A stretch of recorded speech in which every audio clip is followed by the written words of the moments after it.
everyone in this room, everyone working at the Middletown Iron Works.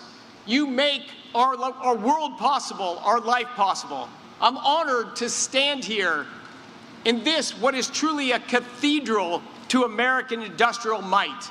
This is how America became the greatest nation ever in history and the ultimate land of opportunity for 300+ million Americans. I met the Vice President about 10 years ago, right after his stirring memoir came out. I had quite an impression when we first dialogued. It's a classic American story, a pursuit of the American dream. Does not matter where you're from, it's about where you're going.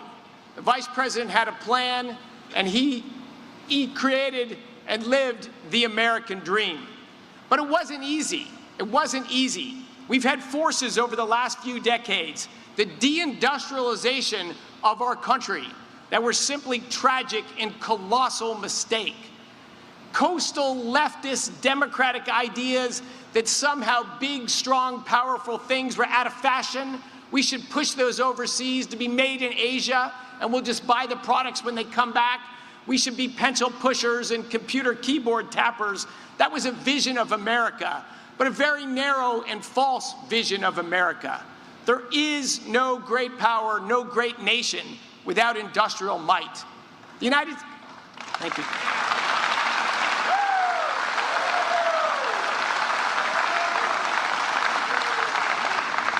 The United States became the largest producer of steel in the world in the late 1880s. That is marked, it went hand in hand because they go together with the rise of America's economic, industrial, and military power. At the end of World War II, the United States produced almost 70% of total global steel production. 70%. That's American power. America's the best. We have the best workers, the best businesses, and the best values to pass on our jobs, our ideas, our skills to our children and our grandchildren. And as I said, we lost our way. We decided politicians would make it hard to build stuff in America. I think you know which politicians. Democrats lost belief in our industrial might and made it so hard to build things in our country. Our steel industry declined to only 5% of global steel production.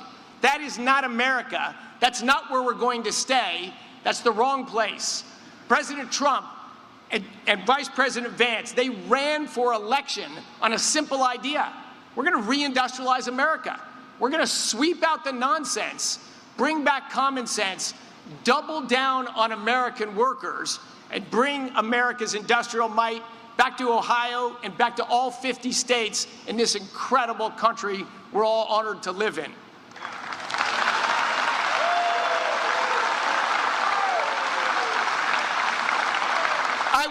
I will tell you a renaissance is possible. The United States oil production peaked in 1971. It declined for 35 years. We became the largest importer of oil in the world, the largest importer of natural gas in the world, just like we are in steel, completely dependent on the rest of the world. For the backbone of industrial society is energy and steel. Those are the backbones of industrial society. What happened with our oil production and our natural gas production is we had a renaissance. Today, we're by far the world's largest producer of oil, by far the world's largest producer of natural gas. In fact, we're the largest net exporter of oil and natural gas on planet Earth. We did it with oil and gas. We can do it with steel also.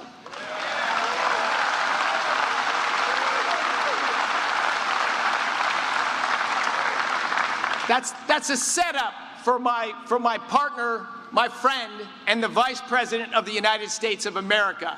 What transformed his story from an American success story into a hero story is when he achieved success. He didn't coast, he didn't lay back, he doubled down and dug deep, deciding to fight every day relentlessly so that all of you, all of Americans, could have a better shot at the American dream, could have a fairer shot at the American dream, to move the barriers and the bad decisions out of the way that made life in industrial America so hard these last few decades. We betrayed our children. We betrayed our grandchildren. Vice President Vance and President Trump are committed 7 days a week to reverse that, illustrated right here by our Department of Energy's partnership with this fantastic company, Cleveland-Cliffs, to invest $1 billion to make this the best steel plant on planet Earth.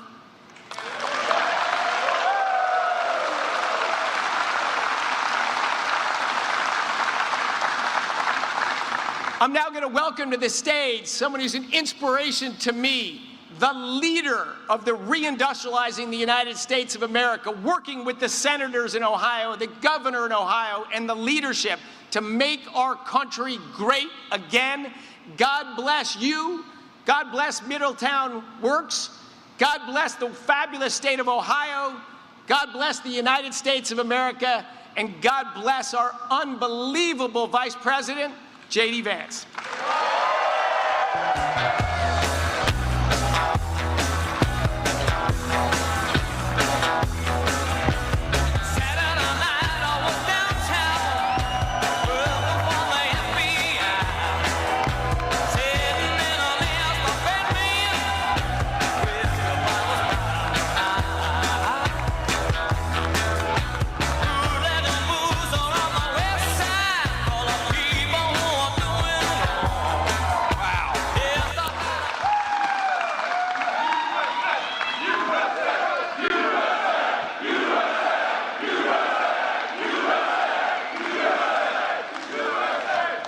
Wow, it is great to be home. It is great to be back in Middletown, Ohio, and it is great to be with the greatest group of American patriots anywhere in the world. God bless you all, and thank you for having me.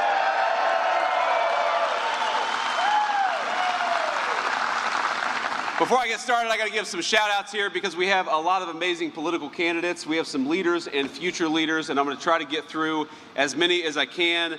But first, I've got to give a shout-out to my great friend and the next United States Senator, my replacement, as the next United States Senator from the state of Ohio, John Houston. John, please stand up.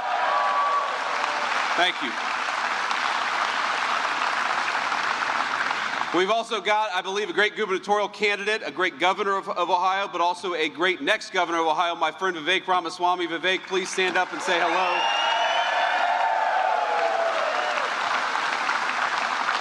So you all may not know, but I have a 6-year-old son, our second child, named Vivek.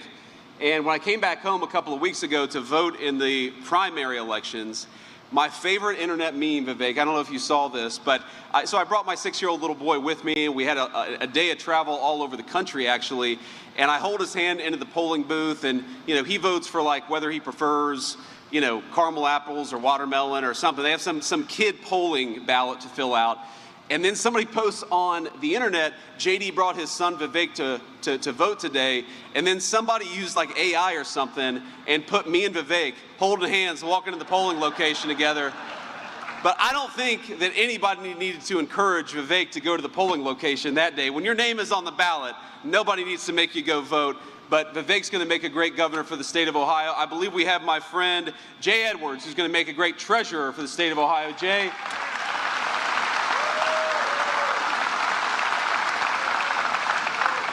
And then we've also got Frank LaRose. Frank, thank you so much. A great leader in the state of Ohio, a great Army veteran. And I got a lot of other people I could shout out, but I don't think any of you are up for election in a few months. So you're going to have to, that's going to be it. Because I'm going to talk about steel. I'm going to talk about America's comeback. I'm going to talk about the fact that this is a great day to be a resident of Middletown, Ohio. This is a great day to be right here in southwestern Ohio. And you all know my story. I look at what you all are wearing, and I remember my papaw going to work in an outfit not all that different and coming to this very place to work for nearly 40 years as a welder at what was then Armco Steel. And I can't help but think about the last time a James Vance stood in this very place. He had spent nearly 40 years as a welder at Armco Steel, now, of course, Middletown Works of Cleveland-Cliffs. He was not an educated man by any means, but he was a brilliant one.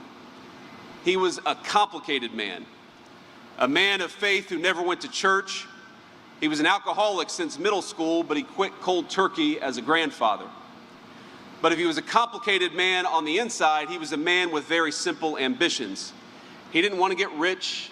He had no desire to build a business. That's not who my papaw was. His American dream was well-fed kids, a car engine to tinker with. He loved to build out cars, a lukewarm cup of coffee, never cold, never hot, and of course a donut from either Central Pastry or Milton's Donuts. That was his American dream.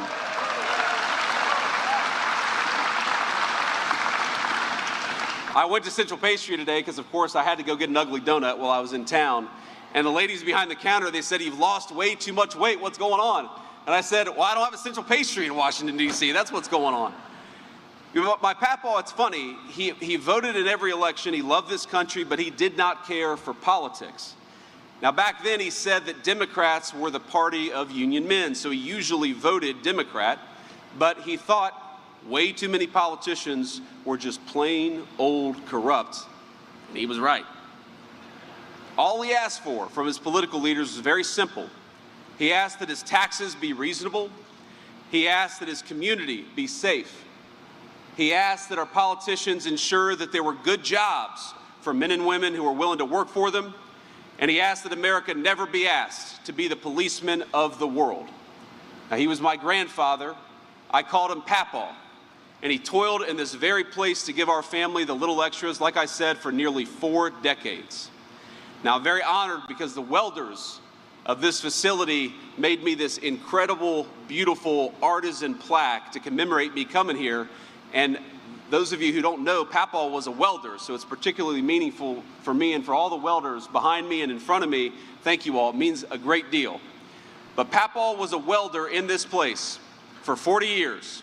And today his grandson stands here as the Vice President of these United States. It's an amazing thing.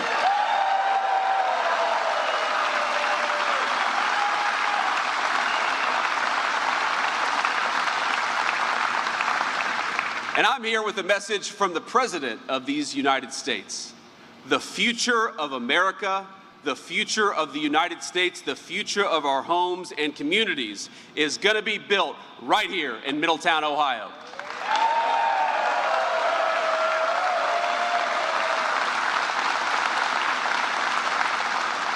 My papaw hated the politicians who ignored this place. He hated the people who saw this as the place of the past. He hated the people who forgot about this town when they should have been fighting for this town. And the unfortunate reality is that they came from both political parties. And they spent the last 40 years telling you it didn't matter if we made things right here or whether we made them in overseas countries. They said it was irrational, sentimental, old-fashioned to want to preserve the things that make the United States of America special. What we really needed, they said, was to compete and have complete market integration with every nation in the third world. Places where you could pay wages at pennies on the dollar, but didn't have to give your workers health care or good benefits in the process.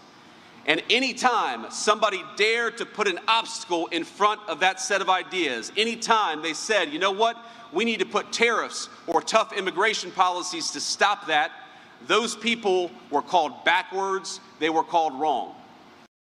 Now in 1984, just to date myself a little bit, don't hate me, 1 month before I was born, the Wall Street Journal, the voice of big business in the United States of America, proposed, and I quote, a 5-word constitutional amendment. There shall be open borders.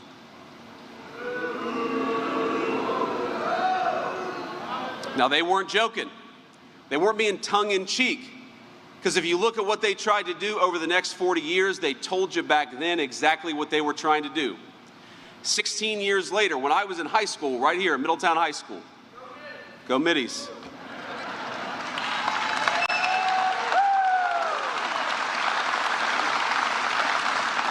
The newspaper's lead editorial writer doubled down on that same set of ideas. They said, someone who believes, this is a quote, in the free trade and free movements of capital, they declared, will quite naturally believe in the free movement of labor. That means they're going to ship your jobs overseas, and they're going to let anybody who wants to come into the United States of America with no vetting and no care. Being replaced by foreign workers, in other words, it was not an accident, my friends. It was the desired outcome of a generation of American elites. And every single person in this room knows the consequences and what they looked like over a generation right here in Middletown, Ohio. Now, growing up here, I remember when somebody would come to school and tell me that their dad had just found out that he had lost his job, that the factory that employed their parents was going overseas to China or to Mexico. In other cases, American workers didn't just have their jobs destroyed, they got told they were being replaced by a foreign worker, and then they had to train that worker before they got replaced. Some of these stories have made national news, and they've stuck with me. 3 years after the Wall Street Journal called for the free movement of labor, a computer programmer, not a mill worker, a computer programmer by the name of Kevin Flanagan was let go at the bank that he worked at. And the bank, they told him, you're only going to get your severance package if you trained a foreign replacement to do your job instead. And it's a heartbreaking story because he did it. He dutifully did what he was asked to do, and on his last day, he packed up his things, he walked to the office parking lot, he got in his truck, and he shot himself. It's not just Kevin, as you all know. Now, economists have measured the ways in which the opioid crisis exploded in the very locations where jobs were shipped overseas. The open borders demanded by those same people brought some innocent people, of course it did. But we also know that it brought a lot of cartels, it brought the fentanyl trade, and it left us with millions of orphan children being raised by aggrieved grandparents. That was the story, of course, of my mama and papa. Now, the blood of these men and women, these so-called deaths of despair, I'm sure you've heard that phrase, but it's almost too abstract for me, because the blood of those people, in my view, it pools at the feet of those who would sell out their country for a cheap bottom line. Our politicians, and frankly the cronies in the private sector, people who didn't want to build in America like Cleveland Cliffs, but people who were happy to build overseas, they got rich, and communities like this one got poor. The politicians, think about this, who came to Washington with a few $1,000s in their bank account, left after decades of public service with millions in stock portfolios. And what did all of you get? What did we get? If you were lucky, your neighbor's job got shipped to a foreign country while your tax dollars got shipped to fraudsters. And if you were unlucky, as I know many people in this room were, you were left raising a grandchild while you were mourning the child killed by the very poison brought across that wide open border. But just as it was a policy choice to let that happen, my friends, it was a policy choice to reverse that decline. And in November of 2024, you made a choice to reverse 40 years of American decline and make Donald Trump the President of the United States.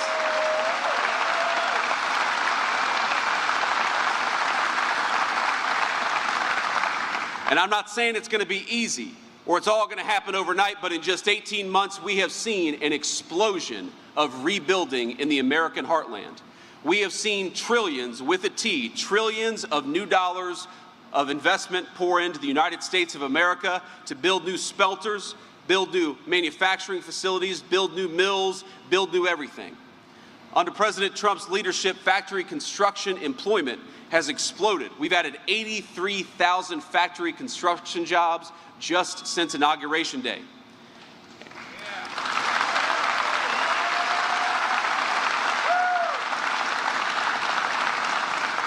And as companies break new ground on new facilities and they start building new assembly lines, imports for capital goods are reaching historic peaks. Because when we build these facilities, we've also got to put the beautiful equipment that go into them. Demand for metal cutting and similar machine tools is hitting its highest levels in a century in the United States of America. And all this new construction is building on a strong base, with manufacturing activity last month reaching its best rate in many, many years. We've created more than 29,000 new jobs in the sector in 2026 so far, reversing years of decline in manufacturing employment.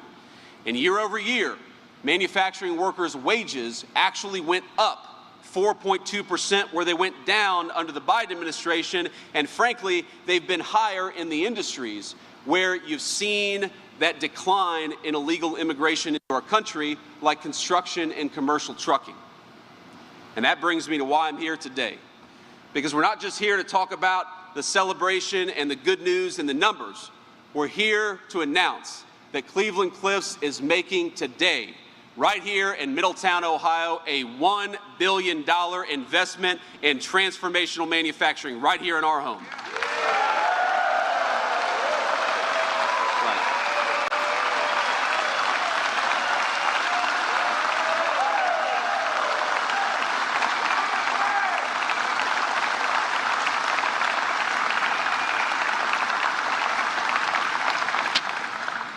Now that's going to protect and create tons of new jobs.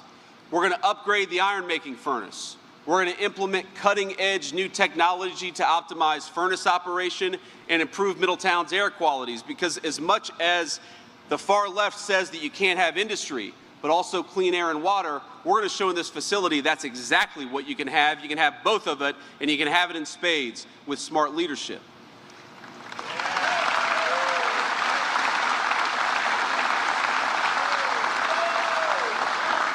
Now, this is only possible because of my friend Chris Wright's and the President's energy dominance agenda. And I got to say, it's great to have a business that is putting power into the grid rather than just taking it away, and that's exactly what we're going to do here in Middletown.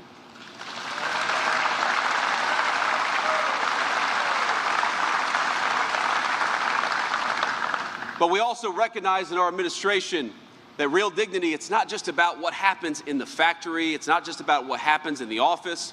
We don't just want you to have a good job, as much as I very much want that for every single person in this room. I want you to have peace, and I want you to have security, and I want you to have the real freedom that comes along with knowing that you are the Lord of your own manor. You're the great Southern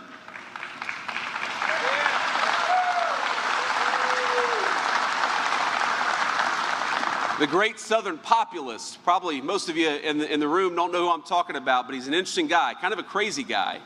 His name was Huey Long, and he once said, "Every man a king" was the goal of his political program. But no man is a king if their castle is under siege by criminals. No man is a king if they can't take their family out to dinner without being mugged or having their car jacked. And of course, ending the Biden border invasion was a big part of why we have changed that over the last 18 months.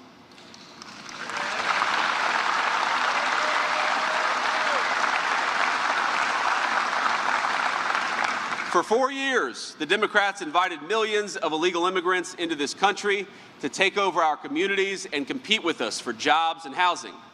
They let in murderers, they let in gang leaders, they let in fraudsters, and they let in drug traffickers, and they did so by the tens of thousands.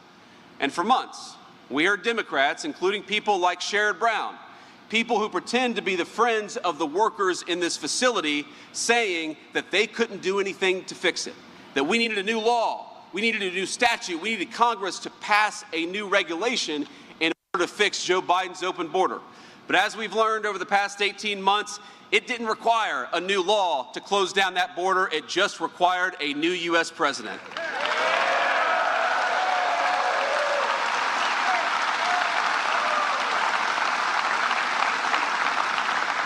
And what we did is we told American corporations that if you wanted new workers, you got to start by training and hiring your own countrymen.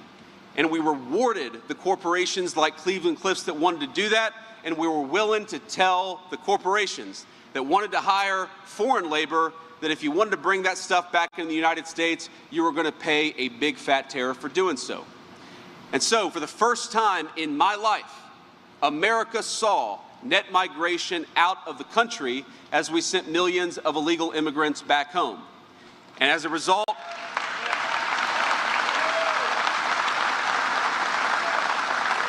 And as a result of that, this is maybe the thing I'm the most proud of in the last 18 months. Do you know that all net job growth over the past 18 months went to native-born Americans, reversing a trend for 4 years where it all went to other people?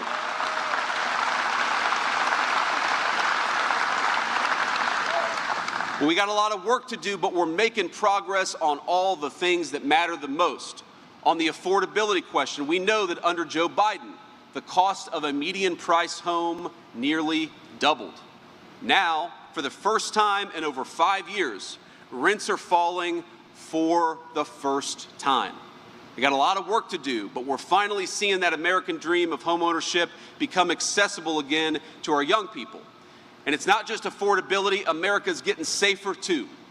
We're currently experiencing in the United States of America the largest reduction in violent crime in the history of our country. Homicides.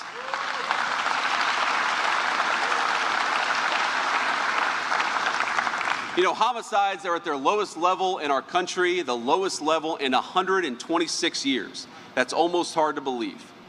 Cities like Aurora, Colorado, where, if you remember, I had an interview with somebody in the mainstream media. It was the October before the election, right when we were getting into crunch time. And we were talking about how these violent Venezuelan drug gangs had taken over apartment buildings in Aurora, Colorado. And I said this to the anchor, and the anchor comes back and says to me, she says, well, they've only taken over 1 or 2 apartment complexes. And I remember at the time, I guess I wouldn't be a good poker player because I got so excited.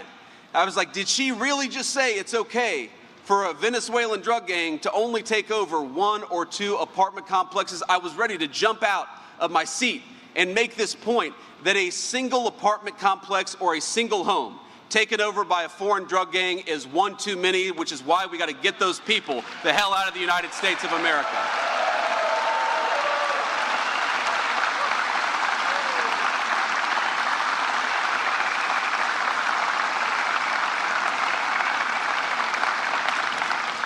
But as we systematically address the failures of the past, I got to be honest, as much as I wish we had, we have not gotten a lot of help from Democrats in Washington. Bernie, have we? No. This is not, unfortunately, JFK or FDR's Democrat Party. Hell, it's not even Bill Clinton's Democrat Party. This is the party of diversity quotas rather than opportunity for all. This is the party, the Democrat Party, of graduate students rather than the union and non-union workers who make this facility run. It's sometimes actually hard to understand, like, what do these modern Democrats actually stand for? But look what they say.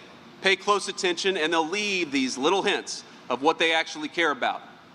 Now, El Sayed, this guy running for Senate in Michigan, he once argued, not too long ago, that criticisms of Sharia law were rooted in white supremacy. I'd love to go back in time and tell my papaw that there's a man who claims to stand for working people who says not only should we have Sharia law, but if you criticize it, you're a white supremacist. That's not my papaw's Democrat Party, my friends. Now, I served for 2 years in the Senate with Sherrod Brown. He was a friendly enough guy, but he was a man who claimed to represent this state, but never once raised his voice against Joe Biden's border crisis or against the inflation that was brought on by Joe Biden underinvesting and trying to destroy American industry. If you look at it, at every step of the way, these Democrats have voted for foreign workers and fraudsters over American citizens and hard-paying taxpayers. They have voted for corporations who sent jobs overseas rather than good American businesses who invested in you, invested in your communities, and increased your jobs. Who do these Democrats put first? Everyone else. You know who the Trump administration puts first? Americans. You, my friends, that's who we fight for.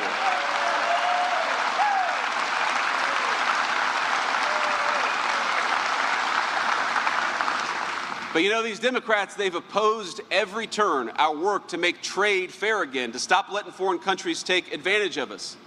They screamed and cried as we protected our communities from illegal immigration. They sued, they boycotted, they protested, they rioted, and they obstructed, all in the name of defending the interests of foreigners over American citizens. That's right. Now, some of the stories sound insane. In one case, we were working to deport a convicted child rapist in the state of Minnesota. Tim Walz. Do you remember Tim Walz? Caught wind. And you know what he did? He pardoned the guy. He pardoned a literal child rapist to prevent him from being deported out of the United States of America. Now, we went ahead and got this guy out of our country anyways, and Walz,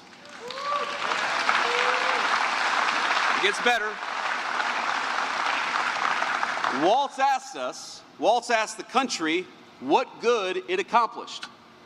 Did that make us any safer? That is a direct quote from the Democrat governor of Minnesota. To which I'd say, as the father of 4 young children, 10-year-olds and everybody else can breathe a little bit easier in Minnesota. Yes, Tim, of course it's good to get violent criminals the hell out of the United States of America.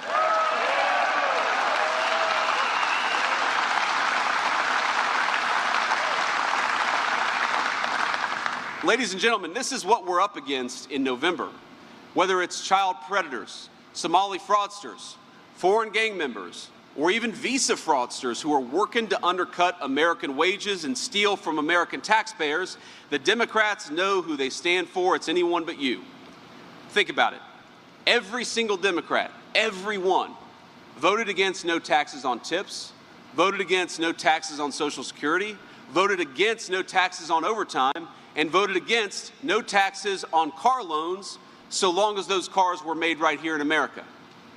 Now, we got to ask ourselves, imagine if they get back in power, what are they going to vote for? If these radicals take control of Congress, they're going to pass the craziest agenda America has ever seen. You're not going to have to take my word for it. You just got to hear these guys actually talk about it themselves. One incoming Democrat congresswoman wants to abolish prisons, she wants to abolish police, and she wants to abolish the borders. And let me just say, that's the only real question on the ballot in November. Do we believe in America, or do we believe in nothing? We in this room believe in America, and we're going to fight for it, my friends.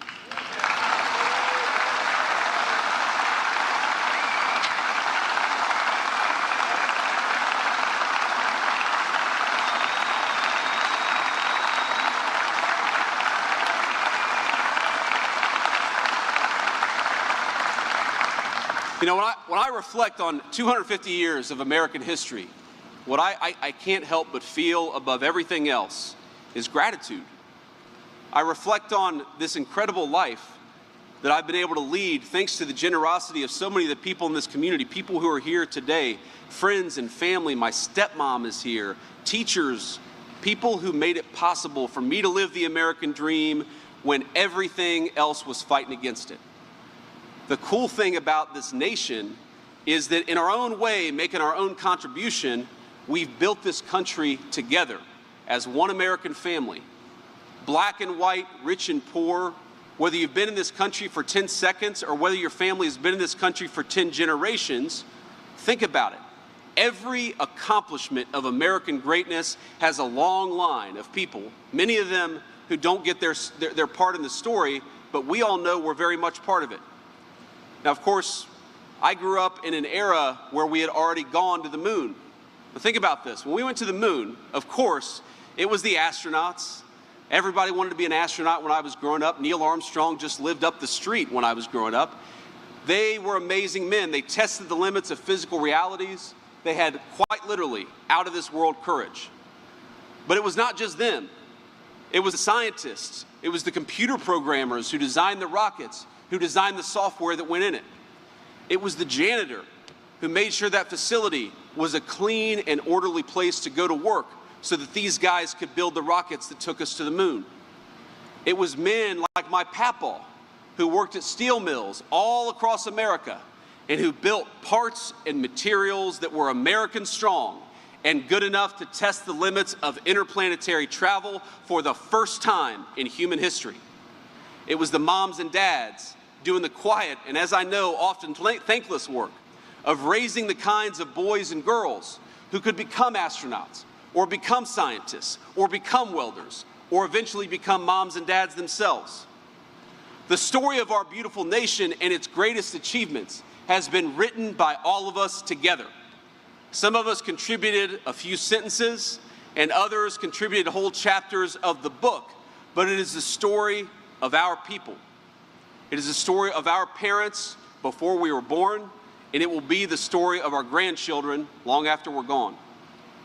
The story of this country is one of a foundation laid by normal, common, and good people who make the great achievements of Western civilization possible. You know, one of my kids is ready to go back to school next week, and I learned through him of a classmate who suffered from a terrible illness. Little girl, beautiful little girl, and as fate would have it, just a crazy coincidence, I actually knew a little girl when I was growing up in Middletown, Ohio, who suffered from the exact same illness. And what I remember is that back then, it was considered a death sentence. And now it's serious. I don't want to underweight it, but this little girl is expected to survive after she gets her course of treatment. Now think about this. In just a single generation, a disease has gone from a death sentence to another very difficult problem that Americans together can fix. From the people who are making the therapeutics, to the people who are designing and building the facilities where they're made, to the men and women who manufacture the steel where the medicines that saved that little girl's life were made. It's not possible without all of us working together.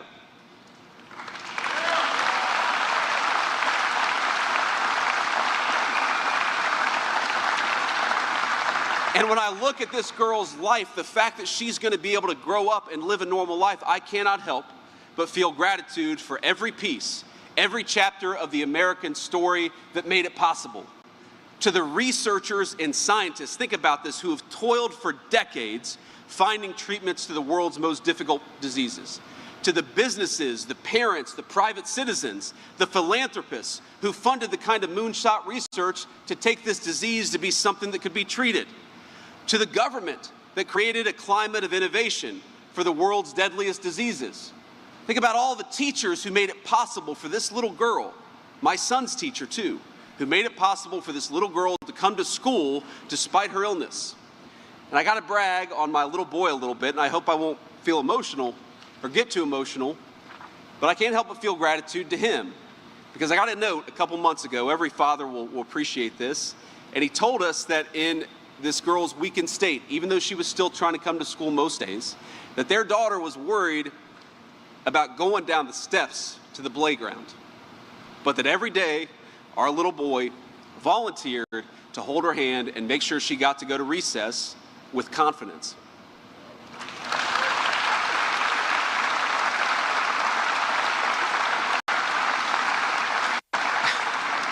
Now, our founding fathers wrote in the Constitution that the purpose of this union was to secure the blessings of liberty.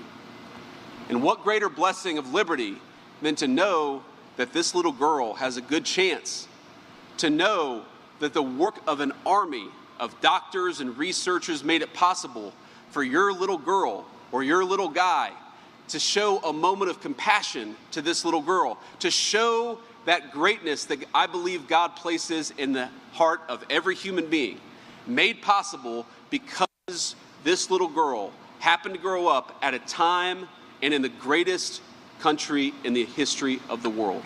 That's the American story, my friends.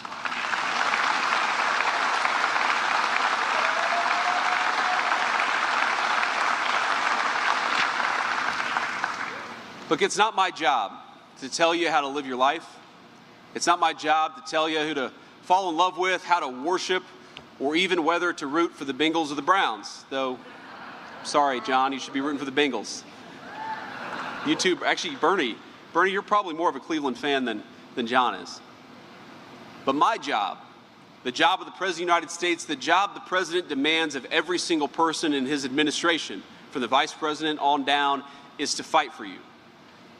It's to fight for your blessings of liberty, for a neighborhood that's safe, a job that's dignified, a church that's protected, and a community of citizens where every single person has both the right and the duty, but also the obligation to write their story in the chapter of the United States of America. And so, my fellow Americans, my fellow Ohioans, my fellow Middletonians,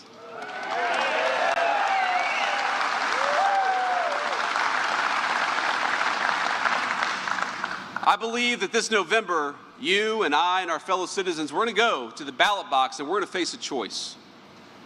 Do we believe in the United States of America? Do we believe in the hardworking men and women who built this great nation? Do we demand that our government serve us and our children rather than fraudsters and criminals?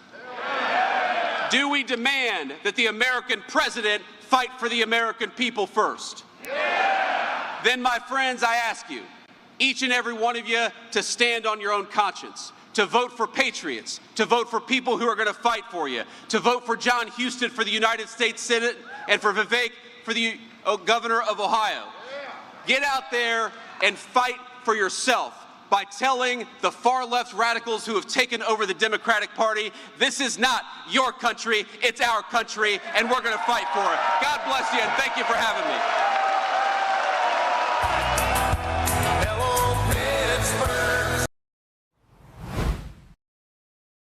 Down to the pre-show at the bottom of your screen there, it said 47 seconds, and obviously we're into the pre-show now. The 47th President of the United States, we're about to see that. Commander-in-Chief coming up here in South Carolina. So good afternoon and welcome to RSBN Live. I'm Matthew Alvarez. It is Rally Day in America as our next stop takes us to South Carolina, where President Trump will deliver a speech to a packed house in Myrtle Beach, where right now it's just a balmy 89 degrees. This as the scene is set for a Make America Great Again rally. And we know that because in just a few hours, you'll see a banner that has been up behind the president on countless occasions over the years across the country at various rallies that reads, Make America Great Again. Speaking of the president, his speech is scheduled for 7 p.m. Eastern Time with the pre-program slated for 5:30. We have a lot to get to from now until that 5:30 mark. Now, the president is traveling to the Palmetto State today in support of U.S. Senator Darline Graham in the Republican U.S. Senate runoff against Representative Ralph Norman. That special election taking place next Tuesday, August 25th. This as Darline Graham was appointed to finish out the late Senator Lindsey Graham's term, which ends on January 3rd of next year. And the winner in the August special election, either Darline Graham or Ralph Norman, faces Democrat Annie Andrews in that November midterm election. We'll be going out there live in just a little bit. We'll dive more into South Carolina facts and figures as well. But first, let's go to the owner of All Family Pharmacy, Michael Kunzler, joining us now live on Right Side Broadcasting Network. Great to see you again, Michael. Hey, thanks for having me on.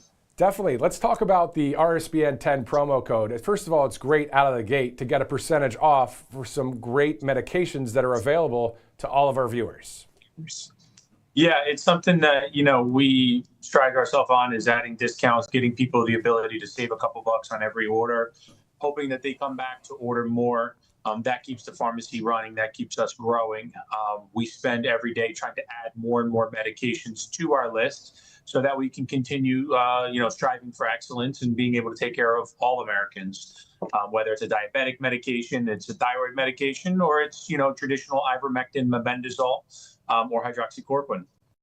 Exactly. And, sometimes we talk about when life throws you a curveball and your health suddenly becomes the priority, you want a pharmacy that's ready to help. So how do you guys differentiate between the other box store type of pharmacies out there? So a lot of our competitors who try to do what we do, they're mostly based on buying a pack of medications to put in your cabinet called an emergency kit, where there's anywhere between 8 to 12 antibiotics. And then they give you a booklet on which ones to take when you need it. With us, you don't need to spend $300 on 12 antibiotics that you're probably not going to use 80 to 90% of. You can just customize your order. You can pick just one antibiotic. You could pick ivermectin by itself.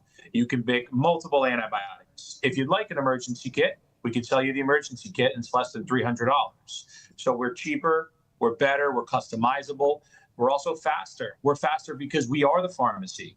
We contract these physicians to provide these services on your behalf, and then they send us the prescription to do the fulfillment services. So ultimately, we bring everything under one roof,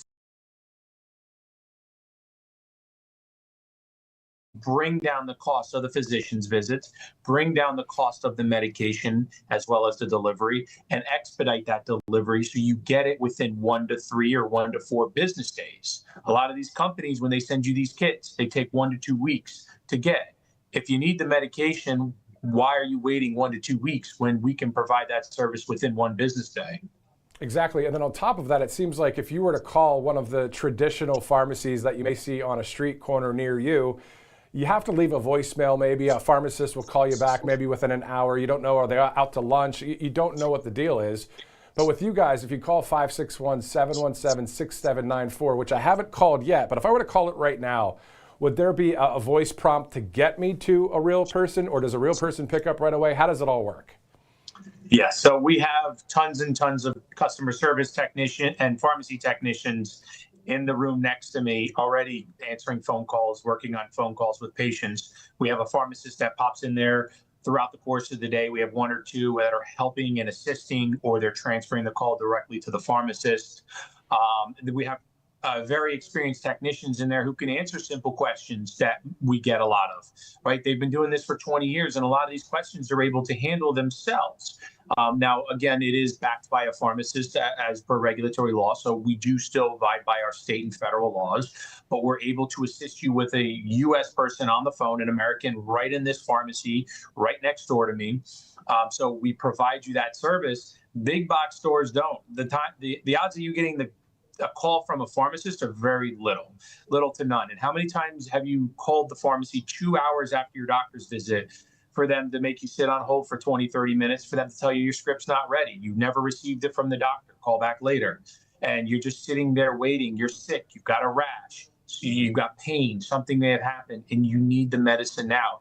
It's an unfortunate thing to have to wait on these corporate stores because all they care about is profits. They run low staff so they can bring in more money to the corporation rather than somebody like us, who we have 2 to 3 times the amount of pharmacy technicians in that back room where our prescription filling department is. I have anywhere between 2 and 4 pharmacists on staff at all times. CVS does as much volume down the street as we do, and they have 1 pharmacist on staff. We care more about the people that are coming to us than they do. That's just how corporations are. We're a family-owned business. We're a privately owned business. We run things a little bit different where we care about the patients that come to All Family Pharmacy. And then finally, ivermectin was really the medication that a lot of people were talking about back during COVID.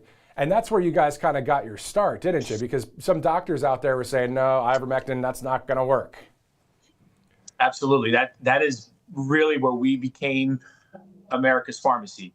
So many people throughout the United States were calling us. It was not just patients. It was doctors. It was nurses. It was pharmacies, either transferring prescriptions to us, the doctor wanting to utilize our services because the pharmacy local to them would not fulfill for the patient, or the patient couldn't get a doctor or a pharmacy in their state to fulfill the prescription for ivermectin, hydroxychloroquine, and even antibiotics and inhalers. It was sad to watch from 2020 to 2024 this to go on.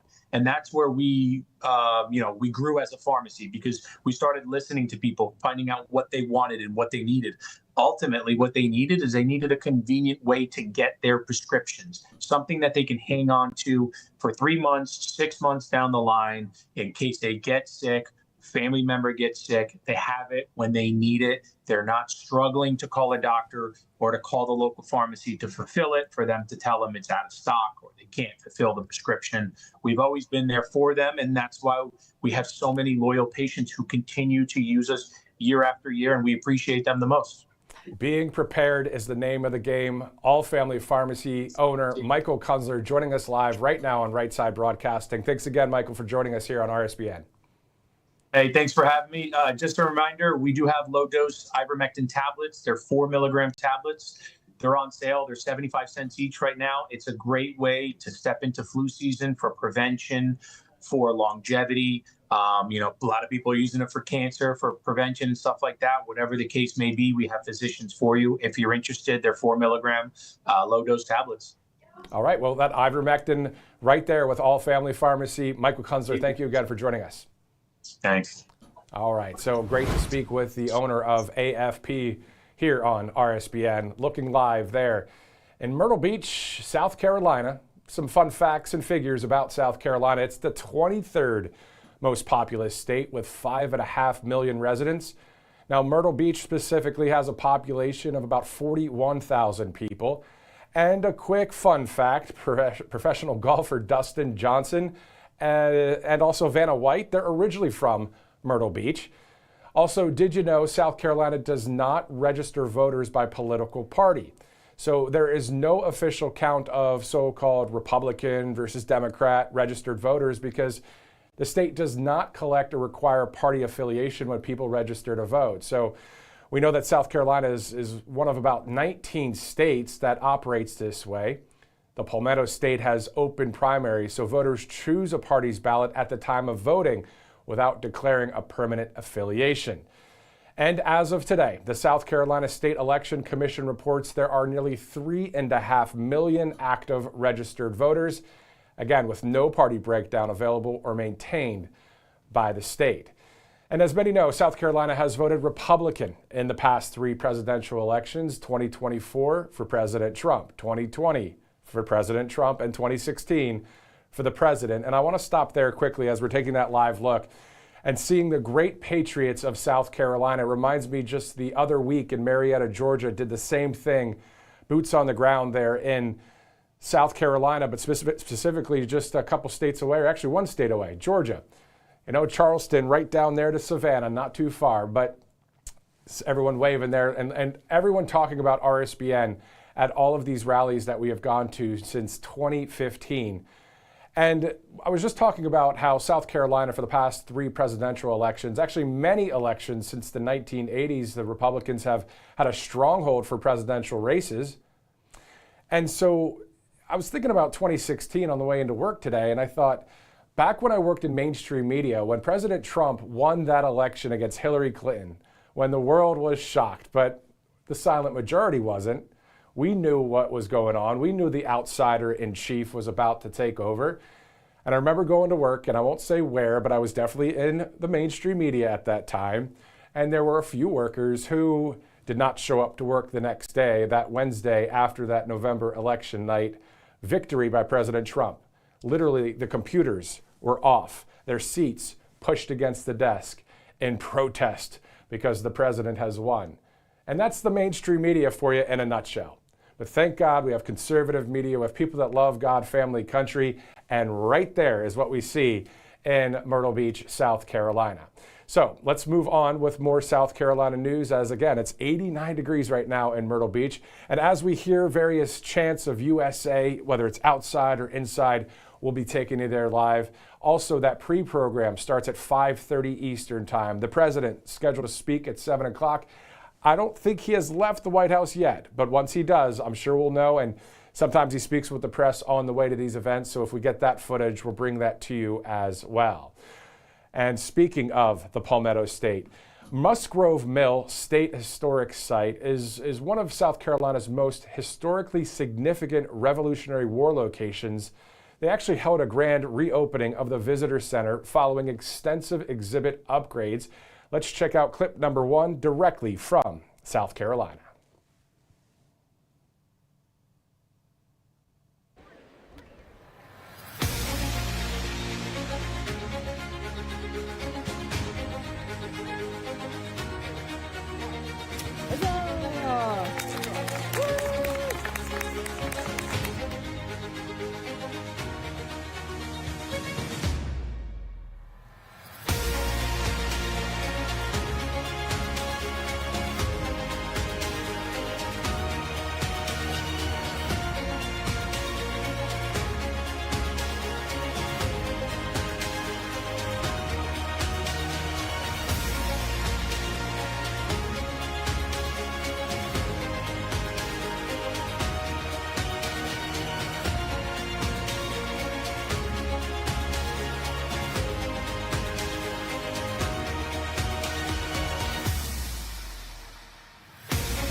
is Ranger Dawn.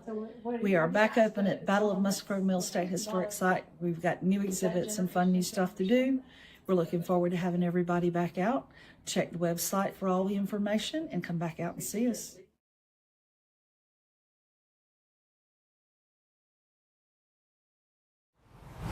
Again, that was in Clinton, South Carolina, the Musgrove Mill State Historic Site. Again, in one of South Carolina's most historically significant Revolutionary War locations. They held that grand reopening of sorts of that visitor center following an extensive exhibit upgrade. We're going to stick to some South Carolina news in just a second, but the White House just posting the following 10 minutes ago on X, quote, "This National Fentanyl Prevention and Awareness Day, we remember those we've lost and fight for the ones we can still protect. Thanks to the Trump administration's border crackdown, campaign against drug cartels, and the arrests of convicted fentanyl traffickers, fentanyl-related deaths continue to decline. This important work will continue," end quote. That from the White House just moments ago.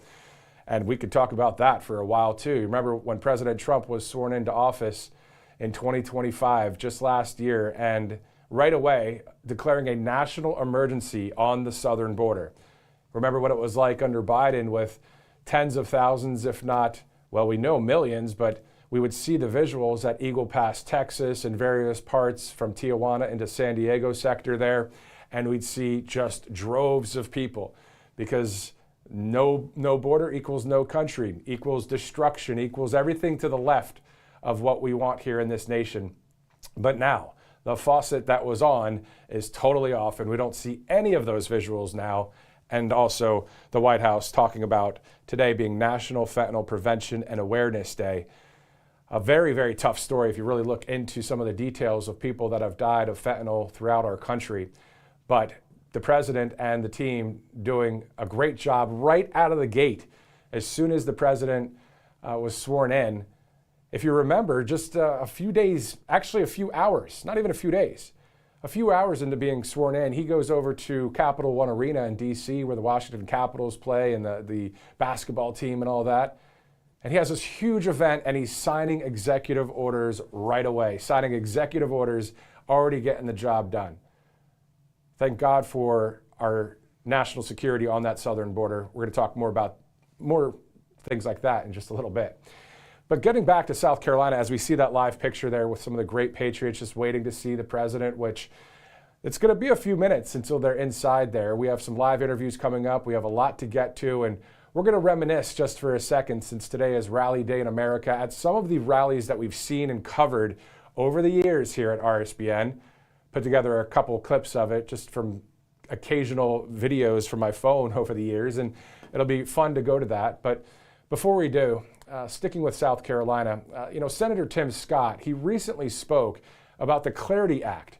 It's a comprehensive U.S. bill to create a clear regulatory framework for cryptocurrencies and other digital assets. Let's go to clip number 2. At the end of the day, we win. There's no question about the fact that this will become law. The only question is, how do we get it to the finish line? Yeah. And when does that happen? I think we have a really good shot at September. All right, so we saw Tim Scott there speaking about the Clarity Act. Again, as we are seeing long lines there in Myrtle Beach, South Carolina. Once again, thanks for joining us here on RSBN Live. I'm live here at our headquarters in Alabama, not too far away from South Carolina. Of course, it was great to attend one of the most recent rallies in Marietta, Georgia, just a few weeks back, and to just interact with all the fine folks there in Georgia. And then, of course, now we see right there at the convention center in Myrtle Beach, I checked the map, it's not far from the beach, just a couple blocks away from the beach there in South Carolina. So as the hours get closer to that pre-program, which starts at 5:30 and then President Trump at 7, of course, the line continues to get longer and longer and longer. I saw an inside picture of the venue there. It's going to be a packed house, a loud packed house. And again, if you're just joining us, the Make America Great Again banner right behind the president, up in the rafters there. And I've been to a ton of these rallies, and I know you guys probably have been to a number as well. Because when I think of a Trump rally, I think of all of the great patriots from around the country that have chanted USA. Think about those times if you've been, the echoing of that USA chant in various arenas, venues, stadiums, outdoor events, all across the country. Here's a few clips from yours truly. Let's go to clip 3. USA! USA! USA! USA! Okay, where's everybody from?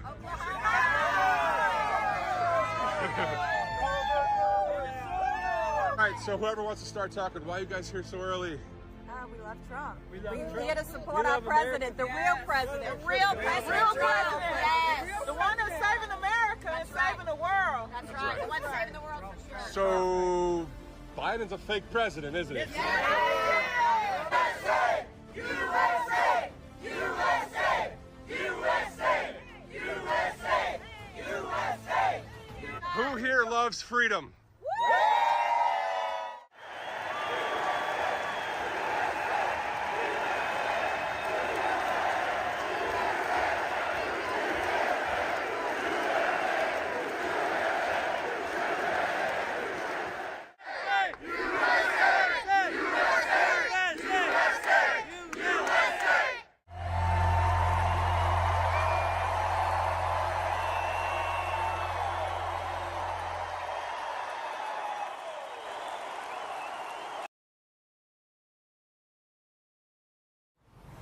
And that rally there in Pennsylvania was the first one I ever covered, September 3rd, 2022, Wilkes-Barre, Scranton, Pennsylvania. The one prior to that, I think it was Grand Rapids, Michigan. The one prior to that, Rapid City, South Dakota. And before that, Iowa. I mean, it's just all across the country. And you remember, the whole 81 million votes, my you-know-what, back in the day for Biden. We know that the mass majority of our country is on the right side of history. The mainstream media, the Democrat leftists, the DSA, they've all been just lying, acting like there's all this support. Maybe some paid support, but not genuine support. They just want to destroy. We, on the majority of the nation, want our freedom to be intact for another 250 years. Is there anything more to say other than that, other than pass the Save America Act, right? All right, anyway, let's go to a few of our sponsors that we're taking that live look in Myrtle Beach, South Carolina. We'll be going back there in just a few seconds here on Right Side Broadcasting Network. We'll go to our first sponsor here of the day as it's 3:08 Eastern Time. As you see there, Birch Gold Group specifically, we're still, a couple months out, but the midterms are fast approaching. And make no mistake, if the House flips, it's a big deal for our economy. That uncertainty is one of the reasons to diversify with gold from Birch Gold Group. In the 3 months leading up to 2024 presidential election, the spot price of gold jumped over 12%, all because it's a hedge against uncertainty. And if you don't own gold, I would suggest talking with Birch Gold because they'll discuss your goals and explain how precious metals can fit into your savings. They can even help you convert an existing IRA or 401k into an IRA in gold with no additional money out of pocket. So all you have to do is text Trump to the number 989898. Get a free info kit and get some solid information. The midterms will be here before you know it. Text Trump to 989898. Great sponsor here on Right Side Broadcasting Network. And let's go to our next sponsor, All Family Pharmacy. We've talked about All Family Pharmacy before. We just had the owner, Michael Kunzler, join us. And there's a reason we keep returning to them. In my opinion, they're one of the best pharmacies in the country because they believe Americans should have more freedom and more choice when it comes to their health care. They stand for medical freedom and work to make trusted medications easier to access without all the unnecessary runaround. So when life throws you a curveball and your health suddenly becomes the priority, you want a pharmacy that's ready to help. From connecting you with licensed medical providers when appropriate, to fast shipping options, to knowledgeable support when you have questions, All Family Pharmacy is there when you need them. And they have this full catalog of more than 400 medications, from everyday essentials to antibiotics, ivermectin, NAD+, GLP-1 options, peptides, all the medications you may want to have on hand. It's really the kind of company you hope you never need in an emergency, but you're glad it's there if you do. You can check them out and find the medications you may need for your family. Just visit allfamilypharmacy.com/RSBN. Use the promo code RSBN10. You'll save that 10% at your checkout there online. You can also call them 561-717-6794. Again, that's allfamilypharmacy.com/RSBN. The promo code is RSBN10. Speaking of 10, it's 10 minutes after 3 o'clock on the East Coast, 12:10 out there on the West Coast. And thanks for watching from coast to coast on this Friday. Happy Friday to you. Blue skies there in Myrtle Beach. Hopefully it's blue skies where you are too. It's 89 degrees there right now. And as you can see, people are just baking in the sun, but they'll get into that venue here in just a little bit. You see the line is moving a little bit, so that's always good to see that. All right, so we know that in just about, I don't know, September 9th and 10th, so next month, less than a month from now, is the RNC Midterm National Convention. In case you missed it, we caught up with a number of people from the RNC recently. Let's go to Zach Kraft. He's the Dallas spokesperson for the RNC to give us a little bit of insight on what this midterm is going to look like. Thanks so much for joining us today, Zach. Hey, thanks so much for having me on. Definitely. Let's talk Dallas. We know in just 3 weeks, of course, the midterm national convention's kicked off there. First of its kind. You guys must be ready to go. No, we're thrilled. I mean, this is going to be a first of its kind event. As you mentioned, historically, parties only hold conventions during presidential years, every 4 years, but President Trump is always thinking about how we can come up with new ways to, deliver the message to the American people. And he said, let's hold a midterm convention in Dallas. And even more exciting, he said, for the first time, let's open this up to the American people. Traditionally, presidential conventions are only open to elected officials and donors and party insiders. But because President Trump is so committed to delivering for the American people, he decided to open up both September 9th and September 10th to the American people. And a select few will even be chosen to sit front row, just feet from President Trump when he delivers his primetime address. That's awesome. That's news here on RSBN. To your point, I was just going to ask that question, are everyday Americans allowed in there? And that's going to be great to see that. It's going to be a rally feel, isn't it? An RNC National Convention vibe as well. Combining those two really should stir up some more momentum into the midterms, right? No, we're seeing a ton of excitement and energy on the ground. We anticipate that this is going to be the largest convention, presidential midterm or otherwise, since 2016, with more than 20,000 attendees descending on Dallas during September. This is really just going to be a celebration of everything President Trump has done over the last 2 years in terms of stopping, the flow of illegals we saw across the southern border under Joe Biden, delivering no taxes on tips, no taxes on overtime, and really just contrasting what President Trump has done with the far left craziness we are seeing from Democrats, whether it be, questioning if America deserved 9/11, fighting to reopen the border, or just their never-ending quest to try and throw President Trump in jail. We're going to put forth the Republicans' common sense agenda at the center of this convention, and we're going to contrast that with the radical, extreme, and frankly just deranged policies coming out of Democrats these days. It's perfectly said, because that's what's on the ballot. It looks like socialism, communism, leftist policies versus freedom and common sense on November 3rd. And finally, Zach, is there any inside baseball you can share with us? Any of the speaker lineup or any musical acts? Or also, will it be like a presidential national convention? I mean, lights, camera, action, the whole thing. Absolutely. This is going to be a great event. Anytime President Trump is speaking, it is must-see television. In terms of speaker lineup, we haven't solidified anything yet in terms of an announcement, but I'll point you back to Milwaukee for the 2024 presidential convention, when the hardworking American worker was front and center in terms of all the messaging. Throughout this convention, you're going to see a real spotlight put on what President Trump's agenda means for hardworking Americans, whether that be, a police officer who's able to keep thousands more in their pocket because of no taxes on overtime, a bartender who's able to keep, a few extra thousand because of no taxes on tips, how senior Americans are getting by further because Social Security is no longer being taxed. You're going to see a real effort throughout this convention to spotlight what President Trump's agenda has meant for the American people. And it doesn't just stop there. We're going to have a fantastic speaker lineup, but as you mentioned, outside of American Airlines Arena in Victory Plaza, we're going to have a great lineup of entertainers, some surprise special performances and whatnot, some food, drink. It's going to be a great event. I would highly encourage any of your viewers who want to go to a convention or have had any interest in attending a Trump rally, they're must-see television. This is a true once-in-a-lifetime event. Make sure you go to gopconvention.com and apply for your chance to get tickets today. Awesome stuff. Zach Kraft, the Republican National Convention's Dallas-based spokesman. Thank you so much for joining us here on Right Side. Thanks for having me on. All right, so we're getting ready for that huge day. That'll be September 9th and 10th. And hearing that President Trump will be in attendance both of the days there for that midterm national convention. Again, one of a kind. There has never been a midterm national convention, an RNC, right? Well, that RNC presidential cycle, that will be in 2028. But this is the first time there's ever been one for the midterm. So it'll be quite the coverage there in September, which will be here before you know it.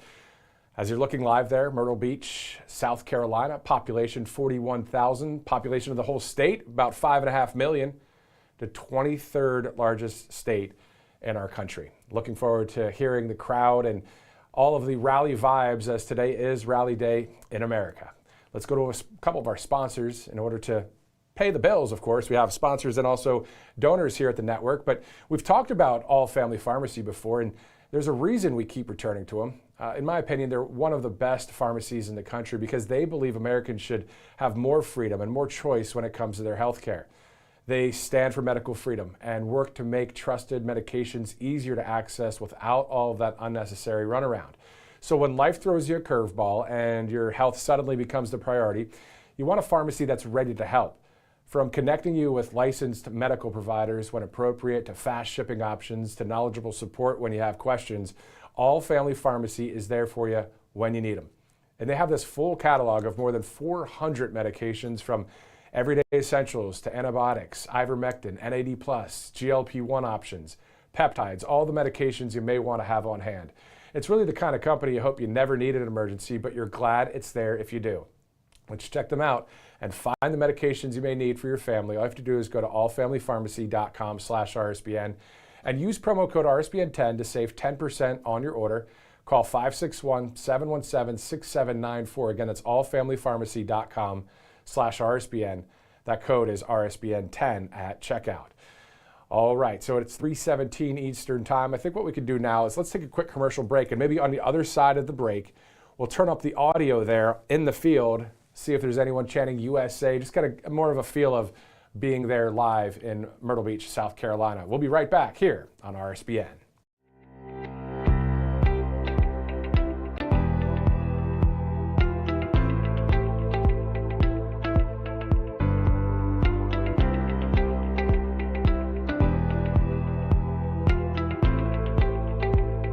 Hey y'all, it's Silk from Diamond and Silk Chit Chat Live. Look, don't forget to watch my show right here at Right Side Broadcasting Network, and I want you to support Right Side Broadcasting Network. It's imperative that you do so, okay?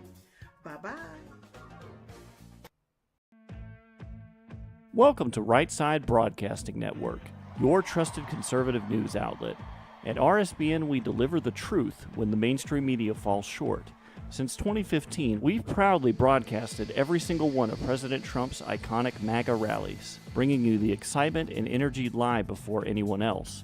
By watching RSBN, you get an unfiltered front row view of the action on the ground. We interview the crowds to give a voice to millions of Americans just like you. We show you President Trump's speeches in their entirety, free from interruptions and censorship. We cover the stories that matter to you with the integrity and passion you deserve. Thank you for choosing RSBN as your home for America First News. Together, we stand strong, united, and informed. So join us and be part of the right side of history. MyPillow's second annual mega sale is finally here. Get our patented premium MyPillows that adjust your exact individual needs to give you the best sleep of your life. When I got MyPillow, I'm asleep almost immediately. I stay asleep at night and I wake up more well-rested in the morning. I guarantee they're going to be the most comfortable pillows you'll ever own. King size only $24.98, queen size only $19.98. Giza Dream bed sheets, the best sheets in history, as low as $29.98. Lux Spears 6-piece towel sets, towels that actually dry you. What a concept. Now only $39.98. And our made in the USA mattresses and mattress toppers as low as $99.98. So go to mypillow.com or call the number on your screen. Use your promo code to take advantage of our second annual mega sale. Plus free shipping options available when you order today. So don't delay, order now. Parents, grandparents, and patriots, socialists are winning primaries and gaining real power ahead of the 2026 midterms. If they win more seats, danger, disorder, and decline will shape your kids' future. That's why we're giving away the Kids Guide to Fighting Socialism for free. It shows children how socialism creeps in, why it fails, and why freedom and hard work matter. You care about their future. Don't let them grow up without the truth. Order your free guide now at kidsfightingsocialism.com. That's kidsfightingsocialism.com. The Right Side Broadcasting Network. We're live there in Myrtle Beach, South Carolina. We have got our camera crew there. Also, once we're inside the venue, of course, we'll be able to crank up the audio a bit. We'll be able to listen in a little bit. Obviously, right now, not too many loud things going on unless we heard some USA chants. I guess our camera crew can let us know. But in the meantime, let's go to some of our great sponsors of this Rally Day in America. You know, we spent a lot of time preparing for storms, power outages, all kinds of unexpected situations. But one thing most families never think about is what happens in those first critical minutes after that serious accident. And that's exactly why the First Hour Trauma Kit was created in the first place. It's not just another first aid kit. It's packed with 82 life-saving tools, including a professional emergency tourniquet, chest seals, a splint, trauma bandages, and other equipment designed to help you respond before first responders can arrive. Their first few minutes can be incredibly important, whether it's a car accident, a bad fall, a workplace injury, or an outdoor emergency. And having the right equipment available can make all the difference while you're waiting for professional medical help. And because you're watching Right Side Broadcasting Network right now, there's a special opportunity for our audience. Just head on over to firsthour.com. That's the number 1, STHour.com,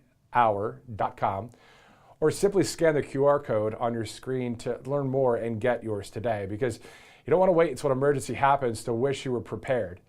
Join the thousands of Americans who have already added the First Hour Trauma Kit to their home, vehicle, or range bag. Visit firsthour.com today. With First Hour, don't just hope you're prepared, know you are. Great sponsor here on Right Side Broadcasting Network, and that's a great idea. You think about it. If there is a situation that's out there and you're calling 911, but it takes them a second to get there, you have all this stuff ready to go. Good stuff. Great sponsor. 324, Friday, August 21st, 323, if I'm looking at the right clock. We're seeing, of course, the crowd there in Myrtle Beach, South Carolina. Right now, we're seeing that the crowd is slowly moving, getting inside the venue, I'm sure. And as you guys know, over the past several years, what it's like there, we just know that it gets extremely hot, but it's all worth it. I remember it being extremely cold, extremely hot. It doesn't matter. It could be snowing, it could be raining, it could be muddy. All the things our camera crews over the years have just been like, well, this is what we do. And it was great because we would talk and interact with all the people there, and they'd say, well, it's worth it. And we say, why is it worth it? They say, because we are here for our country. We're here for freedom. We're here for President Trump, who's standing in the way of any of that onslaught of the attack. So this is why we see this same visual that we've seen for years. And right there, the guy walking across the screen with the hats, same kind of vibe that you see. It's rally vibe right now in Myrtle Beach, South Carolina. And maybe the camera guy can pan around a little bit and just check out some more of the line there as we are live here on Right Side, approaching the bottom of the hour. It's 3:24 Eastern Time. And we know that once the crew's inside, of course, it's going to be a loud, packed house there, people chanting USA, and the momentum that we've seen at various rallies across the country, everywhere from Georgia to Michigan recently. How about the one in Nassau County just the other day, as we have that live look inside as well, on Long Island? You know, there was all of those law enforcement standing behind the president. And if you can see the camera there on the left side of the screen, it says "Great Again." You remember I was talking about how this is a MAGA rally, an old school MAGA rally. And I say old school because usually at these events, you'll have different sayings like, you know, American workers for, you know, the American dream, the various slogans. But the Make America Great Again slogan has been on the backdrop of these rallies for years. I remember I was working at one of them before the Make America Great Again ones were up. It said Save America.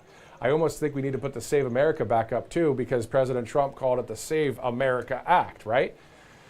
So anyway, we're looking live here. We've got a lot of visuals. Great to see that as we get ready to go live with a number of guests here on the network. And we have some interviews and some more news content to get to. Before we do all of that, let's go to some of our great sponsors, because we're still a couple months out, but the midterms are fast approaching. And make no mistake, if the House flips, it's a big deal for our economy.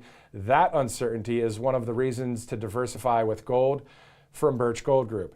You know, in the 3 months leading up to the 2024 presidential election, the spot price of gold actually jumped over 12%, all because it's a hedge against uncertainty. So if you don't own gold, I would suggest talking with Birch Gold, because they'll discuss your goals and explain how precious metals can fit into your savings.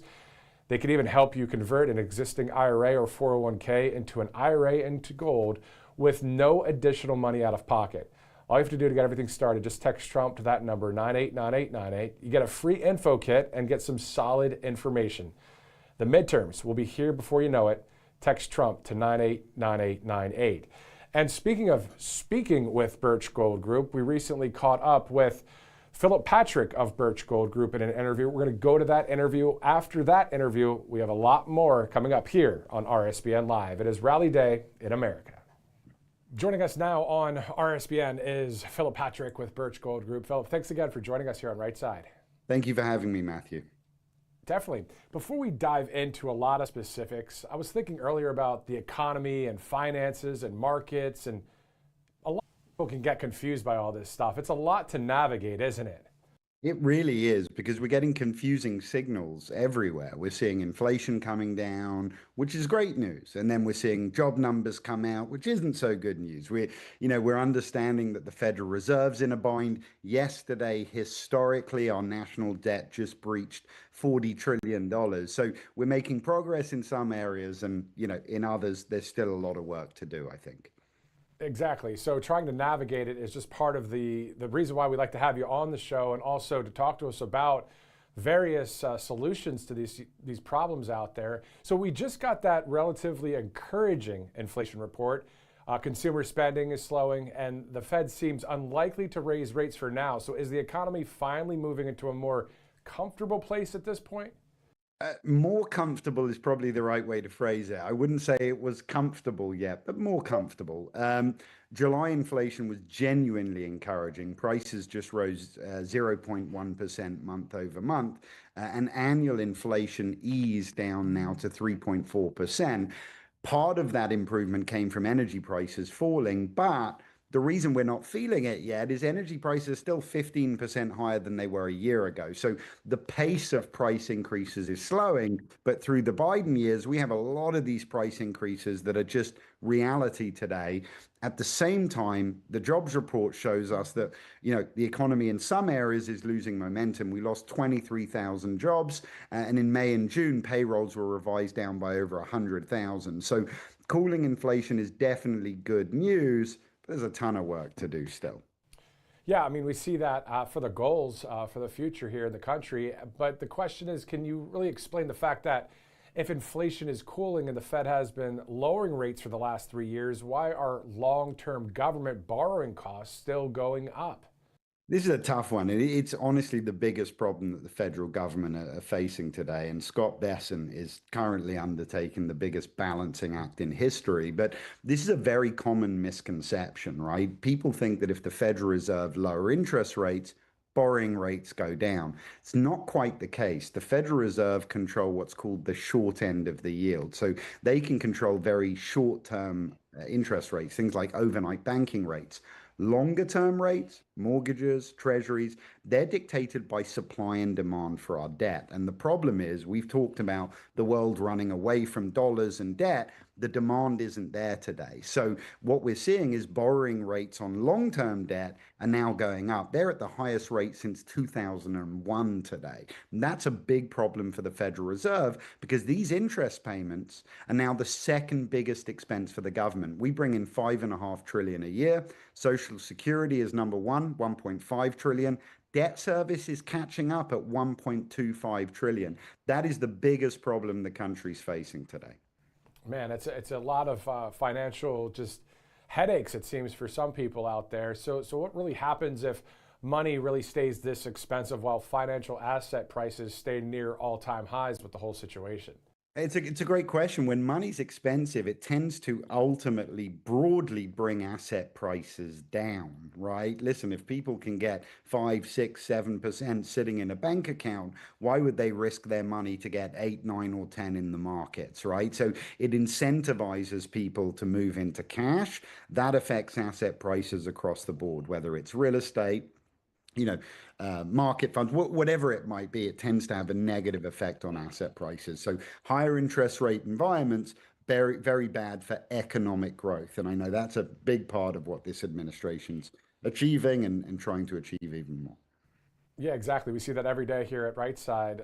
Final question for you. So the question is, if we don't know whether the next problem is maybe weaker growth or another inflation shock or persistently high borrowing costs, really, what should we be doing with our savings then from that standpoint?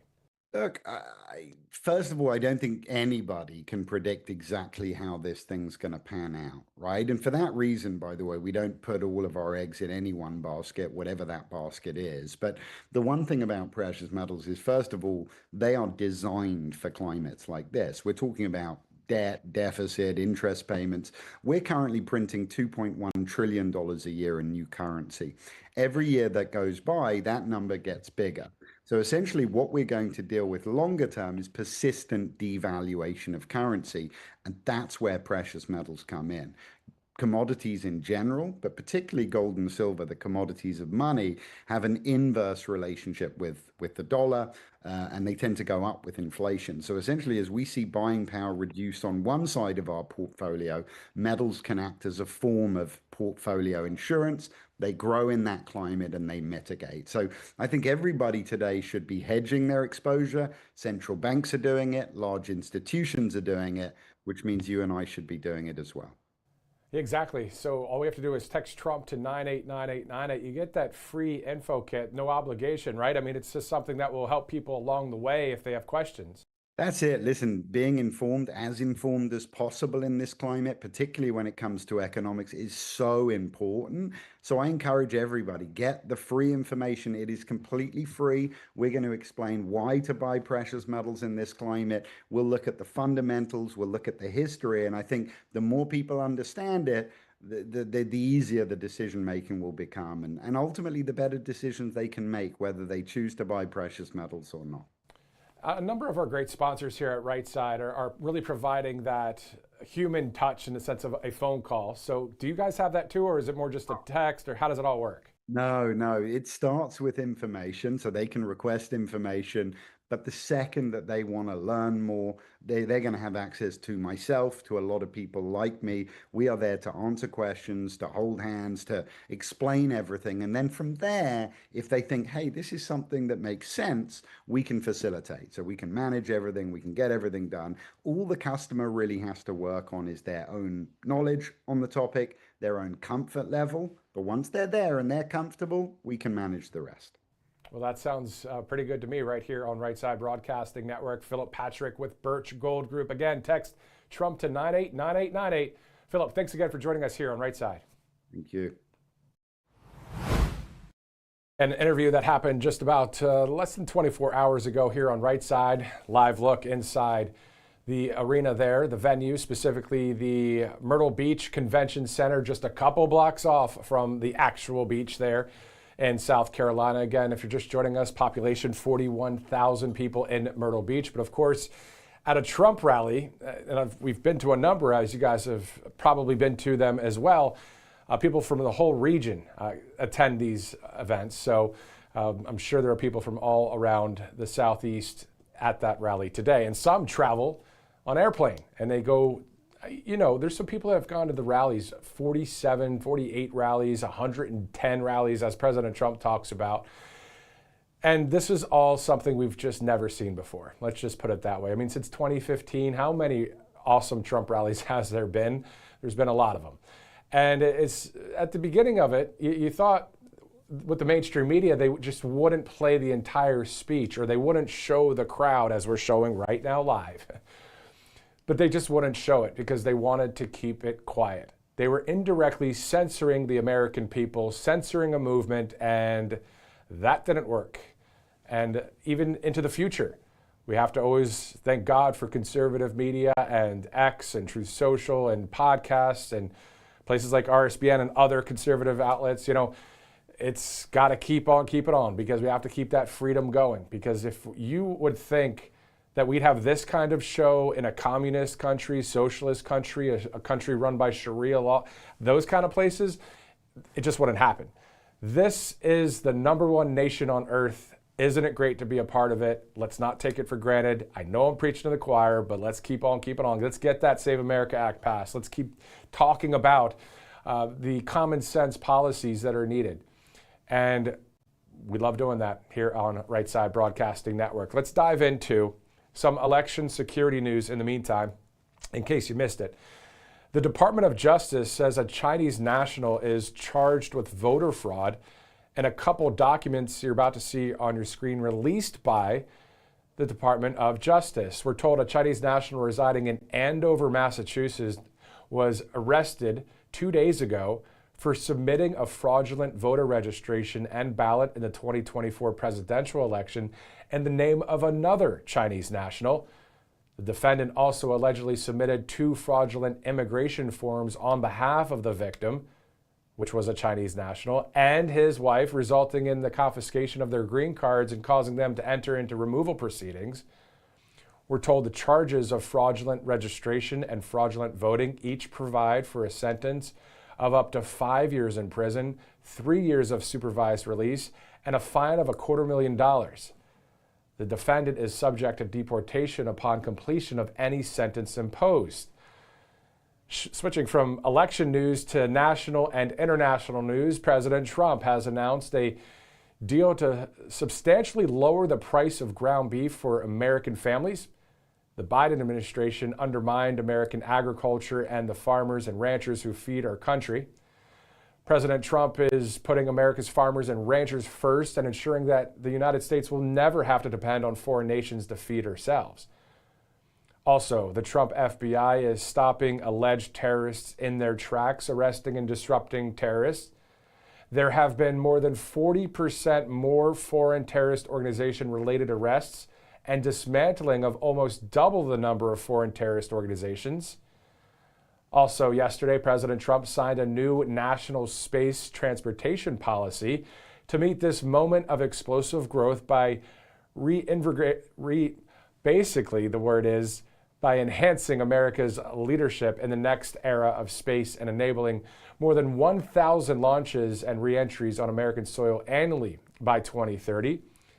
And finally, President Trump announced an economic D-Day is coming against Iran. Economic warfare and isolation on an unprecedented scale to cripple Iran and its ability to project terror worldwide.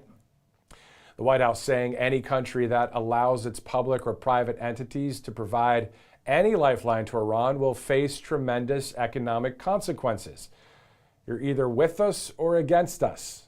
Words all from the White House there, as we are seeing that the pre-program speakers will take the stage at 5:30 Eastern, the president around 7 o'clock. I say around because sometimes it's 6:48 Eastern, sometimes it's 7, sometimes it's 7:45.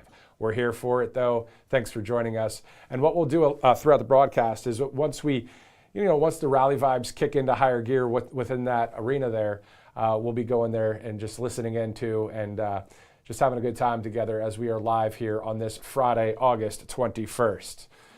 And speaking of dates, in less than 24 hours, the Freedom 250 Grand Prix kicks off in our nation's capital. Here are a couple videos, followed by an interview with White House Assistant Press Secretary Taylor Rogers with more on the Freedom 250 Grand Prix, clip number 6. There's no better way to celebrate America's 250th birthday than at the Freedom 250 Grand Prix. Look at this amazing crowd. There's never been a race like this. Just be ready anytime. Green, green, green, green, green. Wow! What a race. History in the making at the Freedom 250 Grand Prix.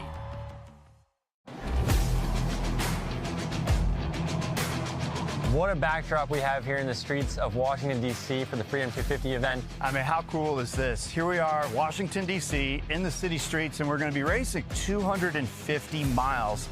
The Freedom 250 Grand Prix is going to be more than just an IndyCar race, more than just an IROC race. This is a celebration of what our country's given us. You know, usually we're going around to legendary tracks, but this weekend we get to build one. What an unbelievable undertaking to build a street circuit in Washington, D.C. 150, 170 down Pennsylvania Avenue and Capitol Building, the mall. What a privilege.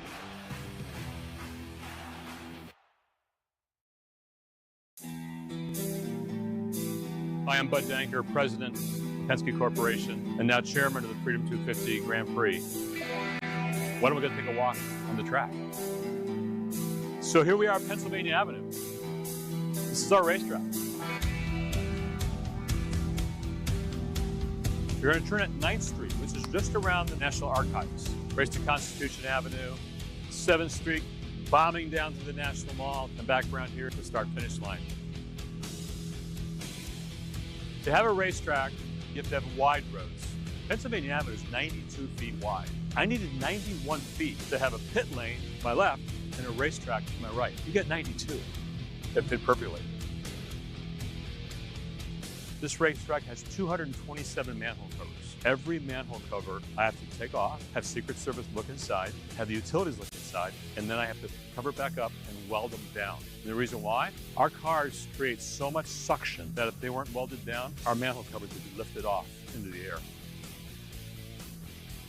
We'll have 140,000 people here each day. And by comparison, last year's Super Bowl had 70,000. We're going to double that. All fans are free, August 22nd, 23rd. Our president will be waving the green flag. So it's going to be so cool. It's going to be so epic. And Secretary Duffy will be up there to wave the checkered flag for the finish of the race. This is not for me. It's not for IndyCar. This is truly for our country. Looking forward to showcasing this event to the world. I'll see everybody in a few days right here at our nation's capital. Freedom 250 this Sunday, Grand Prix. It's going to be awesome. It's going to be an incredible way to celebrate our country in ways we've never seen before. Let's get in and check out the track. I'm a risk taker, big dream chaser. Everything I'm doing is working in my favor. I don't know why people are denying my flavor, because once you taste it, realize it's amazing. So let's talk race day. Race starts 1 o'clock on Sunday. 250 miles. I don't know where you got that number, bud. Well, originally we had designed it for 125 laps because it fit into a TV window. And somebody from your team said, well, why is that longer than that? What significance does 125 have to our country? I'm like, duh. 1.7 miles divided into 250 equals 147 laps. The race is 147 laps. 147 laps. So it's going to be a wear and tear on our drivers. Imagine driving this thing around without power steering. That's the kind of athletes we have. And the average heart rate, Secretary Duffy, is between 155 and 165 for 3 hours. I mean, they are phenomenal athletes. World-class athletes. World-class. Almost every hotel in DC is booked. You can't get a room around the circumference of our area. They're all booked. They would be absolutely vacant this time of year. So 288,000 tickets were requested in just 9 days. So it shows me the demand of the people that want to come to it. This is going to help build our sport, but most importantly, celebrate our country. Bud, this is gorgeous. We might have the only Grand Prix DC winner, one in history, that's going to be determined by this line right up here. Checkered flag line is right here. Yours truly right here. Secretary Duffy's throwing the checkered flag on this historic event after 147 laps in our capital. One winner, one race this Sunday. 147 laps, 250 miles for America's 250th birthday. This Sunday, be there.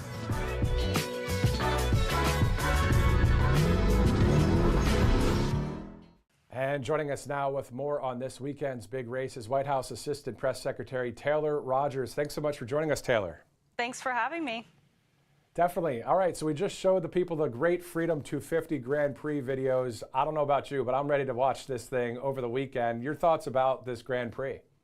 Well, it's certainly going to be another spectacular event that the president has long envisioned having here for America's 250th birthday. The celebration continues here in our nation's capital. We saw a once-in-a-lifetime historic celebration on the 4th of July, and we're going to see another historic event here. There's never been an event quite like this. There's going to be Indy cars driving past the Capitol, the Washington Monument. And so this is going to be a great event. I will be there. My family's coming in town, along with the hundreds of thousands of other guests that are expected to be here in attendance. And so this is just, you know, another example of the hard work that the president, Secretary Duffy, Secretary Burgum have put in to ensure that America truly has a year-long celebration of its 250th birthday. And that's exactly what we're seeing here at Right Side Broadcasting Network. This isn't just a one-day thing, even though July 4th so important to our country, but seeing it for the 365 days. You know, I've always wanted to go to Indianapolis to see the Indy 500. So all of the people in the Northeast there, and maybe from around the country, really get a chance to see something like this with an epic backdrop. Must be pretty cool stuff. That's right. I mean, it's the first time it's ever happened. I know Penske has worked extremely hard to develop this nearly 2-mile course. Again, that's going to weave in and out of some of, you know, the most well-known monuments in the world and in our country. And so it's going to be spectacular. And just to give you a little sneak peek, just like you said, the president will be taking an honorary lap around the course in the Beast before the race begins. He's expected to be there with the First Lady and other members of the First Family. And just like we saw on the 4th of July, there's going to be lots of incredible flyovers. And so this is another patriotic event. But to your point, it's not just one day. The president wanted to make sure that our country was proud and was unified all year long. And I think he certainly delivered. And on top of that, we're really looking forward to seeing the president tomorrow in South Carolina for a rally. Really looking forward to that, too. I mean, I've been to a number of them, and the momentum, the excitement from the American people moving into the midterms is going to a new level, isn't it? Well, totally. Yes, the president will travel to South Carolina, a state that has voted for him big 3 times, and the president has certainly delivered for South Carolinians.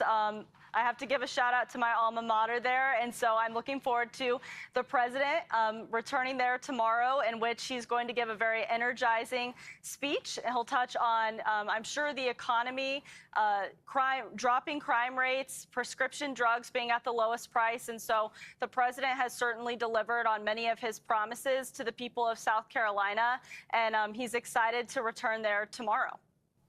All right, we're looking forward to the coverage right here on RSBN. White House Assistant Press Secretary Taylor Rogers, thanks so much for the insight on the Freedom 250 Grand Prix coming up this weekend in our nation's capital. Thanks for having me.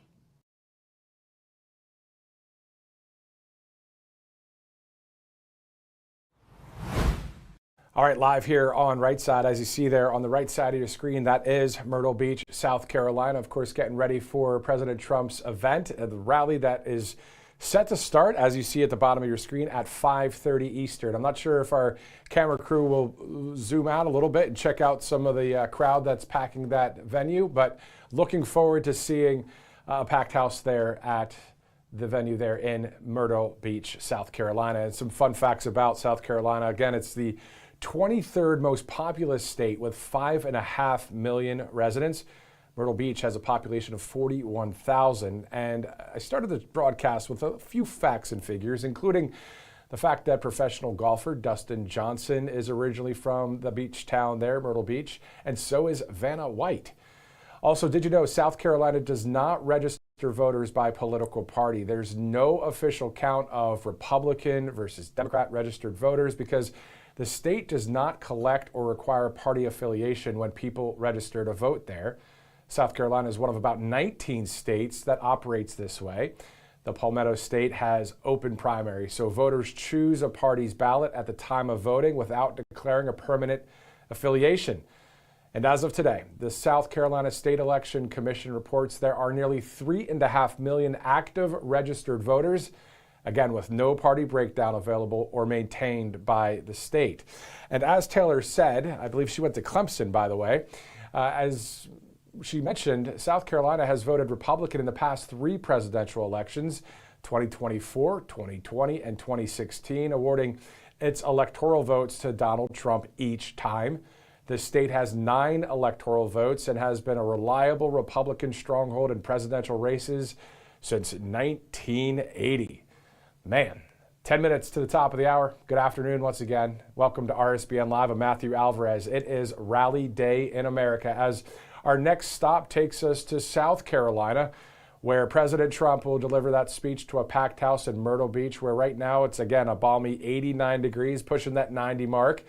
This as the scene is set for a Make America Great Again rally. Of course, we see the words great again right there. Well, above the president in the rafters, the banner today, Make America Great Again. This is something that we saw from time to time out there on all of those rallies that you guys have seen right here on RSBN. All right, so we know that the president is in the Palmetto State today to support Senator Darline Graham in the Republican U.S. Senate runoff, who's facing South Carolina Representative Ralph Norman. That special election taking place next Tuesday, August 25th. This as Darline Graham was appointed to finish out the late Senator Lindsey Graham's term, which ends on January 3rd of next year. Now, the winner in the August special election, again, this coming Tuesday, the 25th of August, either Darline Graham or Ralph Norman will then face the Democrat Annie Andrews in the November midterm election. For those of you just joining us, we're going to do this one more time quickly, as we know we are the Rally Network. We are with conservative news in the sense of we report on stories, we interview some great guests, we have some analysis, and we'll have some people join us here live in just a little bit to talk about today and talk about the midterm and coming up. But also, when I think of a Trump rally, I think of all of the great patriots from around the country that have chanted USA in support of President Trump. Let's take a look one more time at a few crowd videos that I've taken over the years with my phone. Let's go to clip 3. USA! USA! USA! USA! Okay, where's everybody from?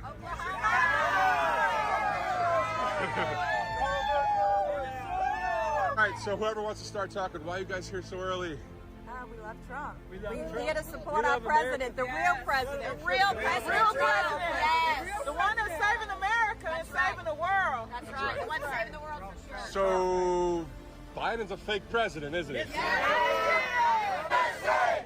USA! USA! USA! USA! USA! Who here loves freedom?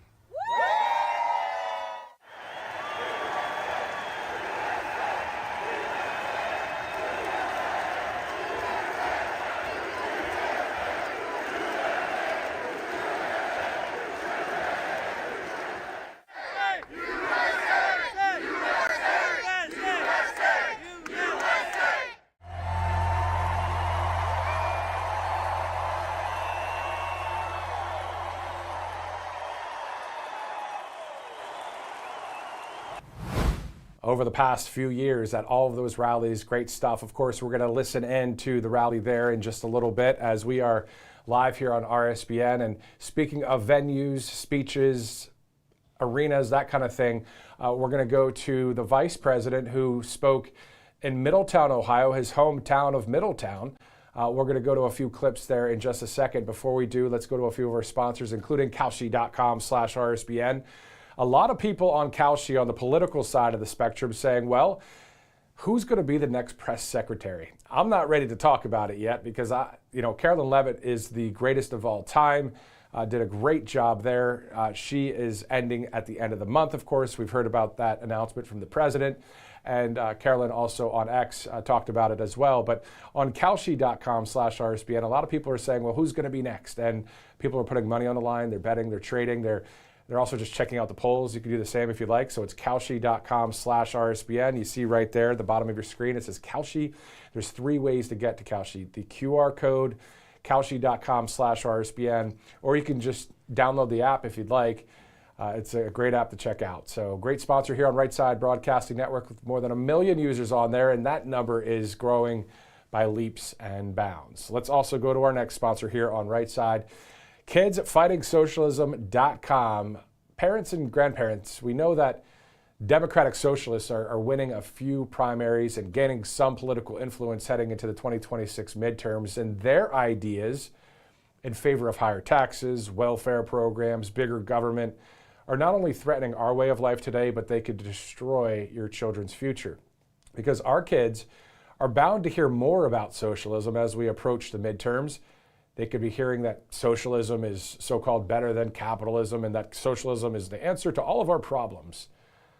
Well, of course, parents want to be in control of this conversation so our kids are not brainwashed into believing those lies. And that's why I want to tell you about the Kids Guide to Fighting Socialism. This important guide explains the differences between capitalism and socialism's big brother, communism, in a way kids can understand. It really dives into and explains crucial concepts such as free markets, individual freedom, and government overreach. And remember, with the midterms coming up, this is especially important for kids to learn right now. And that's why the Kids Guide is giving you the Kids Guide to Fighting Socialism for free today. It's part of a free gift bundle that also includes the Kids Guide to Free and Fair Elections. The guides are free and yours to keep. You just need to pay that $2 for shipping and handling for the special offer. And to learn more and order your free copy of the Kids Guide to Fighting Socialism and to get your free bonus guide, just visit kidsfightingsocialism.com. Again, that's kidsfightingsocialism.com. It may be the most important thing you do for your children or grandchildren this year. Great stuff there. A great sponsor as well as we're approaching the top of the hour here on Right Side Broadcasting Network. Let's go to the following. We know that Vice President J.D. Vance was speaking in Middletown, Ohio earlier today. Let's go to clip number 9 and look at a few of the highlights.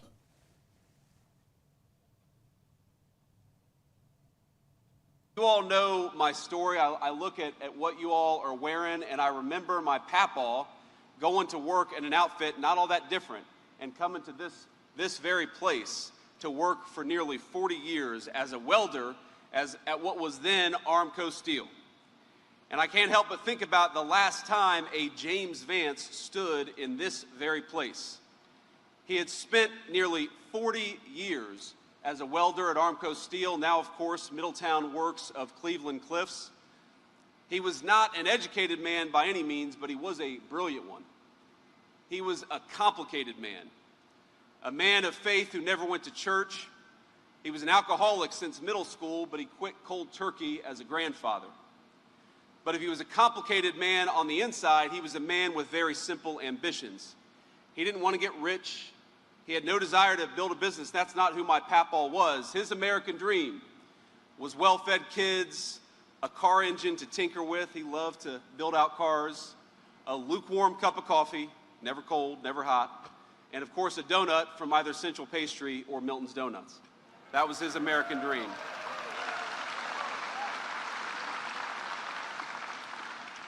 I went to Central Pastry today because, of course, I had to go get an ugly donut while I was in town.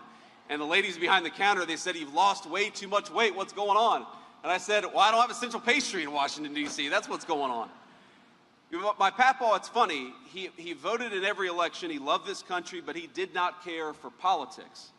Now, back then, he said that Democrats were the party of union men, so he usually voted Democrat, but he thought way too many politicians were just plain old corrupt, and he was right. All he asked for from his political leaders was very simple. He asked that his taxes be reasonable. He asked that his community be safe. He asked that our politicians ensure that there were good jobs for men and women who were willing to work for them. And he asked that America never be asked to be the policeman of the world. Now, he was my grandfather. I called him Papaw. And he toiled in this very place to give our family the little extras, like I said, for nearly 4 decades. Now, I'm very honored because the welders of this facility made me this incredible, beautiful artisan plaque to commemorate me coming here. And those of you who don't know, Papaw was a welder, so it's particularly meaningful for me and for all the welders behind me and in front of me. Thank you all. It means a great deal. But Papaw was a welder in this place for 40 years. And today his grandson stands here as the Vice President of these United States. It's an amazing thing.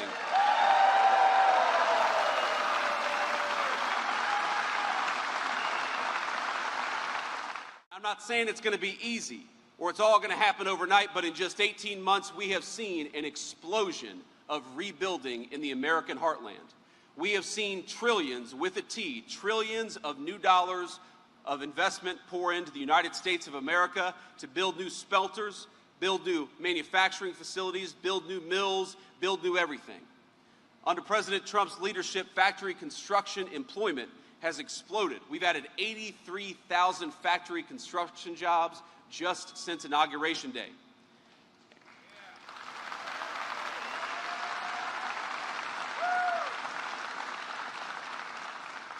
And as companies break new ground on new facilities and they start building new assembly lines, imports for capital goods are reaching historic peaks. Because when we build these facilities, we've also got to put the beautiful equipment that go into them. Demand for metal cutting and similar machine tools is hitting its highest levels in a century in the United States of America. And all this new construction is building on a strong base, with manufacturing activity last month reaching its best rate in many, many years. We've created more than 29,000 new jobs in the sector in 2026 so far, reversing years of decline in manufacturing employment. And year over year, manufacturing workers' wages actually went up 4.2%, where they went down under the Biden administration. And frankly, they've been higher in the industries where you've seen that decline in illegal immigration into our country, like construction and commercial trucking. And that brings me to why I'm here today. Because we're not just here to talk about the celebration and the good news and the numbers. We're here to announce that Cleveland Cliffs is making today, right here in Middletown, Ohio, a $1 billion investment in transformational manufacturing right here in our home.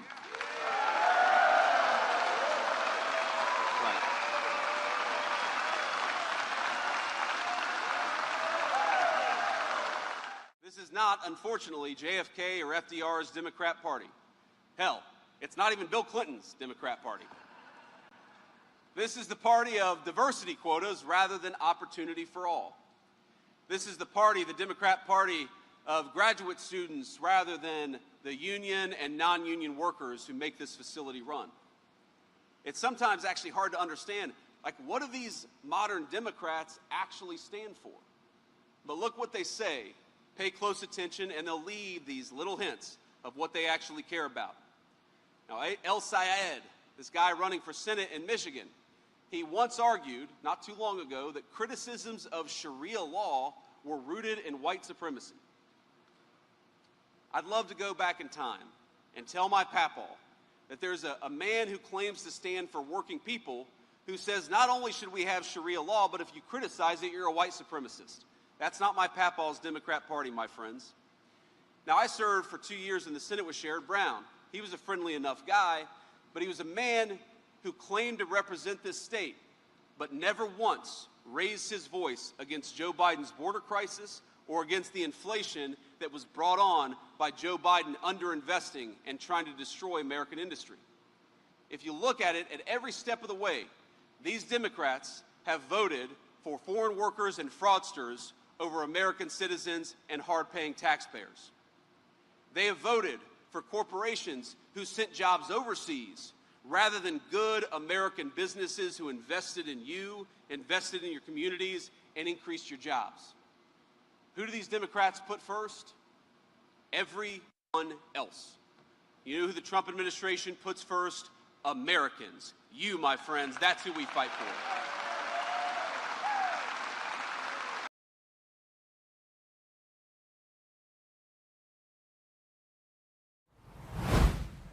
All right, looking live there. Beach, South Carolina, of course, looking forward to seeing some of the pre-program speakers. You know President Trump is not in the building right now because you don't have a presidential seal on the podium, but definitely getting to be a packed house there at the venue. Let's take a quick commercial break. We'll be right back here on RSBN Live.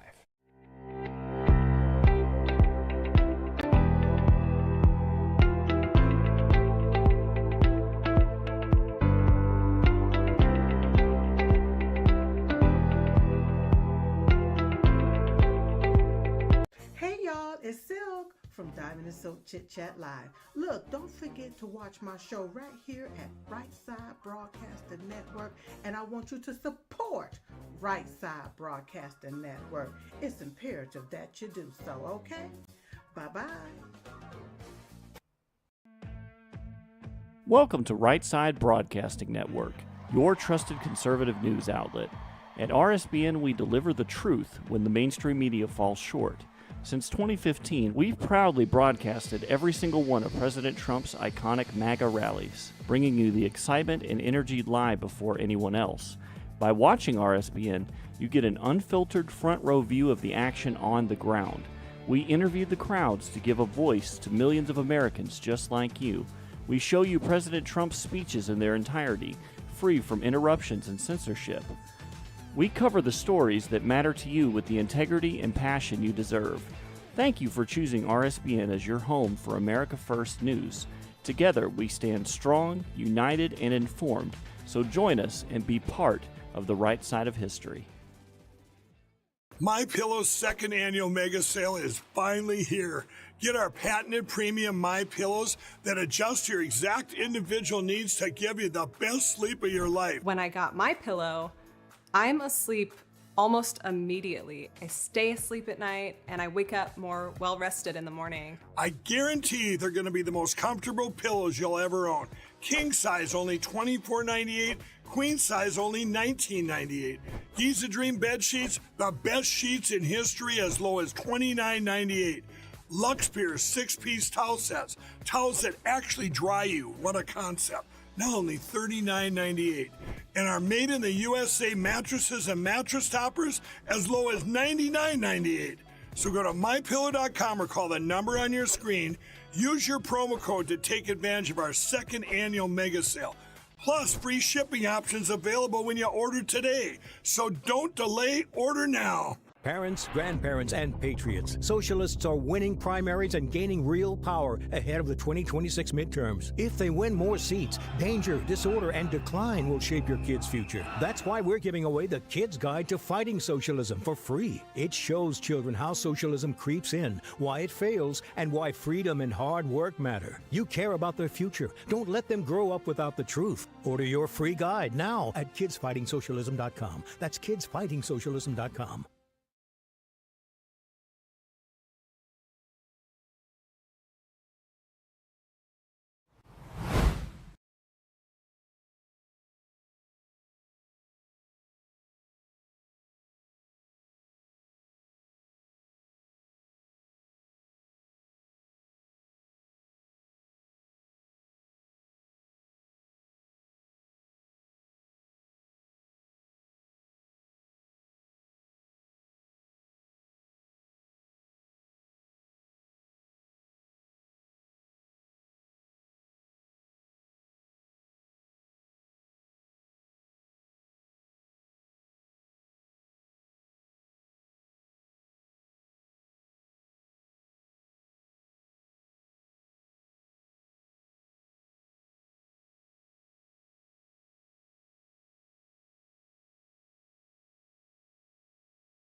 Live guests that will be joining us from now until then. And we're going over, of course, the 24/7 news cycle here on RSBN. Also, we'll be hearing the crowd, I'm sure, with some of the vibes that we have as we have another camera on the way into that arena. So it'll be good to listen in to some of that here on the network. Let's go to a couple of our sponsors, including mypillow.com/RSBN. mypillow.com/RSBN. A ton of great products, as you guys know. High quality products, low prices. That's pretty good stuff. That's a win-win. It's actually a trifecta of wins, because if you're buying into conservative industry, it's good for conservative economy as well. mypillow.com/RSBN. And if you're not a conservative and you want to buy some MyPillow, hey, mypillow.com/RSBN is the spot to do it. You get that huge discount there with the RSBN promo code. Also, if you'd like to donate to Right Side Broadcasting Network, again, we're not bought and paid for by some huge woke corporation. You know, this is all about the viewers, and also we have some great sponsorship here. RSBnetwork.com/donate is the place to go. RSBnetwork.com/donate.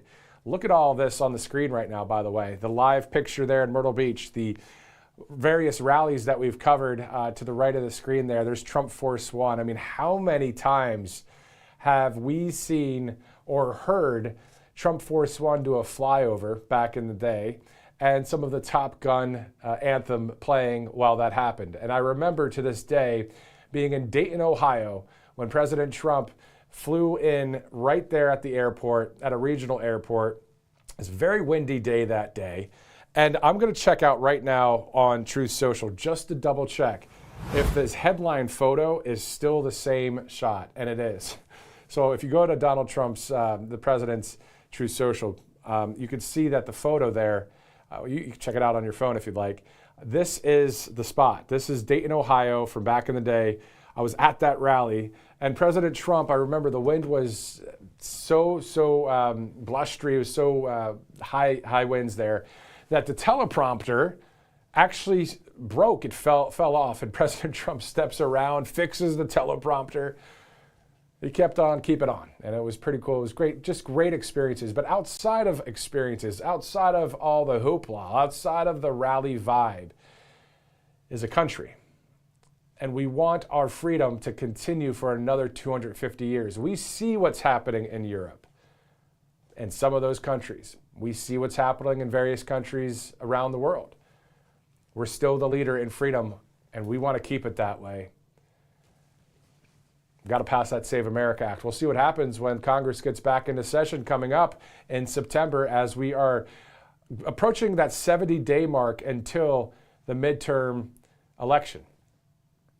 So we'll see how everything transpires over the next few months and into 2027. Can you believe it's going to be 2027? 2026 so far going like that. And especially when you go to Hobby Lobby like I did with the family the other day and saw all the Christmas decorations all over the place already.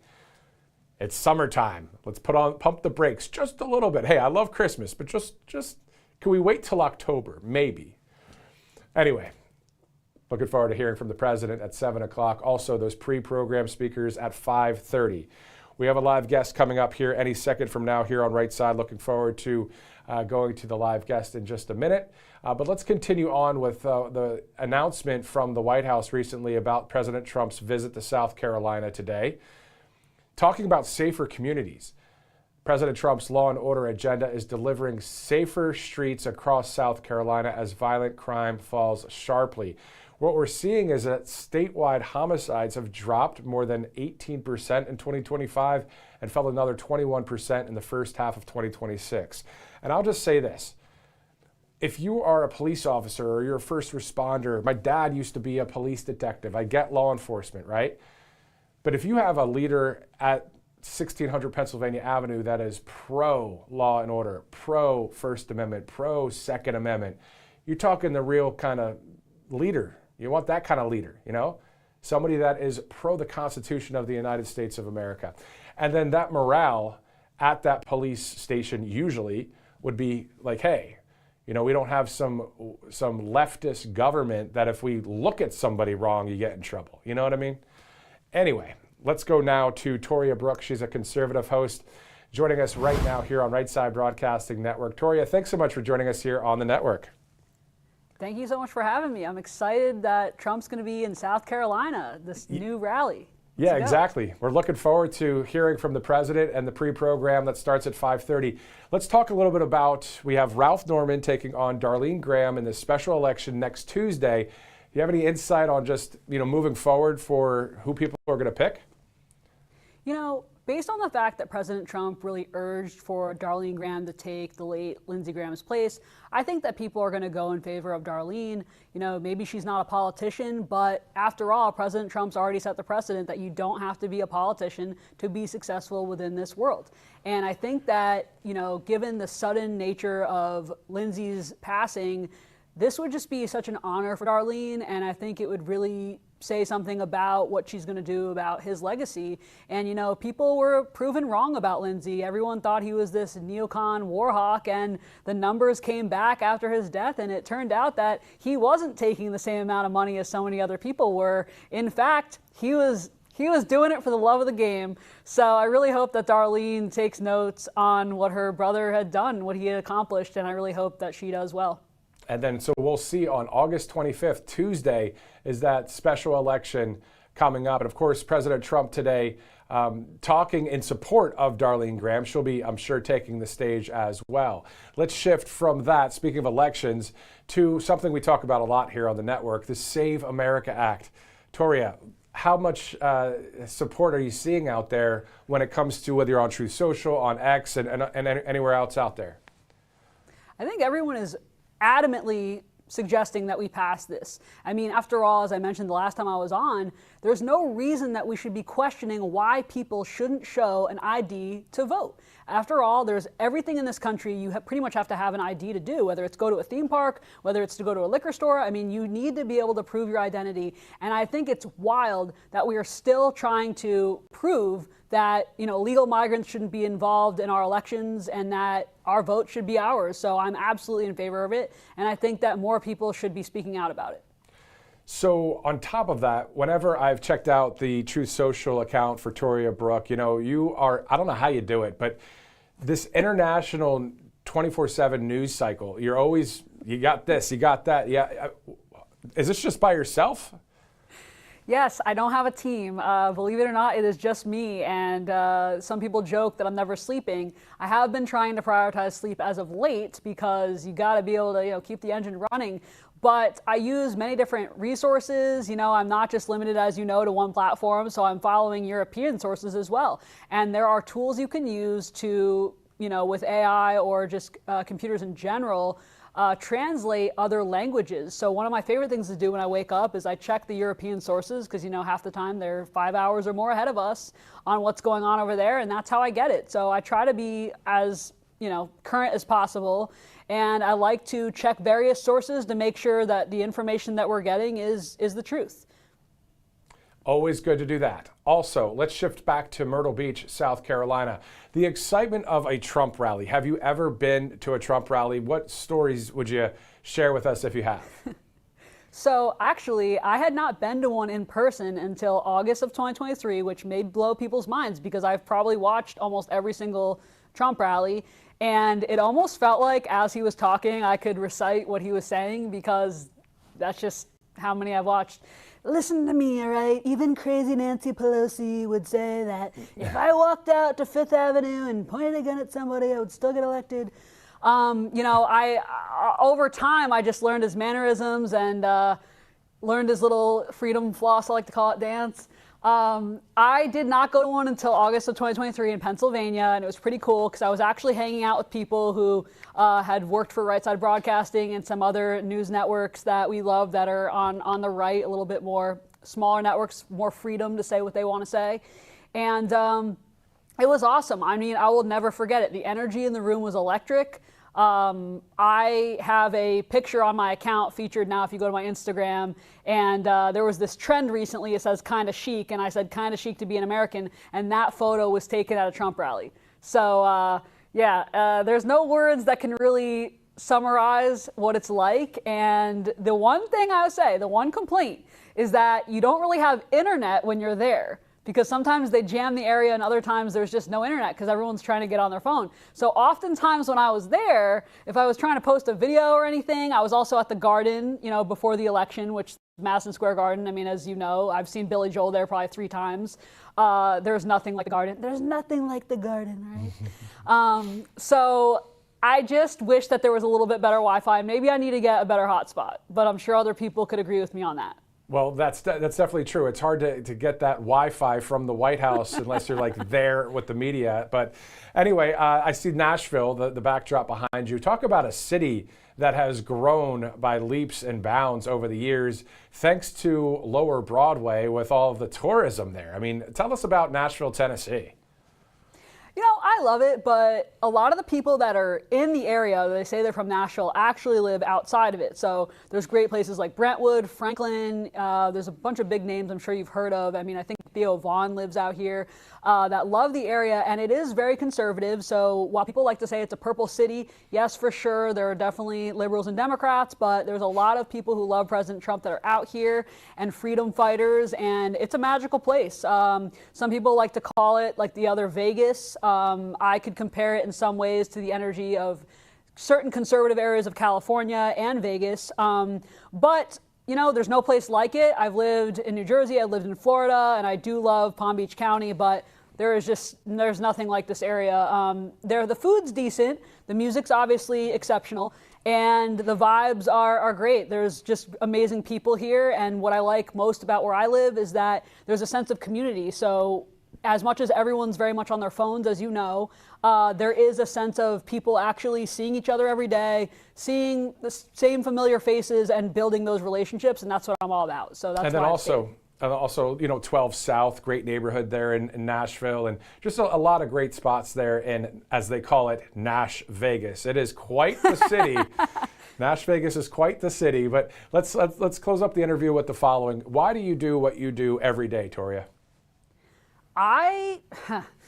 When I left corporate working in fashion and I realized what this country needed, I realized that there's nothing like fighting for what's right. There's nothing like fighting for this nation. And right now we need a revival, not only in the church, not only in your faith, but we need it politically. And there's nothing like young people rising up. So I felt that I had a duty, and I just felt a calling. And I want people to know the truth of what's going on. I want to be able to represent the president, and I want to be able to bring people together. So there's nothing like this. When I wake up in the morning from the time I go to sleep, this is what I'm doing. And maybe that's what other people feel about their callings, whether it's medical, whether it's becoming a lawyer, which maybe I will be one day. But right now, this is my passion, and I really love serving the people who follow me and trust my judgment in sharing the truth. Awesome stuff. Conservative host Toria Brooke, thanks again for joining us here on Right Side Broadcasting Network. We'll talk to you later. Thank you. Awesome stuff there with Toria. I've always, I followed her on Truth Social. I've seen all of these posts from Brazil and then Taiwan, and I'm like, how in the world? I mean, I see it too, but she gets it posted right out into the whole, I was going to say Twitter sphere, but these are old terms. Before we get to Dr. Sebastian Gorka, the Deputy Assistant to the President, the Senior Director for Counterterrorism, National Security Council. Before we get to that interview, let's go to a few of our sponsors here on Right Side. We have a few other live interviews lined up as we get ready to go to Myrtle Beach and hear the crowd chanting USA and Lee Greenwood's God Bless the USA, which Lee has been on the broadcast here before a few times. It's great to interview Lee and other people too. So anyway, let's go to our first sponsor here on Right Side. You see, All Family Pharmacy is one of our great sponsors, and we've talked about All Family Pharmacy before, and there's a reason we keep returning to them.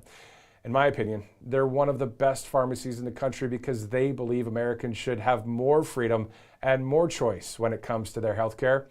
They stand for medical freedom and work to make trusted medications easier to access without all of that runaround. So when life throws you a curveball and your health suddenly becomes the priority, you want a pharmacy that's ready to help. From connecting you with licensed medical providers when appropriate, to fast shipping options, to knowledgeable support when you have questions, All Family Pharmacy is there when you need them.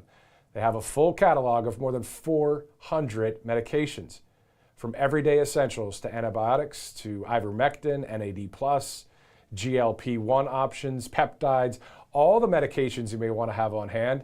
It's really the kind of company you hope you never need in an emergency, but you're glad it's there if you do. Check them out and find the medications you may need for your family. Visit allfamilypharmacy.com/RSBN. Use that promo code at checkout. You get that 10% off. You can also give them a call, 561-717-6794, 561-717-6794. If you have any questions, All Family Pharmacy, great sponsor here on Right Side Broadcasting Network. All right, so it's 4:25. Let's go to Birch Gold Group. You see that we are still a couple months out, but the midterms are fast approaching.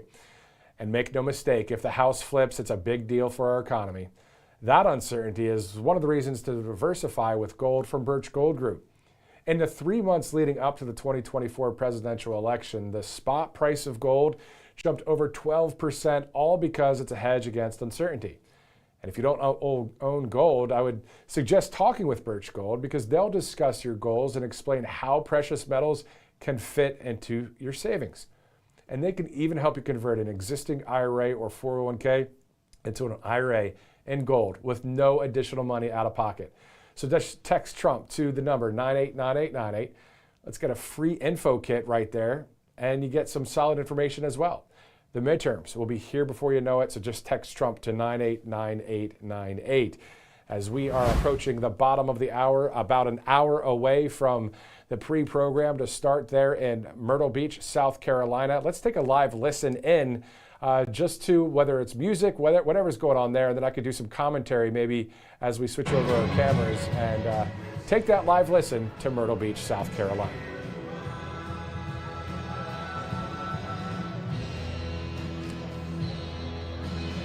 It sounded just like I remembered it. It's good stuff there at Right Side Broadcasting Network there in Myrtle Beach, South Carolina.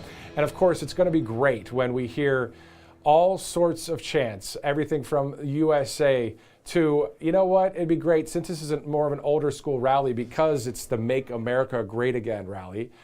Hey, build the wall. We're already seeing the wall be built. Let's see what else. How about Let's Go Brandon? That's always a funny one. Every time I'm out at these rallies and events outside, you know, we start chanting USA, and then I say, let's go, Brandon, and we have a great time doing that, of course. And it's been quite the run of rallies for President Trump since 2015. I recall in the Bronx, of all places, right? You'd think the Bronx, New York, that's a place that's only blue, right? Well, it's not. And there are a ton of people that love our country and love freedom and love President Trump in the Bronx. We saw that rally some time ago. There are so many to bring up, so many great moments in time that we've witnessed together, and some really difficult times as well, as we saw with J13 back in Butler, Pennsylvania. But it was a week later that in Grand Rapids, Michigan, that we had what we saw 7 days later, a packed house, President Trump saying the show must go on a week after getting hit by gunfire at that rally in Michigan. And it was better than a Game 7 in, if you understand Stanley Cup hockey. That is one of the most electric kind of vibes that I've been around. Of course, if you go to a college football game, it's that kind of thing. But it's something of a deep love and loyalty to the United States of America and to the president after going through what he went through in 2024 and then crushing it in the election just like he did in 2016, 2020. We know what happened in 2020. And let's talk about that a little bit, shall we? Because it's something that's interesting when the White House and the president say the following, that the Census Bureau recently released an analysis showing more than 24,000 non-citizens illegally voted in the 2020 election. And that, we're told, is just the beginning. Millions more voters' records will be analyzed in the coming weeks. And these records will likely show tens of thousands of additional illegal voters. The White House saying the American people deserve transparency and secure elections. America's elections are for American citizens only. If someone's for mass migration, if someone's for leftist policies, if someone's for socialism, communism, Sharia law, which is, again, a governance, a law that is trying to push all other types of things, not the United States Constitution, right? If somebody's pushing all of these things, well, we know that that's exactly what's happening. Because on this ballot coming up for the midterm election, it is that, isn't it? Socialism, communism, Marxism, taking on conservatism, freedom. That election is coming up in north of 70 days. And then before you know it, it's the 2028 presidential. So a lot going on right now here as we're monitoring these stories. And coming up, I believe it's a confirmed interview. Now, G. Van Fleet has joined us here on the network before. She escaped communism. So of all people, and now she's a great patriot American citizen, of all people, I wanted to hear from her about really what we're facing when it comes to some of this DSA, Democratic Socialists of America and all of that. And I want to make one more point quickly. There are people that are saying, well, the Democrats need to come out and say, hey, we're not part of that extreme left. We're not the Democrat Socialists of America. We're not communists. Those people are just way too far left. Where are the moderate Democrats? To me, there's no difference, because people can say they're a moderate Democrat, but in the depths of their mind, they want the DSA, they want communism, they want all the terrible things. And there may be some Republicans that feel the same way, who knows? Let's go to some of our sponsors here on Right Side. We spend a lot of time preparing for storms, power outages, and all kinds of unexpected situations, but one thing most families never think about is what happens in those first critical minutes after a serious accident. And that's exactly why the First Hour Trauma Kit was created, because really it's packed with, it's not just another first aid kit. It's packed with 82 life-saving tools, including a professional emergency tourniquet, chest seals, a splint, trauma bandages. I didn't even know you can get this stuff. And other equipment designed to help you respond before first responders can arrive. So those first few minutes can be incredibly important. Whether it's a car accident, a bad fall, a workplace injury, or an outdoor emergency, having the right equipment available can make all the difference while you're waiting for professional medical help. And because you're watching RSBN right now, whether live or on replay, there's a special opportunity for our audience. Just head on over to firsthour.com or simply scan the QR code on your screen to learn more and get yours today. Don't wait until an emergency happens to wish you were prepared. Join the thousands of Americans who have already added the First Hour Trauma Kit to their home, vehicle, or range bag. All you have to do is visit firsthour.com today. That's the number one, STHOUR.com. So firsthour.com. With First Hour, don't just hope you're prepared, know you are. Great sponsor here on Right Side Broadcasting Network. I wish I knew about this back in the day. Not saying I went through some wild accident or anything, but just having that, being prepared in that way. It hasn't always been a studio setting. I've done the studio thing, but I've also been out there in the field a lot over the past 20 years. Including Superstorm Sandy on the beaches of that storm that hit in 2012, and all sorts of different coverage that I've partook in when it comes to weather coverage. It's always good to have something like that. And maybe if you are in an accident or something. First Hour, great sponsor, new sponsor here on Right Side Broadcasting Network. All right, so are we going to see the presidential seal be put up on that podium? I don't know. But if we do, that means President Trump is in the building. That looks like just a photo happening right now.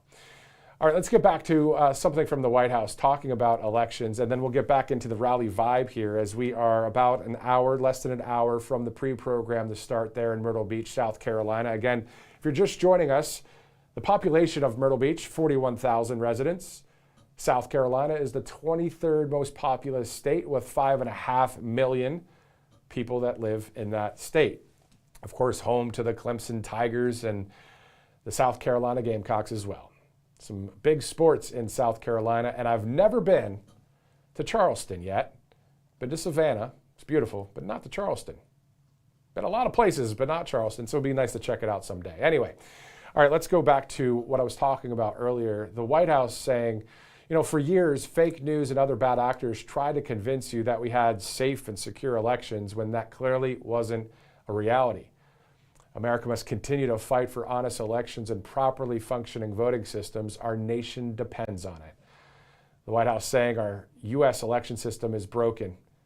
And there's a lot of disclosures that the president shared with the American people just a few weeks back. Remember when the news media, the mainstream folks decided, we're not going to really air the speech by President Trump in a primetime address about elections? Of course they wouldn't want to air that. Because there's evidence, receipts, proof, facts, truth that hundreds of millions of American voter files are in the hands of foreign governments. How about voting machines and ballot counting systems exposed to hacking and manipulation? How about China and other adversaries actively trying to meddle in elections? Evidence of fraud being buried, hundreds of thousands of non-citizens and dead people still active on voter rolls. No voter ID, no proof of citizenship required, tens of millions of mail-in ballots floating unsecure. Again, this is why the president's talking about the Save America Act. There are some in conservative circles talking about a national election security, election integrity declaration, similar to when President Trump called a declaration for the southern border. We'll see what happens. We'll monitor it here on Right Side. Also, coming up, of course, speaking of elections, we have that midterm that's in about 70 days, but September 9th and 10th in Dallas, Texas, a huge midterm national convention. Looking forward to seeing that coverage right here on Right Side and within conservative media as we're approaching the 4:37 mark on RSBN. If you'd like to follow us on Right Side Broadcasting Network on Truth Social, all you have to do is go to @RSBN and hit the follow button. It's @RSB Network on X. If you'd like to share this link with your friends and family, please do so as we get ready to see some of the pre-programmed speakers at 5:30. And also, we see the president at 7 o'clock. In the meantime, we have a couple live interviews coming up in just a little bit. Let's take a quick commercial break. We'll be right back here on Right Side.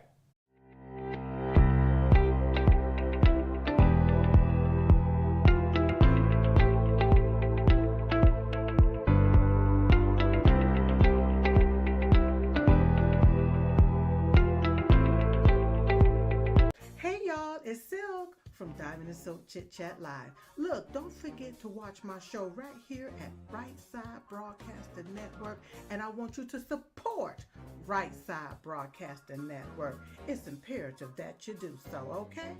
Bye-bye. Welcome to Right Side Broadcasting Network, your trusted conservative news outlet. At RSBN, we deliver the truth when the mainstream media falls short. Since 2015, we've proudly broadcasted every single one of President Trump's iconic MAGA rallies, bringing you the excitement and energy live before anyone else. By watching RSBN, you get an unfiltered front row view of the action on the ground. We interview the crowds to give a voice to millions of Americans just like you. We show you President Trump's speeches in their entirety, free from interruptions and censorship. We cover the stories that matter to you with the integrity and passion you deserve. Thank you for choosing RSBN as your home for America First News. Together, we stand strong, united, and informed. So join us and be part of the right side of history. MyPillow's second annual mega sale is finally here. Get our patented premium MyPillows that adjust to your exact individual needs to give you the best sleep of your life. When I got my pillow, I'm asleep almost immediately. I stay asleep at night and I wake up more well-rested in the morning. I guarantee they're going to be the most comfortable pillows you'll ever own. King size only $24.98, queen size only $19.98.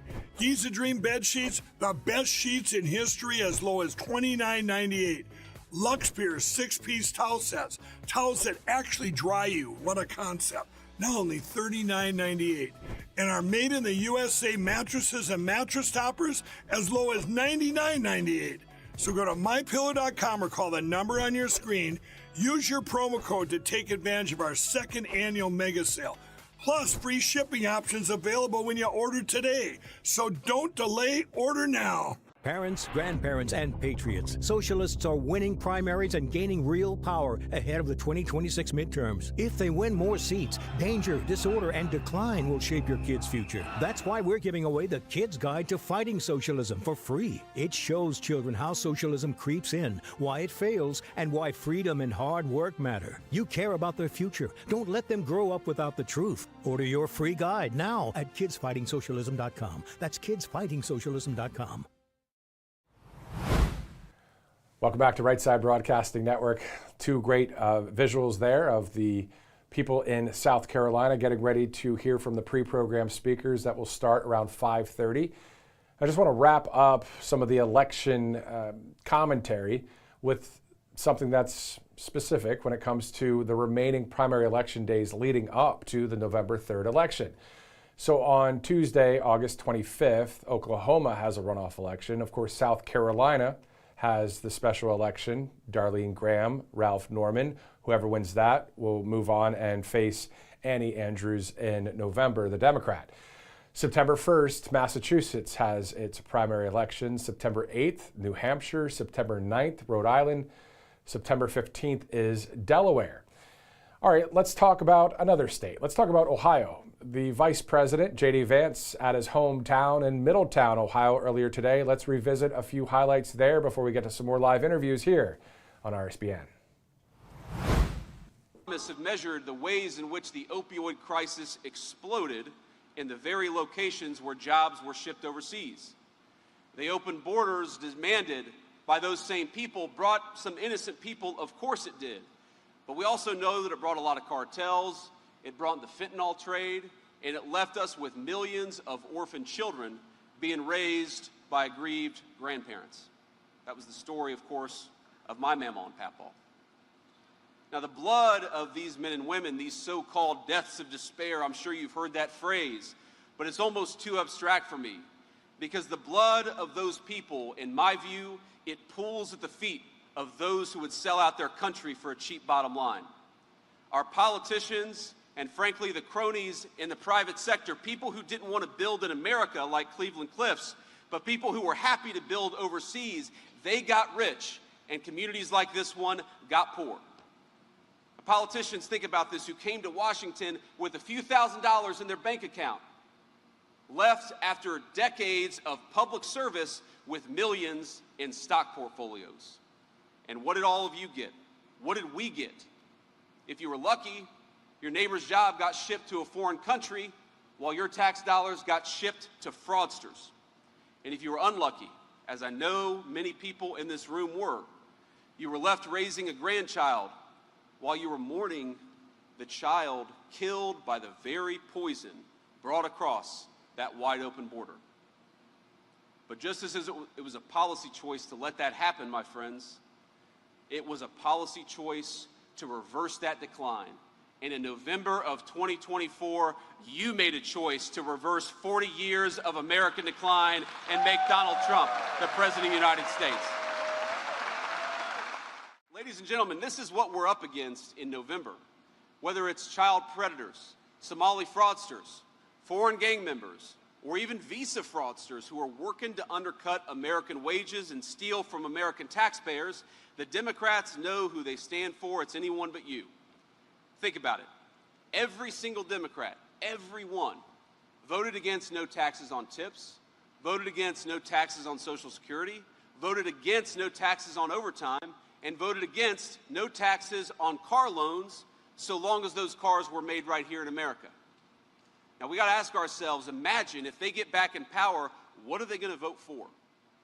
If these radicals take control of Congress, they're going to pass the craziest agenda America has ever seen. You're not going to have to take my word for it. You just got to hear these guys actually talk about it themselves. One incoming Democrat congresswoman wants to abolish prisons, she wants to abolish police, and she wants to abolish the borders. And let me just say, that's the only real question on the ballot in November. Do we believe in America, or do we believe in nothing? We in this room believe in America, and we're going to fight for it, my friends. We're not just here to talk about the celebration and the good news and the numbers. We're here to announce that Cleveland Cliffs is making today, right here in Middletown, Ohio, a $1 billion investment in transformational manufacturing right here in our home.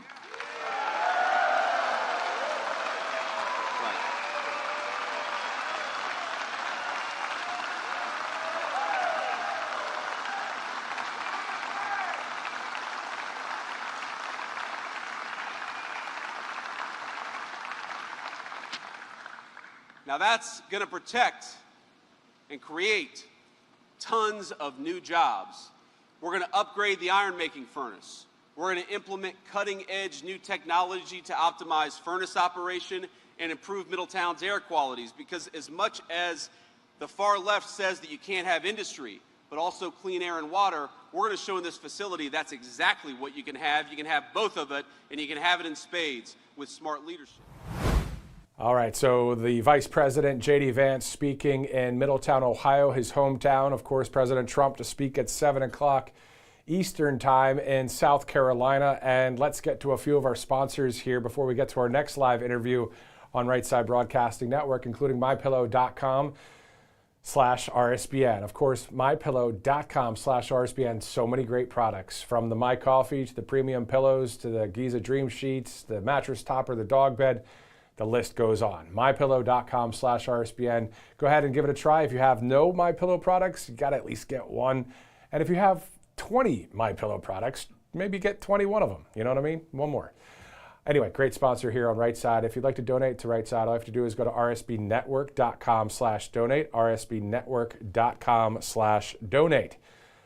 All right, so as we await the pre-program to start, we have a few live guests that will be joining us, including David D'Arcangelo. He's the CEO for Angel Buttons. So you might be wondering, wait, where did this button come from? Well, this came from Angel Buttons. It says, tell Congress to do what, David? Pass the SAVE Act. You know how I feel about that, Matt. Yeah, definitely. Tell Congress to pass the Save America Act. So I've got the button here. Got to. Last time David was on, he sent us over a bunch of buttons. So thanks again for doing that. Good stuff for even back in the day. Like you said, the midterm convention. Oh. And anybody who wants some RSBN swag, we got that too. Oh, man. Really? Okay, you're going to do that to me and not send we got that too. So we got it multiple ways. Oh, man, that's cool stuff. The CEO for Angel Buttons, thanks again for joining us here. You know, President Trump keeps on keeping on like the Energizer Bunny, doesn't he? He just keeps going to these rallies. He's amazing. The stamina that this guy has is just, it really is. I don't know if there's another example in America. I mean, other than, JFK was very youthful. He kind of got, all the media attention for that. So, but really next to that, I don't know if we've seen anybody with quite the charisma or energy that President Trump has. It's really remarkable. Whether you like him or not, you've got to give him really tremendous credit. I mean, for what happened in Butler, how terrible that was, and to bounce back. I think, was it a week or two later? He's up there doing rallies again. I mean, that's really, it's amazing. It is amazing. Yeah, it was 7 days later, Grand Rapids, Michigan. The show must go on. I was there for that. He had the patch on his ear and everything. And man, when he came out, J.D. Vance, actually the vice president or the candidate at that time, came out and introduced the president, and the place went wild. It was epic. Now, have you been to any rallies out there, and what states and any experiences you've had? Yeah, so the one rally I tried to get into in New Hampshire, I got shut out of because I only got there 3 hours in advance, and the line stopped. So we went to a local place actually to watch it, because there was still a line. There was still, a quarter-mile line ahead of us when they said there's no more room inside. So yeah, I mean, these rallies are intense, and I was watching Butler live when that happened, and it's just, again, it's a phenomenon that we've never seen previously, and quite frankly, I don't think we'll ever see again. Yeah, this is something that is a different level that we've been covering here at RSBN. We've been front row, really. It should be called front row RSBNs instead of only just front row Joes. I mean, because we've been there since 2015. And David, can you share with us a little bit of how the last time you were on here, a disability-owned business, pretty awesome stuff in the sense of how successful you guys are. Don't you have your buttons in Walmart and other places too? We've had our buttons on commercials. We've had them we're still on Walmart.com. You can buy them there. You can buy them on angelbuttons.com, Walmart.com. We have a shop set up there. So yeah, I mean, there's not many brands, if any, that have a trademark that are, verified official, made in the USA, 100% made in the USA, disability-owned business enterprises. So we might be the only one, as far as I know. Yeah, no, that's awesome stuff. And the buttons are great. You sent us over a bunch of them. The RSBN one looks really sharp, though, by the way. And that one's cool, too. I did both of those up for you. So we've got both a white and a blue with the reverse there. So either one, I'll send them over to you as well. And, of course, we've got all the patriotic buttons that we and different sizes too. This one's a small lapel pin that you could just tack on, love the USA. And we've got 9/11 coming up, so we've got those never forget buttons. So yeah, I mean, we love America, and change is coming. And I really think that we're actually now, I was looking at the polls, one of my last episodes of my podcast, I had pollster David Paleologos on, and going over some of the data, both with him, the Cook Political Report. I've been looking at some other polling. I actually think the Republicans are going to keep the House and the Senate by narrow margins, which is going to be good. So it's going to be a continuation of what we've been going through recently, I think. Yeah, no, it's very interesting because we are about 70 plus days until that midterm national election. Let's talk about the midterm national convention, a place that a number of people may be wearing these buttons that are there. So let's talk about that. That's something that has not happened in the RNC's history. Yeah, having a mid-year, I think, is great. And it's done at the state level in various states, and I think it's proven to be effective because you don't have to have the burden of all of the pressure of who's getting nominated and all the things that you can really kind of talk about issues, get everybody together, keep everybody on the same page.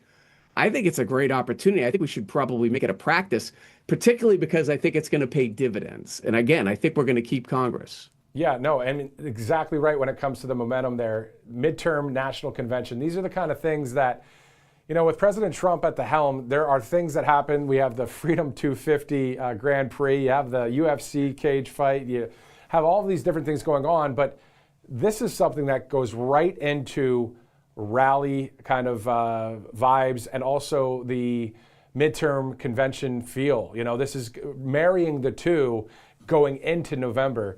What are your just final words when it comes to the Save America Act, just getting it passed, to my point and to your point of making this button? Yeah, so, as somebody who was a very early supporter of President Trump and saw this phenomenon coming back in 2016, when you could see these rallies and people were saying, oh, well, he's a celebrity, he's not going to win, that's why he's doing well. I was like, I don't think you understand. You can't, it was a groundswell as a grassroots campaigner. I could feel it. And so to continue it all the way through, I mean, in 1845 was really when Congress acted on the first nationwide elections and kind of normalized that. We went the next 150 years without really much reform. So we do need the Save America Act now to modernize an election process that has been so diffused. I really believe in local control, but you got to set some national standards. And we've gotten so far away from that. It's time now to develop these national standards because the safety of our system is the fact that we have 50 states. But with I think it's 178,000 something precincts, almost 100,000 polling locations across the country. We should have election day. It should be a one-day thing. It should be a national holiday. And we should be able to get the results that night and give Americans the confidence back in our elections. No more of this hanging chads. It started back in even before 2000 election when it was controversial, even before then. So, we've had this past 20-something years of really election day doubts. And what happened in 2020 is completely unacceptable. Mail-in voting needs to be eliminated or very significantly reined in and reformed because there's just too much fraud there. And don't believe me, that's not even a partisan thing. Just read the reports that have been put out on it by all sides of the political spectrum, by the way. So, yeah, I mean, we need that reform. I'm not sure what they're waiting for, but we've got to do it. You got to call your Congress people and let them know that your vote, the vote for them is depending upon that bill. It's so true. It's a common sense piece of legislation. I don't want to use the word act anymore. I want to say, well, the Save America law is, I'd much rather hear that. David D'Arcangelo, the CEO for Angel Buttons, great insight and analysis. And I believe the mass majority of the country agrees exactly with what you just said. 80% agrees with us, Matt. We got to get it done. Get it done. David D'Arcangelo, thanks again for joining us on RSBN. Have a thanks for great day. the buttons as well. Sure, let me know. Thank you. Good stuff there with David. with angel buttons. All right, so we are live right now, and you see that the podium does not have the presidential seal yet, so that means President Trump's still en route to that great event that'll be taking place here in just a little bit. So we're about, 36 minutes from the pre-program that is set to start at 5:30, and then President Trump to speak at 7 o'clock. All right, let's go to a few of our sponsors here on Right Side Broadcasting Network, including the following. Right there, you see Kalshi.com/RSBN. So if you're looking to bet or trade, or maybe just check out some polls, this is the spot to do it. Right away, when you open up the app, it goes right to political trending stories or trending bets. And one of them is, who will the next White House press secretary be? And there's a bunch of names there, and people are, putting money on the line. A lot of people are just checking out the polls as well. So you can do whatever you'd like when it comes to Kalshi.com/RSBN.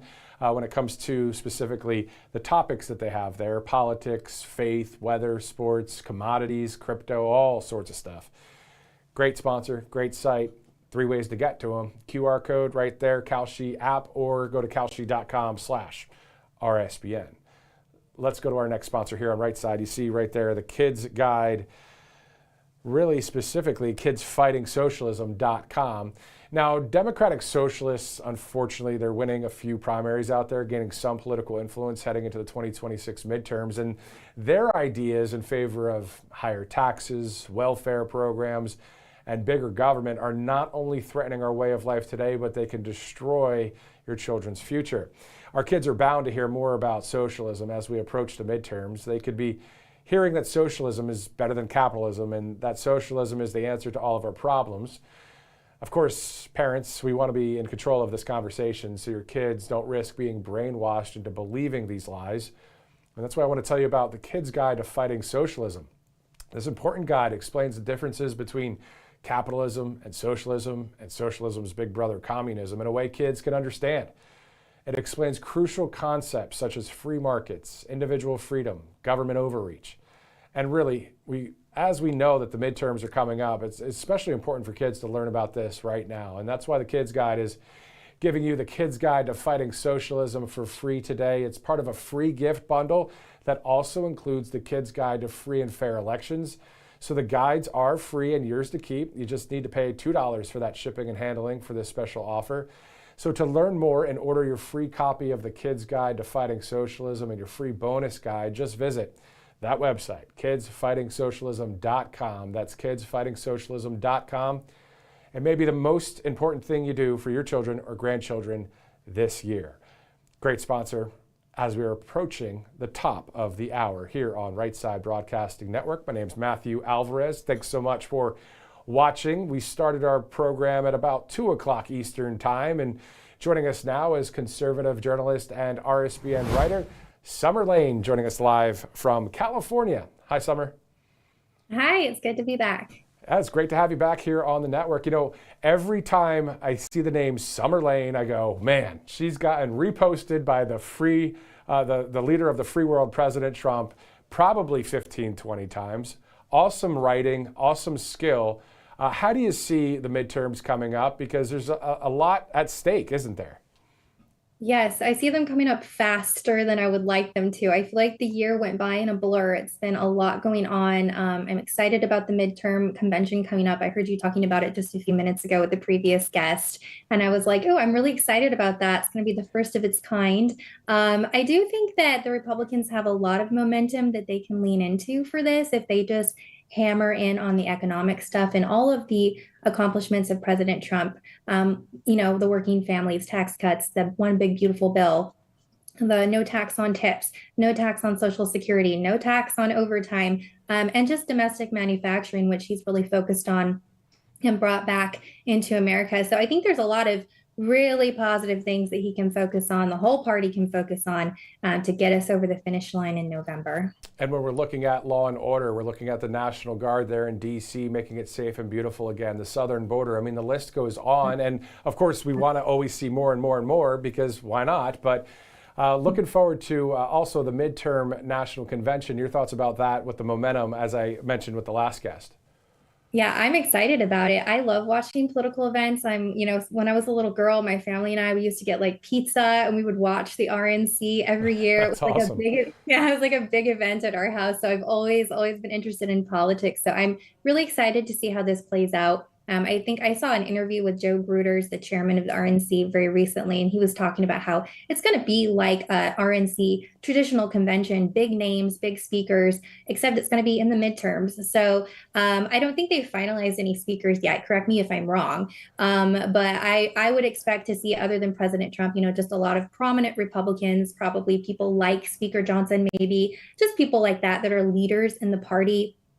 And I'm excited just to see who they pull in for this. It's going to be fun. Yeah, exactly. And I'm thinking, because of some of the interviews we've done here with Joe Gruters and others with the RNC, that there will be also everyday Americans, which whenever I say everyday Americans, it doesn't mean that it's, just an everyday American. You, me, we are everyday Americans. We want the best for our country. We love God, family, country. We want freedom to continue. And, we want the Save America Act to pass and all of those things. Let's shift over now. It's Myrtle Beach, South Carolina. This is yet another Trump rally, but this time the Make America Great Again banner is behind the president. This is looking old school, but still, tell us your thoughts about some of maybe the rallies you've been to, some of the experiences that you've had there. Well, I feel like the Trump rally experience is kind of like going to, I don't know, like a David Bowie concert or just something really unique, Yeah. you'll never experience it again. It's a once in a lifetime thing. The most recent rally I went to was here in California, actually, when President Trump came to Coachella. And that was like right before the election. It was over 100 degrees, but people like didn't care. They were so excited to see him. And it's like going to a concert. People are like screaming and they're like so excited. And I always encourage people, like, if you have a Trump rally near you, like, you should go, because it is so fun to be on the ground and to feel the energy, and you will never regret it. Yeah, exactly. And even if it's hot, if it's cold, if it's rainy, if it's muddy, and then usually it's always good if it's an indoor event, especially if it's really cold outside. I know I've seen that before. My fiance at the time, now my wife, we were up in New Hampshire. We were up in, it was New Hampshire for about a week of coverage here with Right Side a couple years back. And it was just icy and cold. But man, when you get inside and you hear those USA chants and you're like, all is good in the world, right? It just definitely gives you that kind of that good feeling. We want more of that when it comes to the freedom for our nation, don't we? Yes, definitely. And I think the midterms are going to decide just kind of which direction we're going to go. I certainly am hoping and praying that we're going to hold our majorities in both chambers.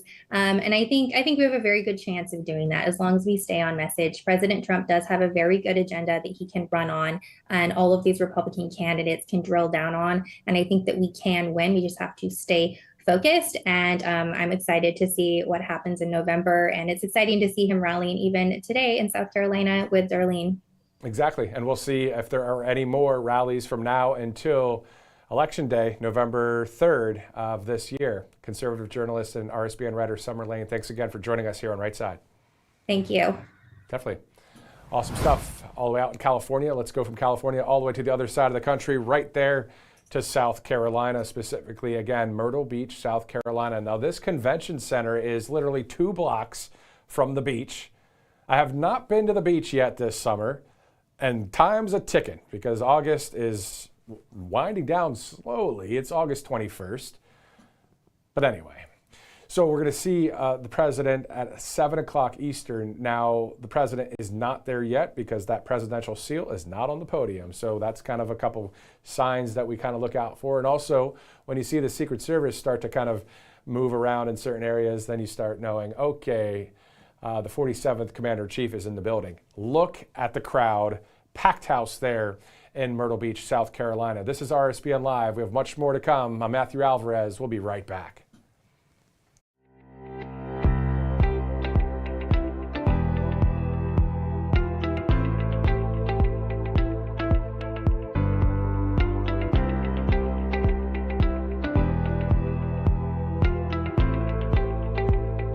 Hey y'all, it's Silk from Diamond and Silk Chit Chat Live. Look, don't forget to watch my show right here at Right Side Broadcasting Network, and I want you to support support Right Side Broadcasting Network. It's imperative that you do so, okay? Bye-bye. Welcome to Right Side Broadcasting Network, your trusted conservative news outlet. At RSBN, we deliver the truth when the mainstream media falls short. Since 2015, we've proudly broadcasted every single one of President Trump's iconic MAGA rallies, bringing you the excitement and energy live before anyone else. By watching RSBN, you get an unfiltered front row view of the action on the ground. We interview the crowds to give a voice to millions of Americans just like you. We show you President Trump's speeches in their entirety, free from interruptions and censorship. We cover the stories that matter to you with the integrity and passion you deserve. Thank you for choosing RSBN as your home for America First News. Together, we stand strong, united, and informed. So join us and be part of the right side of history. MyPillow's second annual mega sale is finally here. Get our patented premium MyPillows that adjust your exact individual needs to give you the best sleep of your life. When I got my pillow, I'm asleep almost immediately. I stay asleep at night and I wake up more well-rested in the morning. I guarantee they're going to be the most comfortable pillows you'll ever own. King size only $24.98, queen size only $19.98.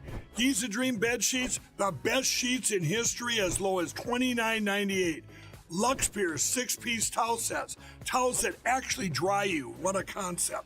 Now only $39.98. And our made in the USA mattresses and mattress toppers as low as $99.98. So go to mypillow.com or call the number on your screen. Use your promo code to take advantage of our second annual mega sale.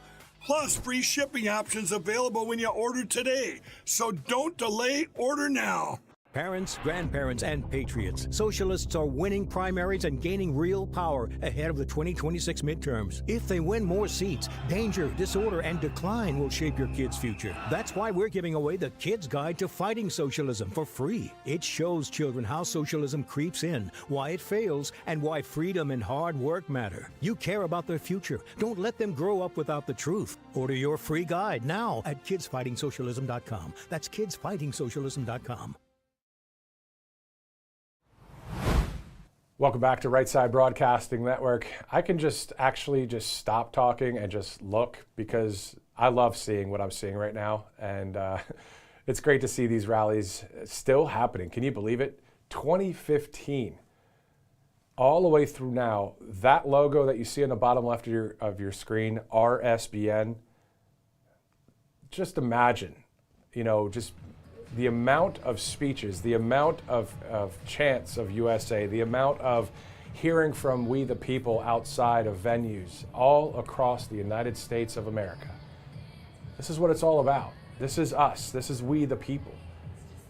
And even if you haven't been to an event, this is still what we're talking about is God, family, country, we the people, freedom, all the things. If you're expecting some really, some scientific answer, because common sense is common sense. We love our families. We want the best for them. We want our freedoms. We want to be able to say we love the Constitution, and we might not like this particular law that somebody's trying to push from some other country and not have a problem with that. That is not the way it is in other countries in the sense of being able to have freedom just of speech. You guys know that. That's why we keep on keeping on here on RSBN and conservative media. Again, this is not, and I've said it before, we don't play TV. I'm not playing TV here. I don't have a teleprompter I'm reading from on the camera. There is a screen behind the camera where I can check out some notes or some sponsor, scripts and that kind of thing. But just being real with you guys, because that's what it's about. For years and years and years, all you guys saw and all I saw were these people that were sitting in these great studios always being like, here's the news of the day. And they would forget to cover a story that was really, really important for the American people, And so, as I mentioned earlier in the broadcast, I've worked in the mainstream media, local news throughout the country, that kind of thing. And before we get to our sponsors, I just want to share this quick story. The fact that when President Trump won in 2016 against Hillary Clinton, when I went to work the next day, Those that were really liberal did not show up to work. Their computers were off. Their chairs were pushed into the desks. How could Donald Trump win that election? I can't believe.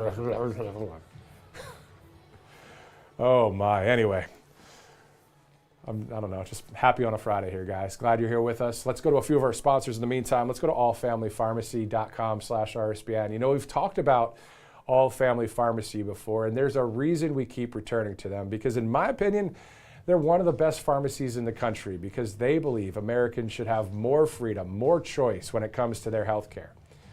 They stand for medical freedom and work to make trusted medications easier to access without all the unnecessary runaround. So when life throws you a curveball and your health suddenly becomes the priority, you want a pharmacy that's ready to help. From connecting you with licensed medical providers when appropriate, to fast shipping options, to knowledgeable support when you have questions, All Family Pharmacy is there when you need them. They have a full catalog of more than 400 medications, from everyday essentials to antibiotics, ivermectin, NAD+, how about GLP-1 options, peptides, the list goes on. It's the kind of company you hope you never need an emergency, but you're glad you have it if you do need it. So check them out and find the medications you may need for your family. Visit allfamilypharmacy.com/RSBN. Use the promo code RSBN10. You'll get that 10% off on your order. And then also, if you have any questions, you could actually talk to somebody. 561-717-6794. 561-717-6794. Again, that's allfamilypharmacy.com/RSBN. Let's go to one more sponsor here before we go on to some more interviews and before we get to the 5:30 start time, which is the pre-program there in Myrtle Beach. You know, we spend a lot of time preparing for storms, power outages, all kinds of unexpected situations, but one thing most families never think about is what happens in those first critical minutes after a serious accident. And that's exactly why the First Hour Trauma Kit was created. It's not just another first aid kit. It's packed with, get this, 82 life-saving tools, including a professional emergency tourniquet, chest seals, a splint, trauma bandages, and other equipment designed to help you respond before first responders can arrive. Because those first few minutes can be incredibly, critically important. Whether it's a car accident, a bad fall, a workplace injury, or an outdoor emergency, having the right equipment available can make all the difference while you're waiting for professional medical help. And because you're watching RSBN right now, whether live or on replay, there's a special opportunity for our audience. Just head on over to firsthour.com or simply scan that QR code that you see on the screen there to get more information and to also get your trauma kit today. Don't wait until an emergency happens to wish you were prepared. Just join the thousands of Americans who have already added the First Hour Trauma Kit to their home, vehicle, or their range bag. Visit firsthour.com today, because with First Hour, don't just hope you're prepared, know you are. Another great sponsor here on Right Side Broadcasting Network as we are live as it is, 5:12 Eastern Time. Let's go now to someone that I have a lot of respect for. Joining us now is someone who also knows all too much about communism, a great American patriot, United States citizen who years ago escaped communist China. You see her now. Xi Van Fleet is joining us once again. Thank you so much for joining us, Xi. Oh, thank you for having me. Definitely. And I know you've been on the broadcast before, but now we keep hearing about, oh, it's socialism, communism, Marxism, Sharia law, all these things are on the ballot, it seems, in November. Let's just kind of remind everyone, even though a lot of people don't need the reminder, but you have lived the communist thing and you got away from it. Can you talk to us about the importance of what this DSA and all these people are talking about out there? Yes. And I started my activism actually is in 2021 when I went to as a school board to give that a 1-minute speech, and then it went viral, and I found myself accidentally become an activist. At that time, very few people were using the word communism, and I when I do that, then people say, probably don't use it because that people will think that's kind of weird to use communism, and then people will think about the 50s, but it is communism. Now we hear it, not that we hear it, we hear people call themselves communists and socialists. And this is just absolutely terrifying. And it's developing very, very fast. Just in a couple of years, that it become mainstream, that we have a socialist and communist mayor running our greatest city, greatest capitalist city. This is terrifying, and people have no idea. Yesterday, I was just talking to a Uber driver, and he told me he's from Ethiopia. He's a legal immigrant. He said, "I don't like communism, but Mondani is not a communist. He wants to use government to do good things for people." I said, here's the catch. Every communist regime started with a promise. Always, always. In China, what did they promise? They promised the poor peasants free land.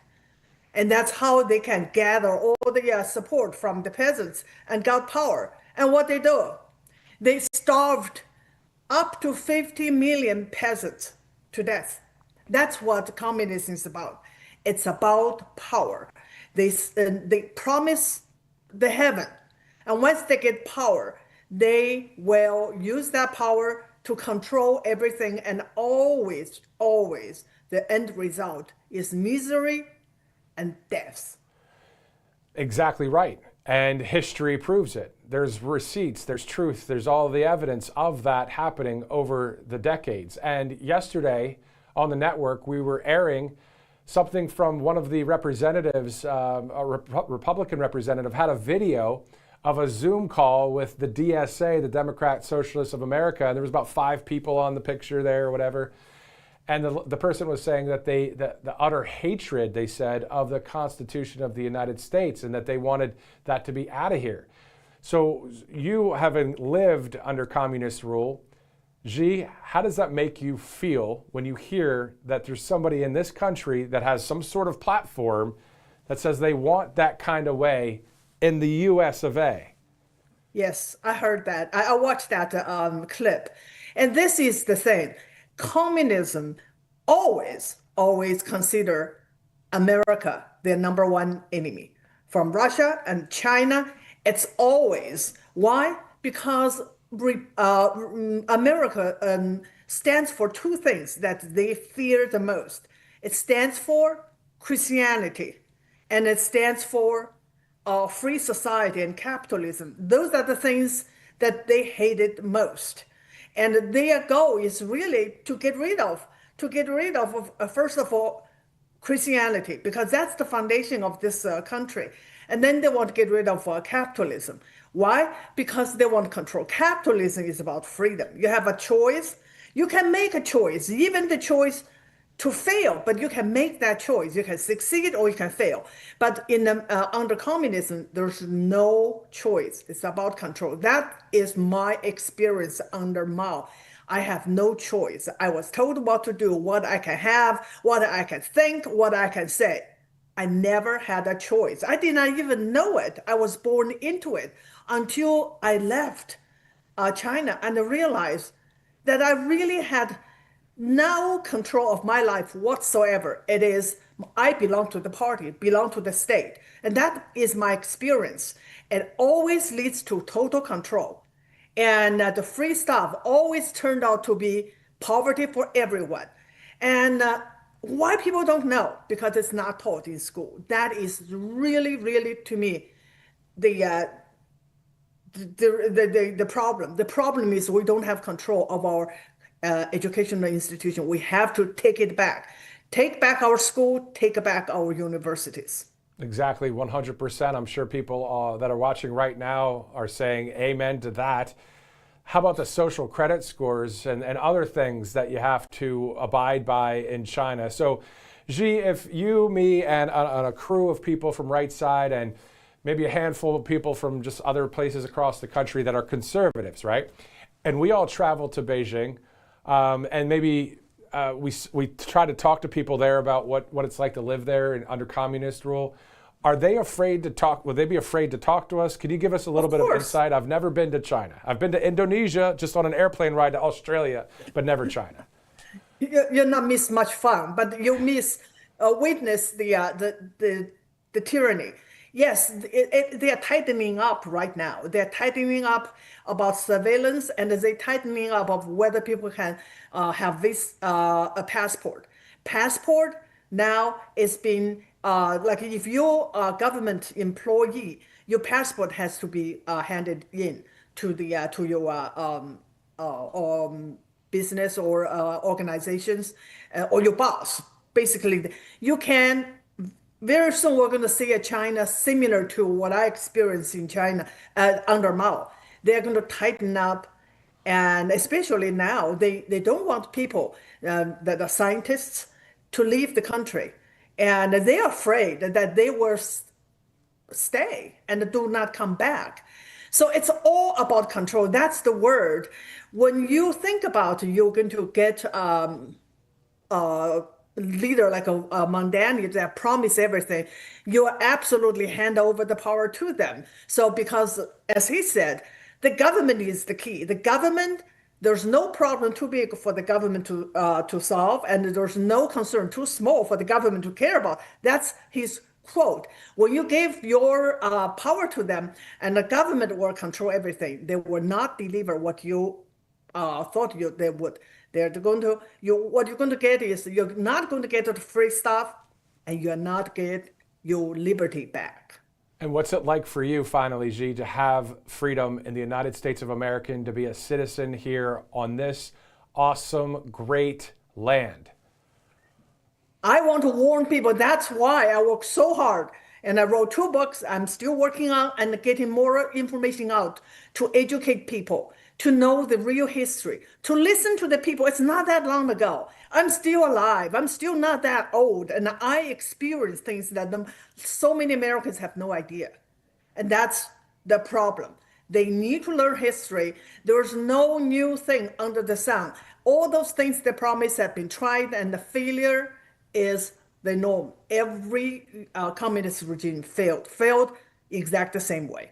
They have failed so many times. We even have a sponsor that talks about the Kid's Guide to Fighting Socialism, to your point about the education system and getting rid of the corruption that's in there with the brainwashing that we're seeing that's out there. Xi Van Fleet, thank you so much for being a great American patriot, a citizen of this country, and you're in a free nation. We want it to continue for another 250 years. Amen. Must keep it free. Thank you. Amen. Xi Van Fleet, thank you so much for joining us here on Right Side Broadcasting Network. Yeah, I mean, at the end of the day, we know that the upcoming midterm election on the ballot, of course, we're looking at conservatism, freedom against socialism, communism, and the list goes on. And then we'll see what happens in 2028 for the presidential as well.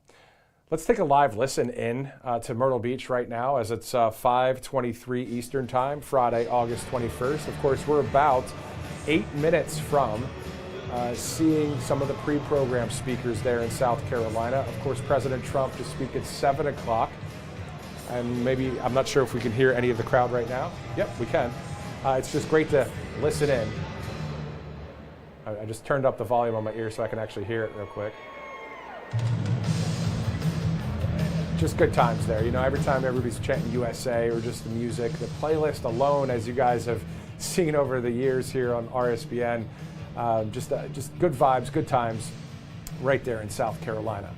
All right, so I know that we're going to be starting at about 5:30. So here's the thing. I think we have time for Dr. Sebastian Gorka, the Deputy Assistant to the President, Senior Director for Counterterrorism within the National Security Council. He joined us recently.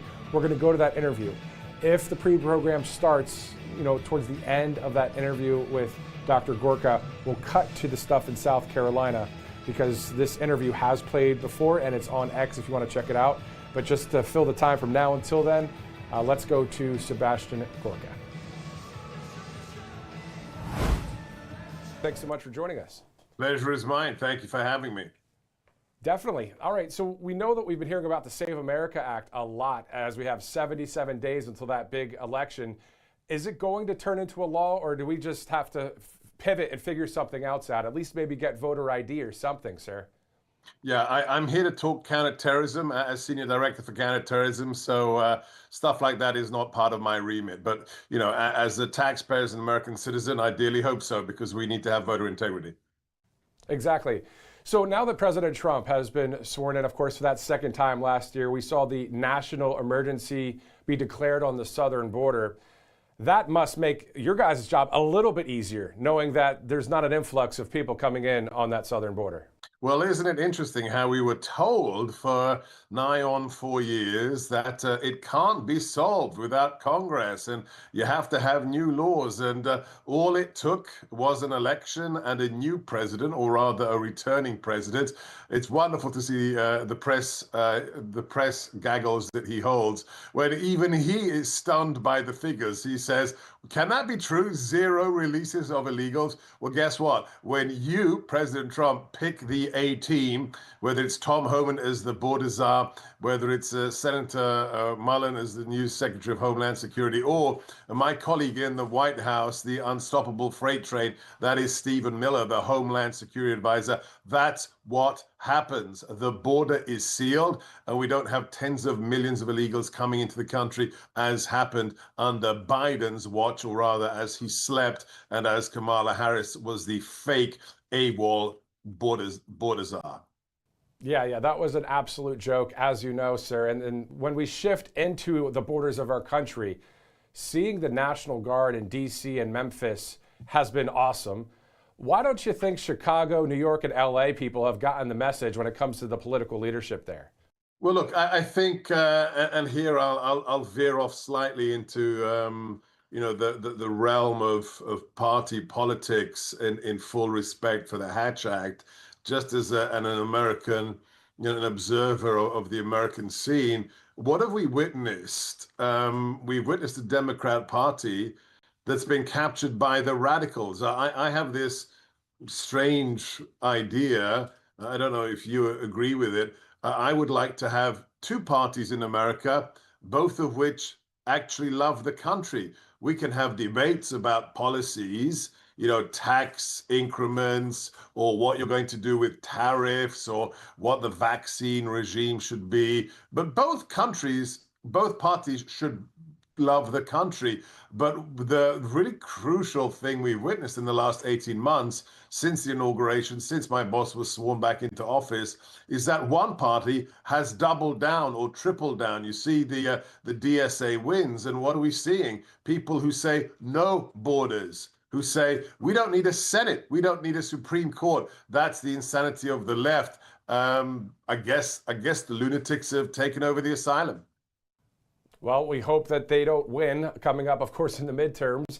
I saw a recent X post where you referred to President Trump saving the lives of 110 Americans in 18 months. Can you elaborate for our viewers?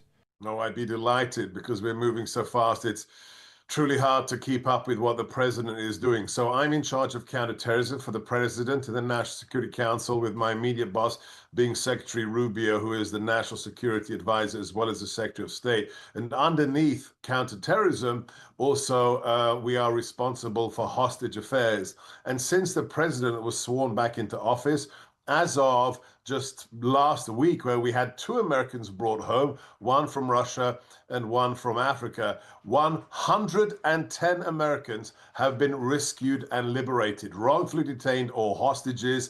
That no other president has brought home more than 100 Americans in a year and a half. And let me just mention one more unclassified piece of information your viewers should be aware of. In addition to the 110 Americans, former hostages brought home, our brave forces, and this is outside of the operations against Iran, our brave forces have killed 1,068 jihadis around the globe, jihadis who had killed Americans or who were plotting to kill Americans. So whichever way you slice it, President Trump is breaking records, because that's who he is.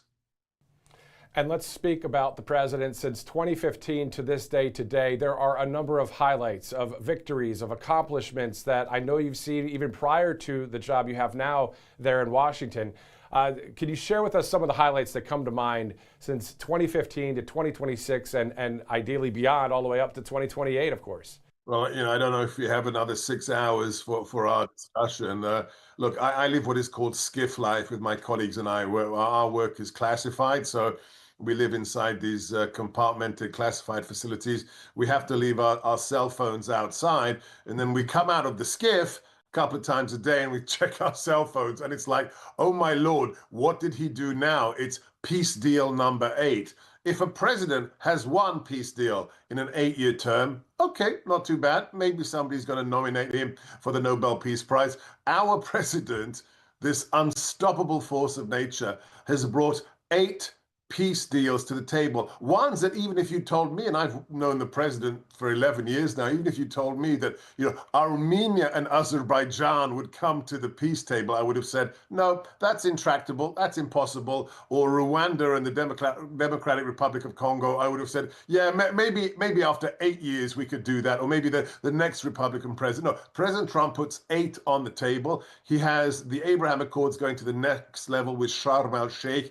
We have, God willing, very soon, a deal between Russia and Ukraine. So whether it's the tariff system, peace deals, I don't know how much of a nerd or a wonk you are. I'm super excited about the small nuclear modular reactors that will be a game changer for rural communities, for data storage and processing, or AI, or the cyber advances the president has been promoting. So wherever you look, not just in national security, this man, President Trump, is making historic changes that will affect America for the better for the next 50 to 100 years. It is such an exciting time to be alive and to be an American.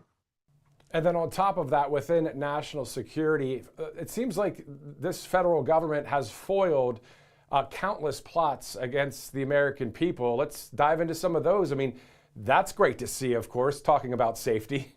Yeah, I recommend everybody, don't just follow me on X at Seb Gorka, but follow my friend, the director of the FBI, Kash Patel. He's got a pretty good social media game, and every week on multiple occasions, he'll give you the stats because you won't get it on the fake news lying legacy media, and he'll say how many criminals we've arrested, the 80-year record in crime rates dropping, whether it's the cartel members who've been neutralized, or whether, to your point, the scores of terrorist attacks that have been foiled. I was right there on the South Lawn for the UFC cage fight with the president. All right, as I mentioned there, of course, the pre-program is starting. That interview with Sebastian Gorka, of course, you could catch that online. It aired the other day. Wanted to share that with you again. Let's go to Myrtle Beach, South Carolina.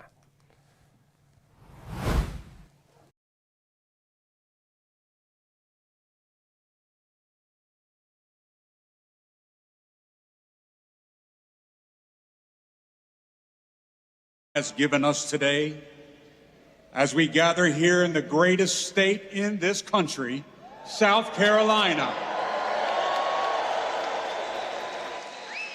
Someone told me that it's also known as Graham Country.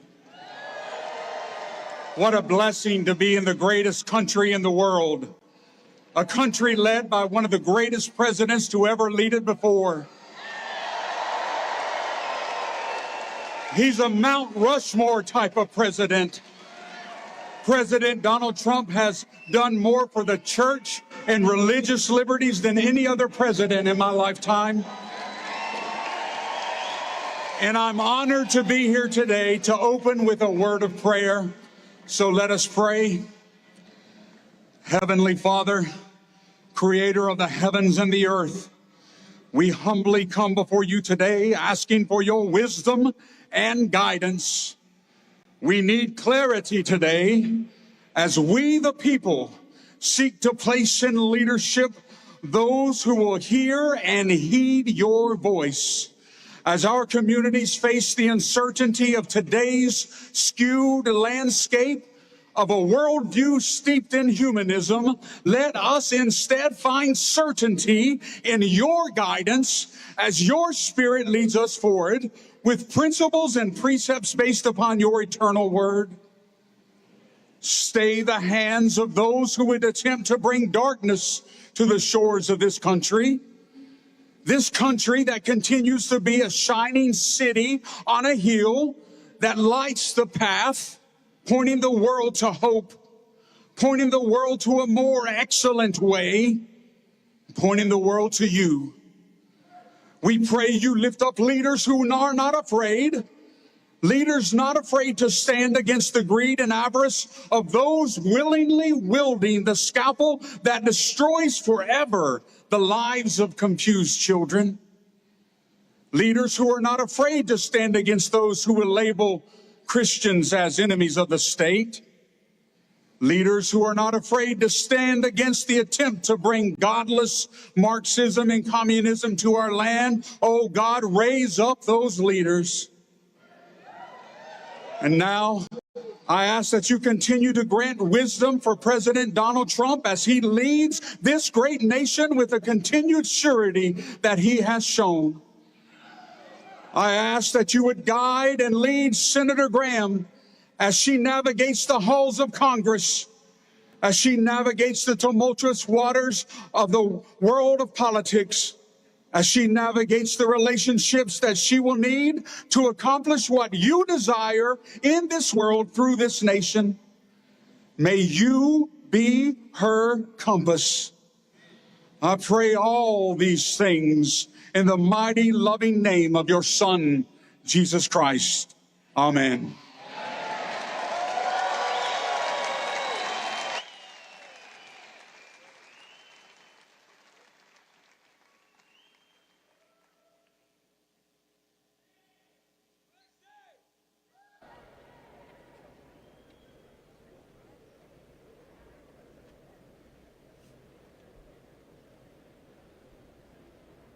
Please welcome Captain U.S. Navy retired Jerry Robner to lead us in the Pledge of Allegiance.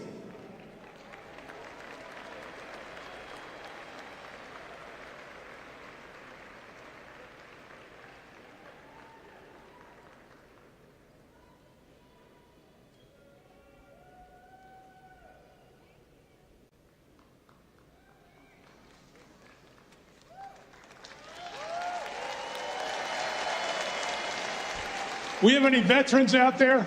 Any veterans? Is this the greatest president we've ever had for veterans? Please salute with me to the Pledge of Allegiance if you're a veteran. Thank you. I pledge allegiance to the flag of the United States of America and to the republic for which it stands, one nation, under God, indivisible, with liberty and justice for all. Thank you all.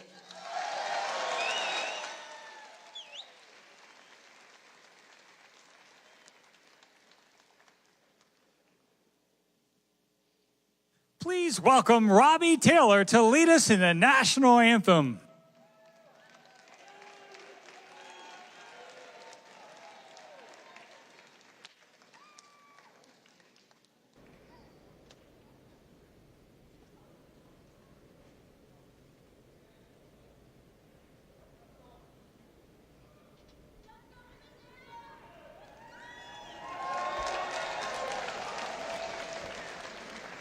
Oh, say, can you see by the dawn's early light what so proudly we hailed at the twilight's last gleaming, whose broad stripes and bright stars through the perilous fight o'er the ramparts we watched were so gallantly streaming, and the rocket's red glare, the bombs bursting in air, gave proof through the night that our flag was still there.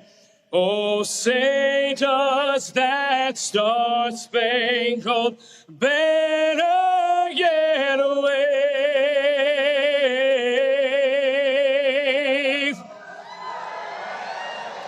o'er the land of the free and the home of the brave?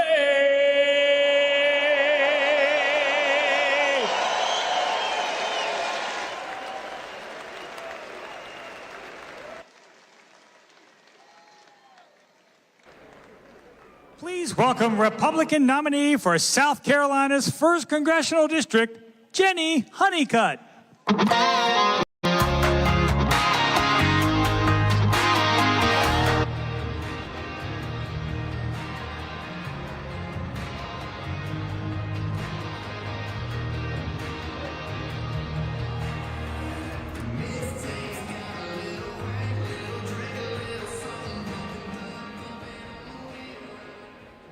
Hey, South Carolina, you ready to get it started?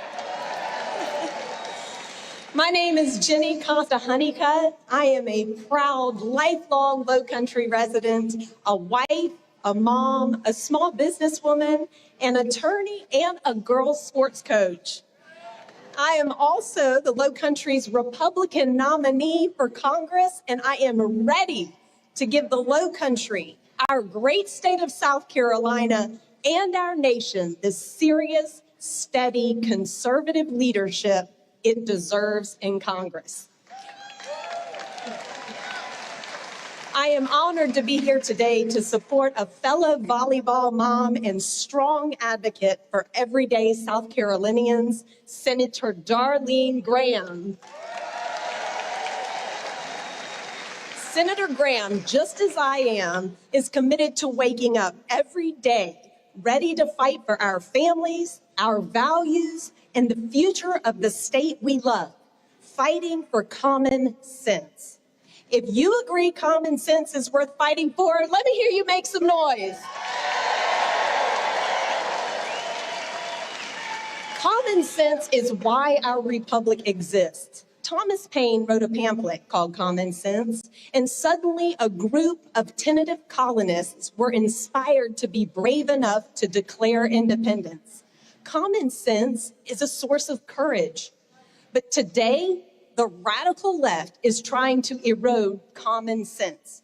The left opposes the Save America Act, which Senator Darline Graham has co-sponsored. The act would ensure only American citizens can vote, and it would protect election integrity.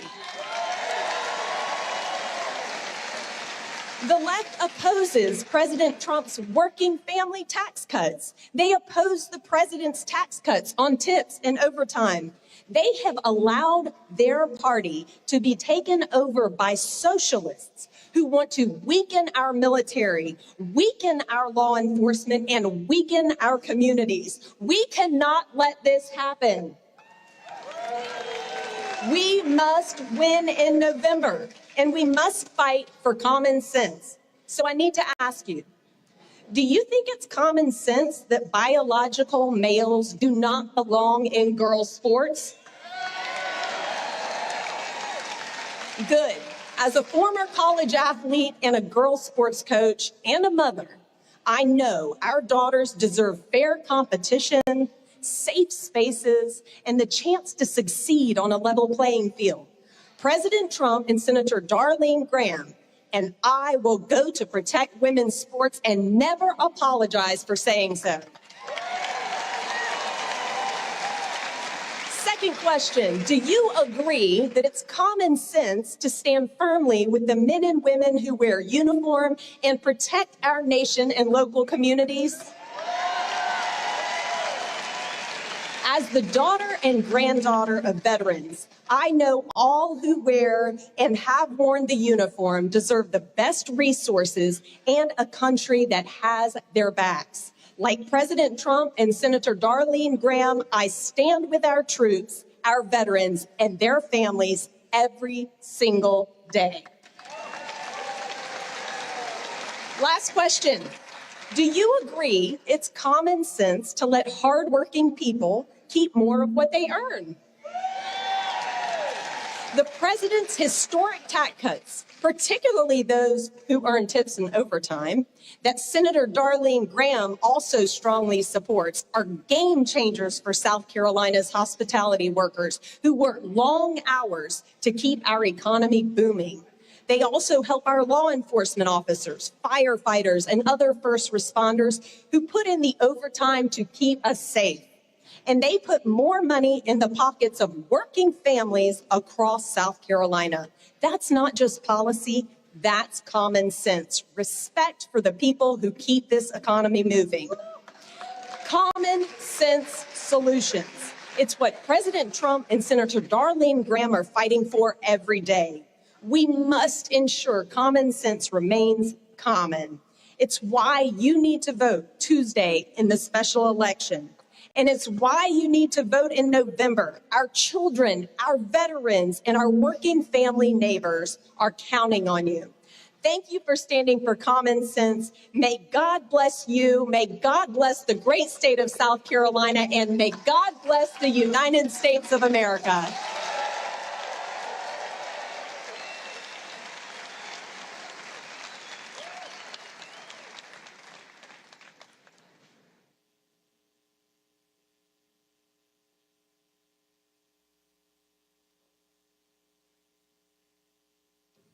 Please welcome Republican nominee for South Carolina's Agricultural Commissioner, Cody Simpson.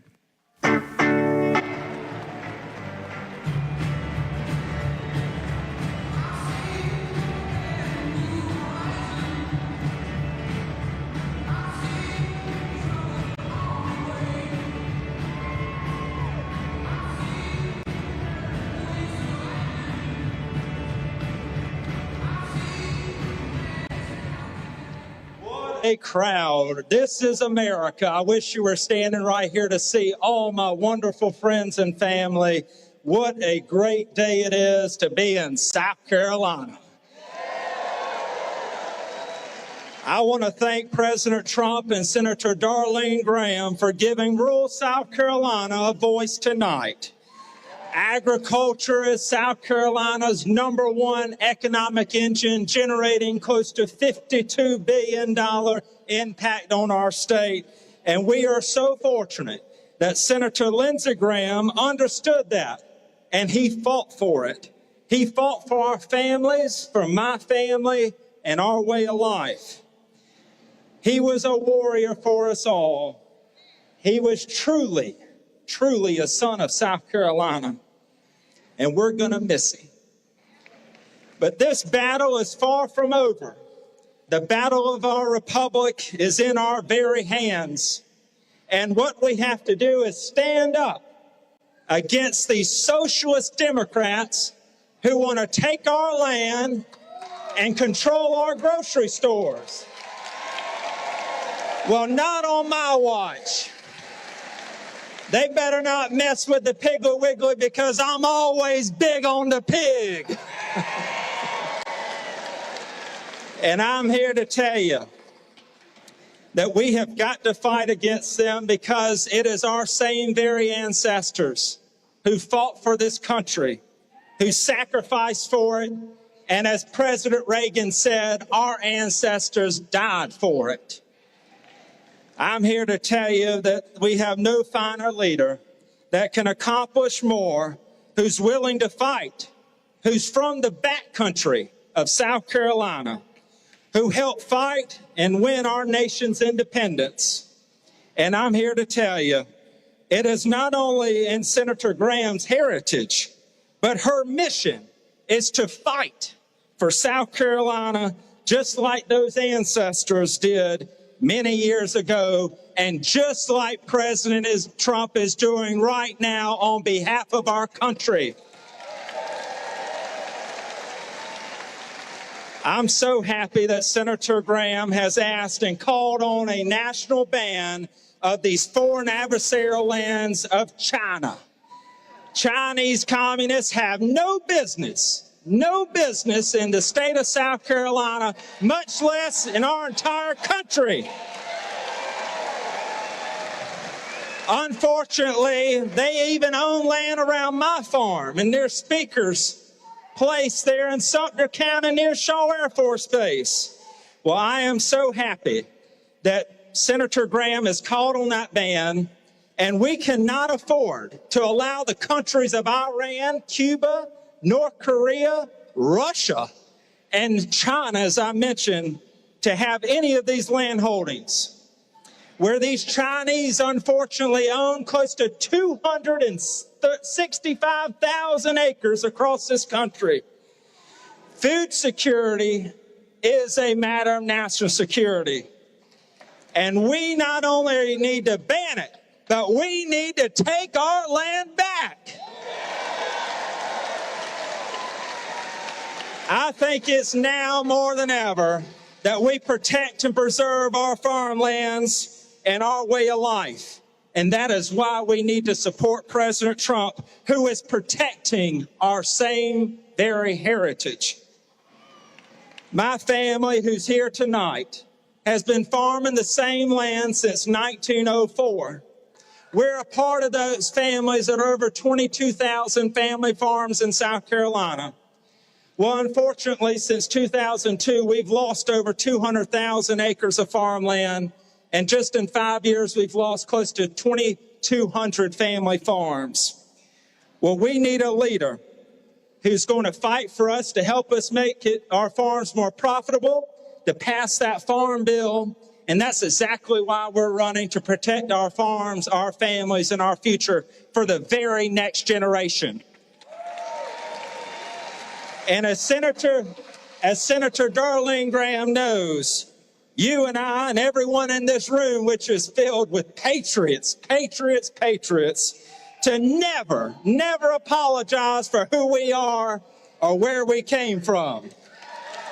Because we are the shining beacon across the entire country, and who we send to Washington is the representation that every single state envies who we are and wish they had. I want to tell you, that is who we are.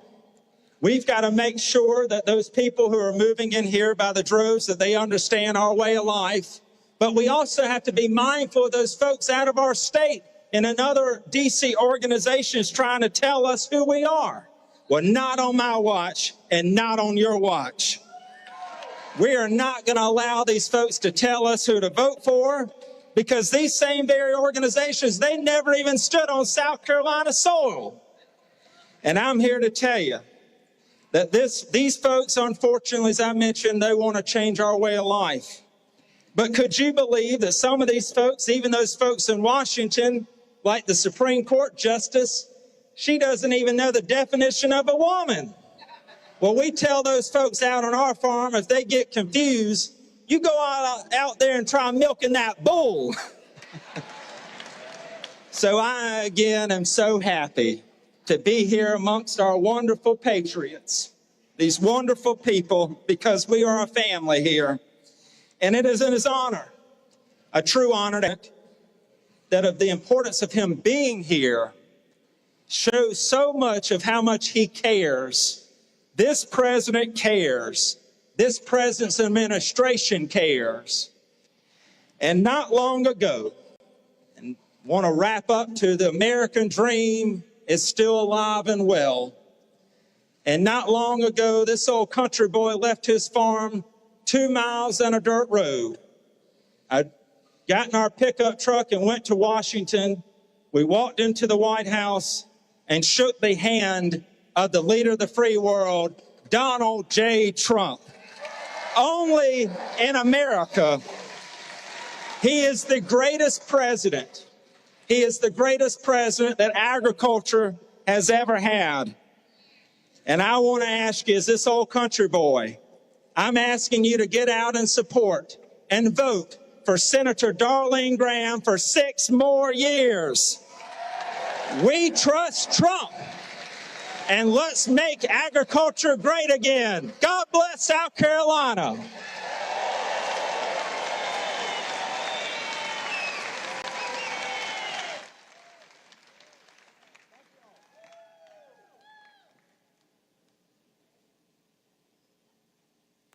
Please welcome United States Senator from Wyoming, John Barrasso.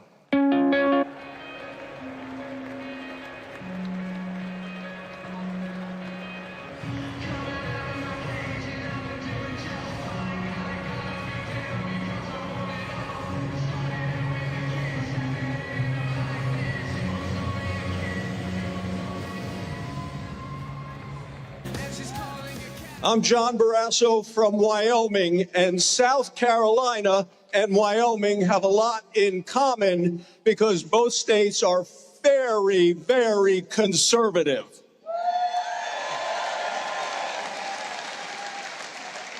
Both states are deep red, and both states love President Trump.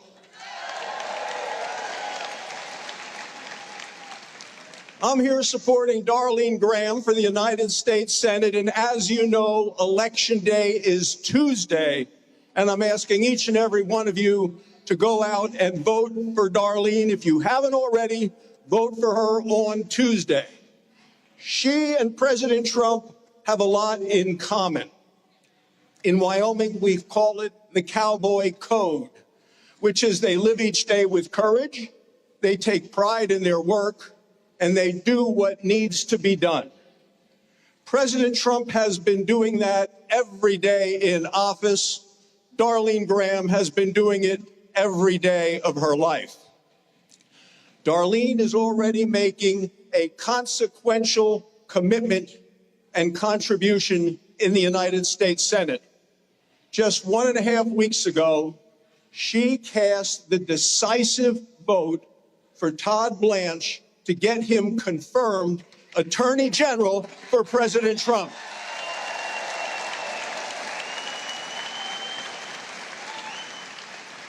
The vote was 50-49, and as the newest senator, she was vote number 50.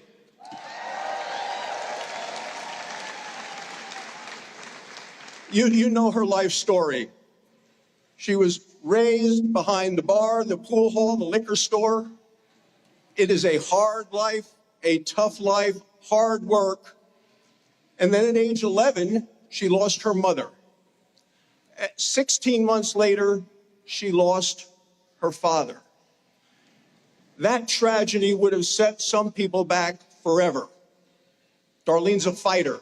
She fought on. She got her education, began working for the state to help people with disabilities, find work, and be independent. What more can you want in a senator that someone helps others find work and become independent?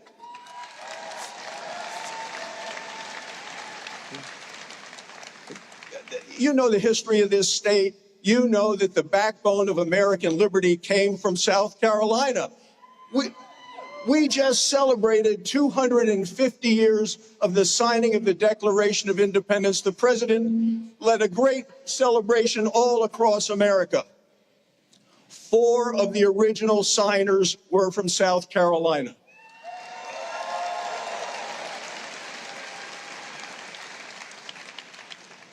The youngest, 26 years old, Edward Rutledge, was from South Carolina. Those 4 signers, and we heard from the minister, those 4 signers had great faith in God. They talk about the creator of the Declaration of Independence, endowed by our creator, certain unalienable rights, life, liberty, the pursuit of happiness. They fought for our freedoms and our liberty.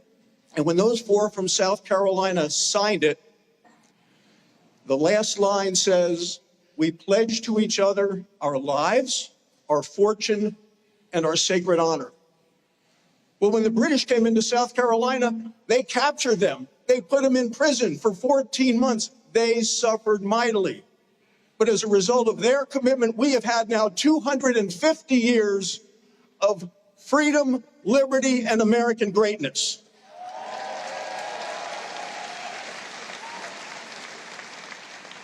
And that's what's at stake in this election in 2026. The Democrats have been nominating people so far to the left, they're making promises. They say they want to open the border and open the prisons. They want to raise everyone's taxes here to pay for health care for illegal immigrants. They want to end the military. They want to end immigrations and customs enforcement. They want to defund the police. They are radical. They are extreme. They are dangerous. They are scary. Are we going to let them take back the House? Are we going to let them take the Senate? Are we going to let them destroy America? That's why I'm here with all of you today, to encourage you to vote for Darline Graham.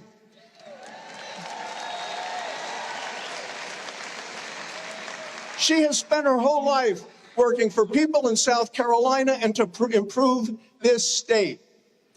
Tim Scott, who is an incredibly mature, experienced, respected voice all around the world, he needs a partner. He needs Darline Graham.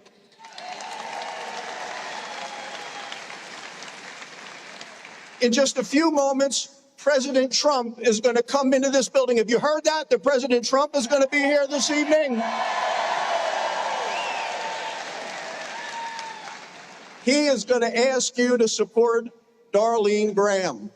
He's saying to you, send me a fighter, send me a partner. Let us fight to make sure that America's freedom, liberty, and greatness goes for another 250 years. Thanks so much for letting me join you today. Vote if you may, Darline Graham. Thank you. Thank you. Thank you.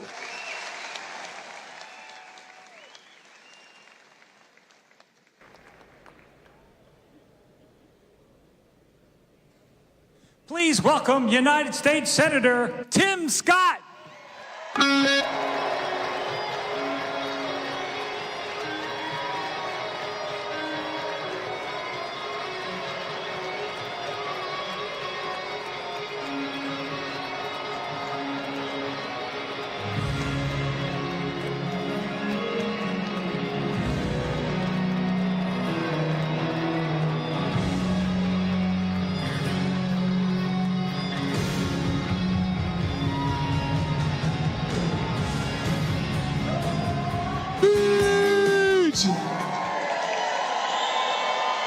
I said hello to Myrtle Beach.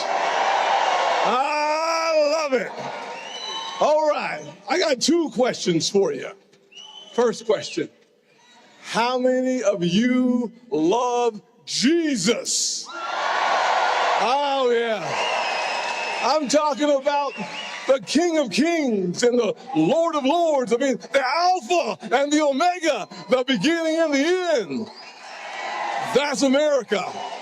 America was founded upon Judeo-Christian values, and we should stand until the cows come home for America. And my second question, how many of you thoroughly and completely support the President of the United States, Donald J. Trump?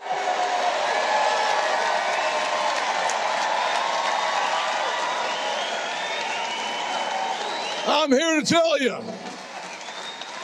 tell you, we as Republicans need to unite behind President Donald J. Trump every day and twice on Sundays. I'll tell you the truth. The first question and the last question I asked Senator Darline Graham was a simple question. I didn't endorse her during the first period of time. I wanted to wait and see how she operated as a senator. I wanted to see with my own eyes that she was the real deal. I'm here to tell you, Darline Graham supports President Donald J. Trump every day on every major issue, and that's why I endorse Darline Graham. And my first question to Darline was a simple question.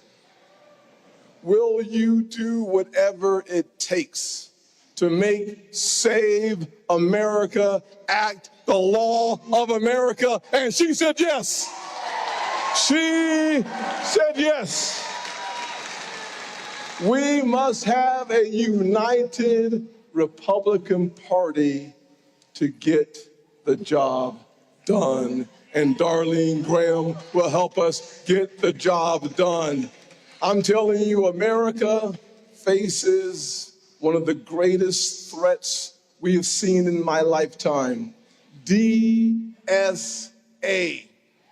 They have lost their minds on the Democrat side.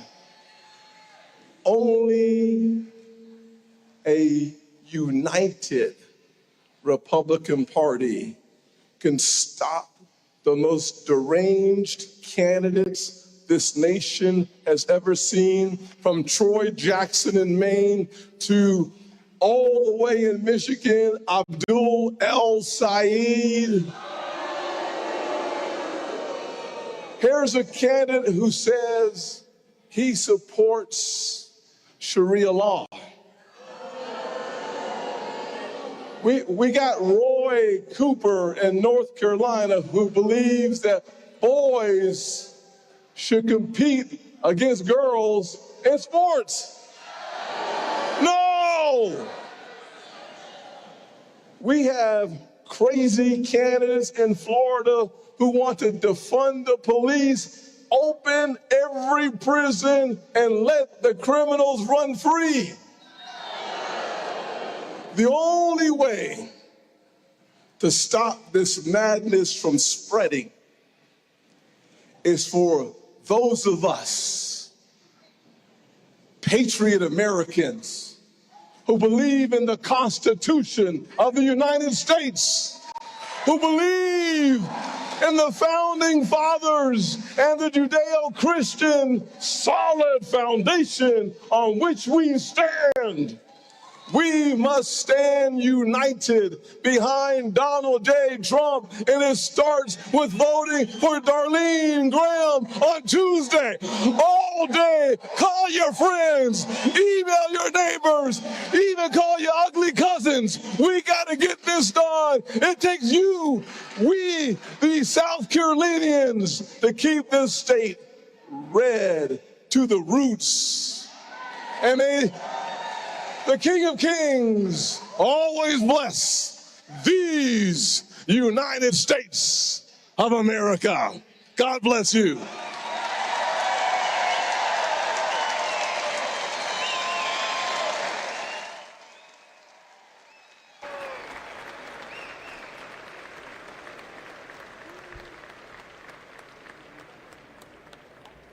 Ladies and gentlemen, please welcome to the stage Congressman Russell Fry.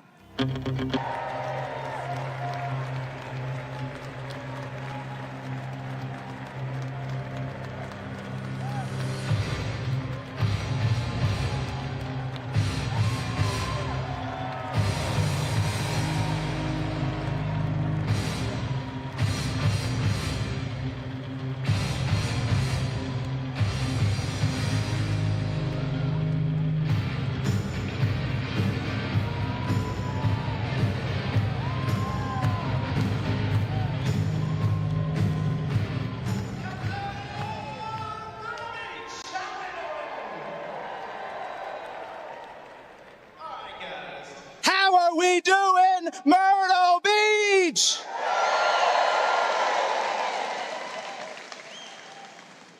I think we got a crowd here, guys. Is this Donald Trump country or what?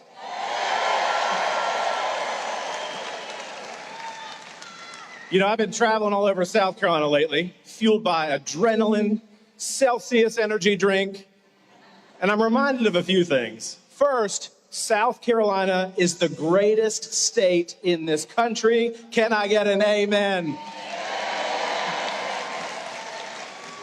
Second, it's always good to be home because Washington, D.C. is just a little bit crazy.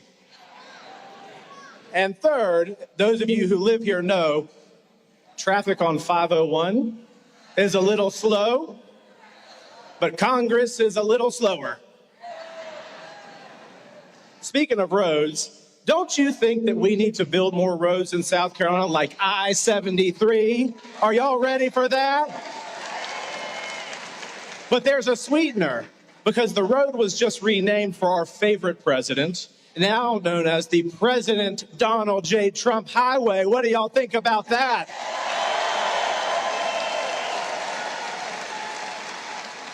Trump helped get the permits. All we got to do is build it. Are y'all ready to build the road? Let's chant it together.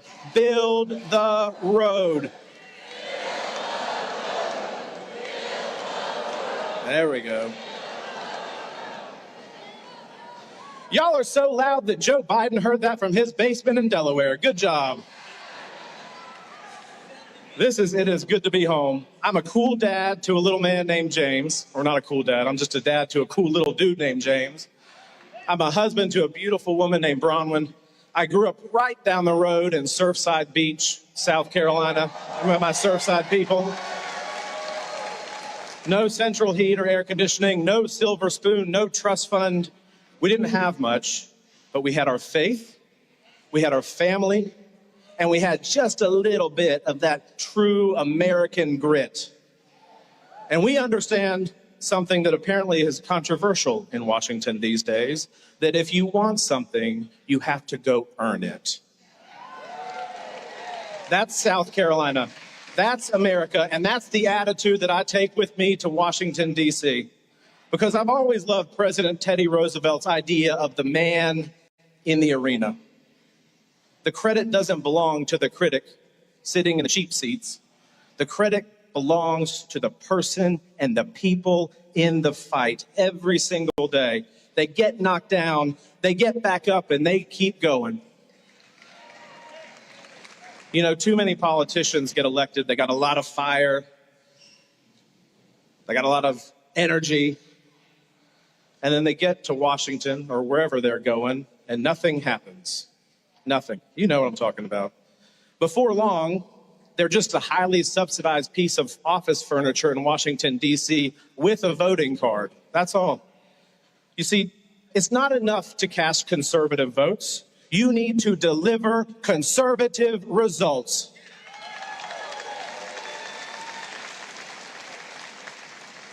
You know, this year, I worked on a bill on human trafficking. It's a terrible injustice in our country and around the world. And I stood in the Oval Office as President Donald Trump signed a very consequential human trafficking bill that I had authored. We fought for it. We passed it. He signed it. That's a result. And then we passed the one big beautiful bill. The one big beautiful bill, okay? Not two bills, but one bill. Generational effort on tax reform for hardworking American families. No tax on tips, no tax on overtime, no tax on our seniors with their Social Security. That is a result. And we all remember when Biden busted open the border. Crime, fentanyl, chaos in every single community in this country. President Trump and Congress delivered again, too, by doing a very remarkably simple thing, enforcing the law. That's a result. And this year, too, y'all remember the Apache pilots that were sitting over across our shores that were flying those those helicopters? I mean, great. Well, some beach Karen decided to complain about those Apache helicopter pilots. And there's a guy over here, Matt Van Swell. Where you at, buddy? Where you at, Matt? He's over here. That guy and I worked together. We got a letter to we got a letter to Pete Hegseth, and those Apache pilots that were suspended were reinstated. That is a result.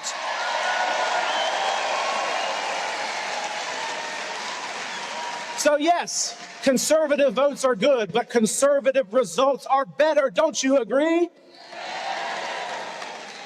You know, a couple years ago, when I decided to get in the arena, our Republican Congressman, Tom Rice, decided to impeach our Republican President, Donald Trump. Y'all remember that?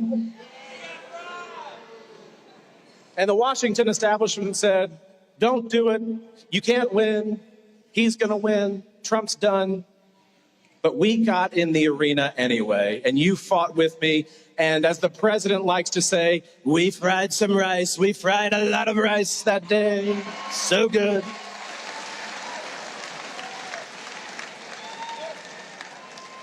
But there's a bigger lesson here.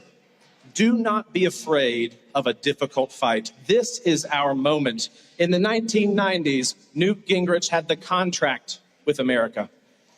Now, today, we need a contrast for America.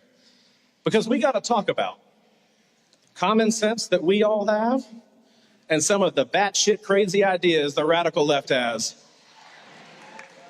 So let's talk about this for a second. Common sense. Higher taxes or keep more of your money? Foreign energy or American energy? Open borders or secure borders? Sharia law or the rule of law? Communism or capitalism? Whoa, South Carolina, be careful. At this rate, somebody in Washington is going to launch an investigatory committee and you're all going to be on some list. You radicals, you freedom-loving, gun-fearing, God-fearing, hard-working, America first, common sense radicals. But that's the contrast, right? We have common sense and they make no sense. Sometimes you hear what's coming out of Washington and you think, wait, what? What are they talking about? Let's just cut to the chase. Men are men, women are women. A border is a border and crime is crime, and America is still the best country in the world. And we're not going to apologize for it. But guys, I got to tell you, I'm optimistic about this fight. Because every generation gets their moment in the arena. This is our moment. President Trump needs people in the arena with him who want to turn an agenda into results, not just talk about it. That's why I've endorsed, and I'm proud to endorse, Darline Graham for the United States Senate.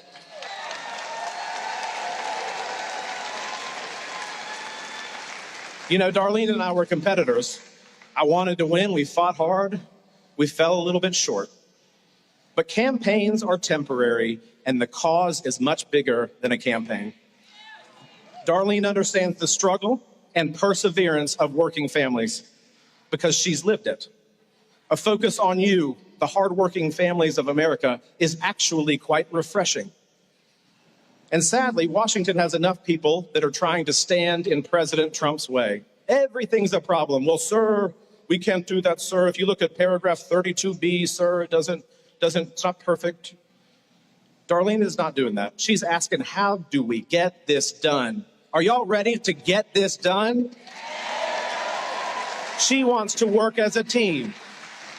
Don't y'all think conservatives should work as a team? Yeah? Yeah. President Trump needs a fresh voice focused on working families. Washington has enough excuses. Darline is ready to be part of that solution. So on Tuesday, let's get to the polls, drag your friends and neighbors, it's hot outside, give them a bottle of water, give them a margarita, don't drink and drive though, and get to the polls and vote for Darline Graham.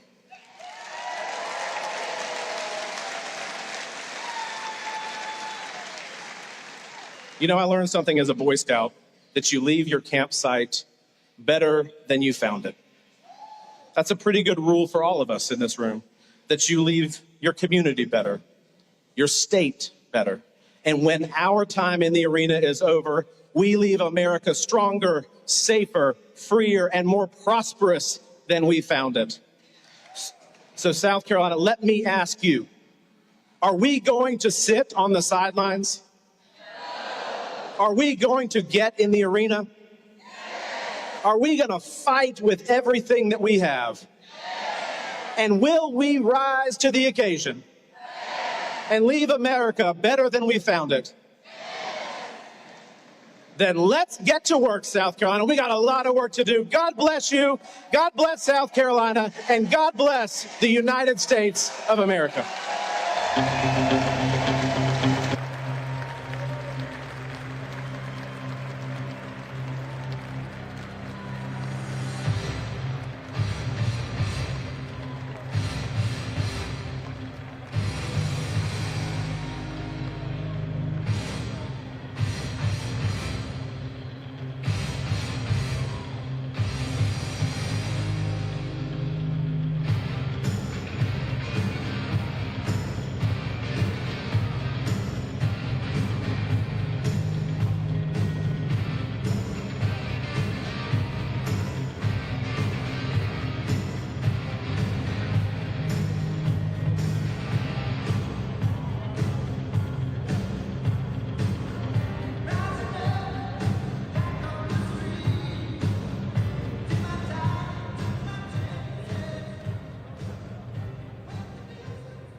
Governor Darline Graham.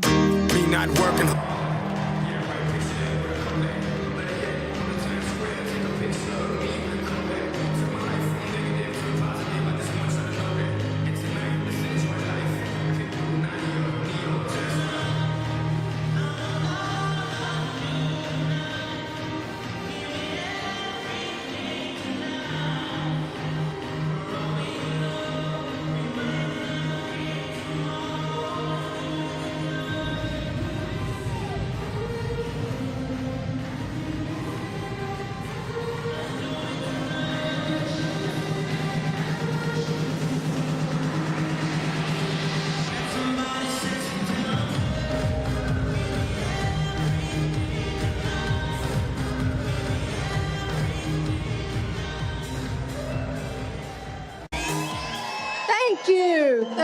Thank you. Good evening, South Carolina.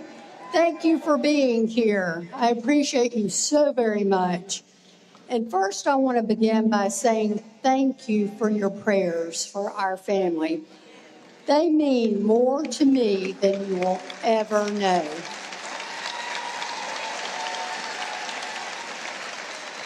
Lindsay was amazing, and I think he's looking down right now.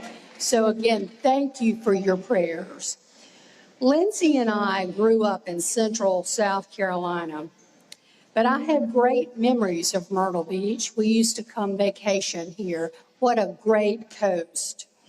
In Central, we grew up in one room in the back of a bar and liquor store, where our parents worked long, hard hours to make ends meet. That's where we learned a strong work ethic and the value of a dollar. For 30 years, I've worked hard for the people of South Carolina. For the past 7 years, I've led a state agency with 130 employees and a $90 million budget. I turned it from a struggling agency into a national model. Thank you. For that reason, I was elected president of a national organization for blind agencies. I've served on our state's Workforce Development Board, preparing South Carolinians for jobs of tomorrow. Now, the critics say I shouldn't run for the Senate. They say I'm not a politician. You know what I say? Guilty as charged.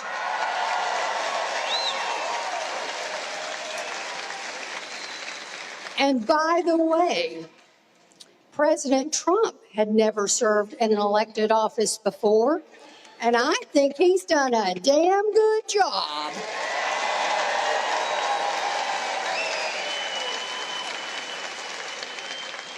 I'm a volleyball mom, and I love watching my daughter play. She's sitting right over there.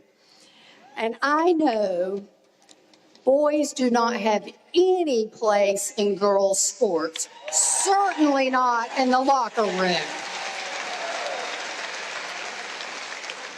I am strongly pro-life. Every life is precious, and I'm honored to be endorsed by Susan B. Anthony Pro-Life America and the National Right to Life Committee.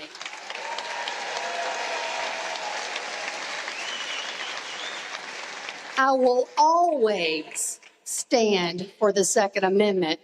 To me, gun control is how steady you hold your weapon. The Save America Act was the first bill I co-sponsored because if you need an ID to check out a library book, you definitely need one to vote. And you know what else? I'll end the filibuster to save it and get it passed. I loved my brother Lindsay, and I miss him so much every day. But on illegal immigration, I'm tougher than he was. It's simple. If you are here illegally, you've got to go.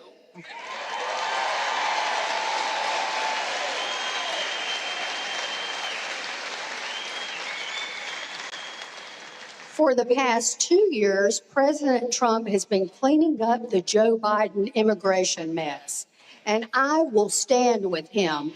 I will have President Trump's back 100%.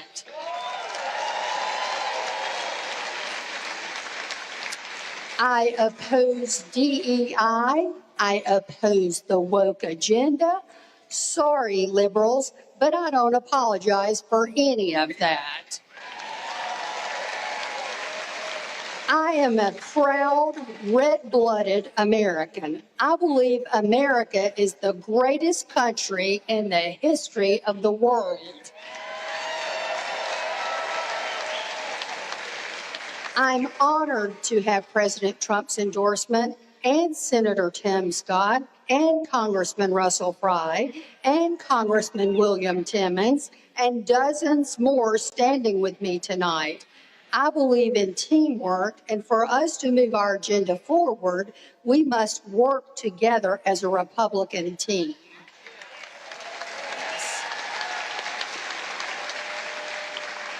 And I am so very blessed that Lindsay's staff is going to stay with me. They are like family to us. They are the gold standard when it comes to constituent services for the people of South Carolina. Wouldn't y'all agree? They are amazing. Now, my opponent and I have some key differences. So I was in Washington for only 2 weeks before I passed the Russia and Iran Sanctions Act through the Senate. I then passed the deciding vote to confirm President Trump's Attorney General, Todd Blanche. Simply put, I've done more in 20 days than Ralph Norman has done in 20 years.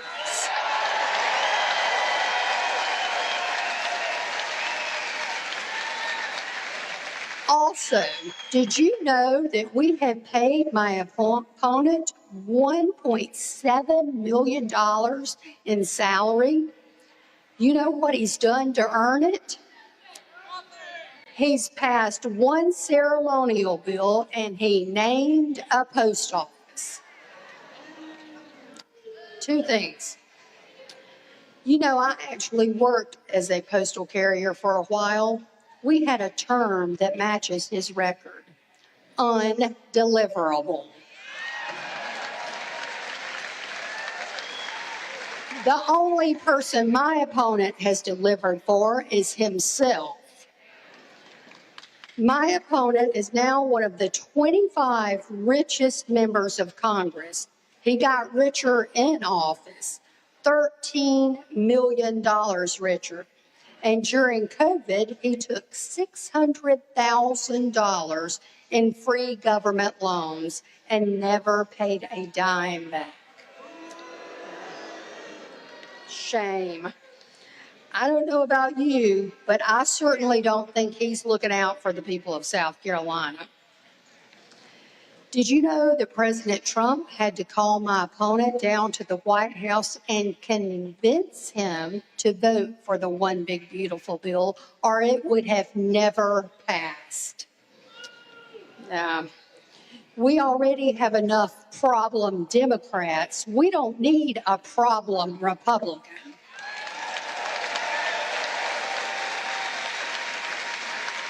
And that's not all, folks.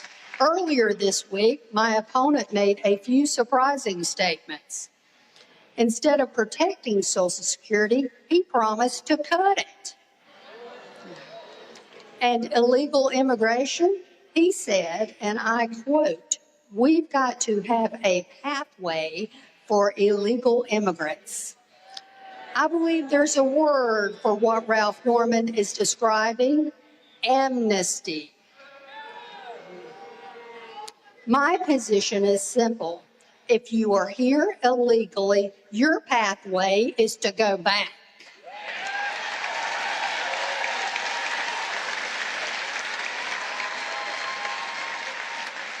Finally, I think my opponent's a little confused on what he wants to do. First, he wanted to go to Washington to drain the swamp. Then, after a decade, he wanted to come back to South Carolina to run for governor. Then South Carolina rejected him. Now, all of a sudden, he wants to go back to Washington. He has run for office 14 times, always chasing the next office. You know what that's called? Career politician. I am many things, a problem solver, a mother, a leader, but I am not a career politician. I will take the South Carolina conservative values I learned in the back of that liquor store and beer joint with me to Washington. South Carolina needs a fighter. I will fight like hell against the Democrat socialists trying to destroy this country.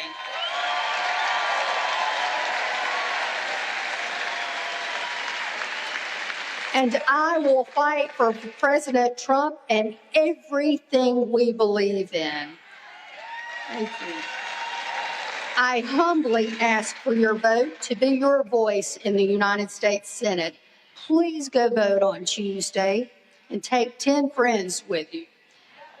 Thank you. God bless South Carolina. God bless President Trump. And God bless the greatest country in the world, the United States of America.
All right, so there you go. We see the presidential seal right there on the podium, President Trump in the building. And you can also see in the bottom right corner the banner that we were talking about throughout the broadcast, Make America Great Again. So this is that old school rally vibe feeling that we got going on here, because that is the banner that we've seen time and time again here on RSBN. At first was Save America back in the day.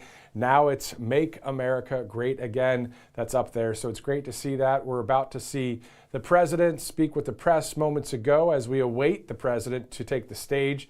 We know that is scheduled for about 7 o'clock Eastern time, but the president has showed up a bit early to some events before. So let's get to some of our sponsors as we await the commander-in-chief. Now, we've talked about All Family Pharmacy, of course, before, and there's a reason we keep returning to them. In my opinion, they're one of the best pharmacies in the country because they believe Americans should have more freedom and more choice when it comes to their health care. So they stand for medical freedom, and they work to make trusted medications easier to access without all that unnecessary runaround.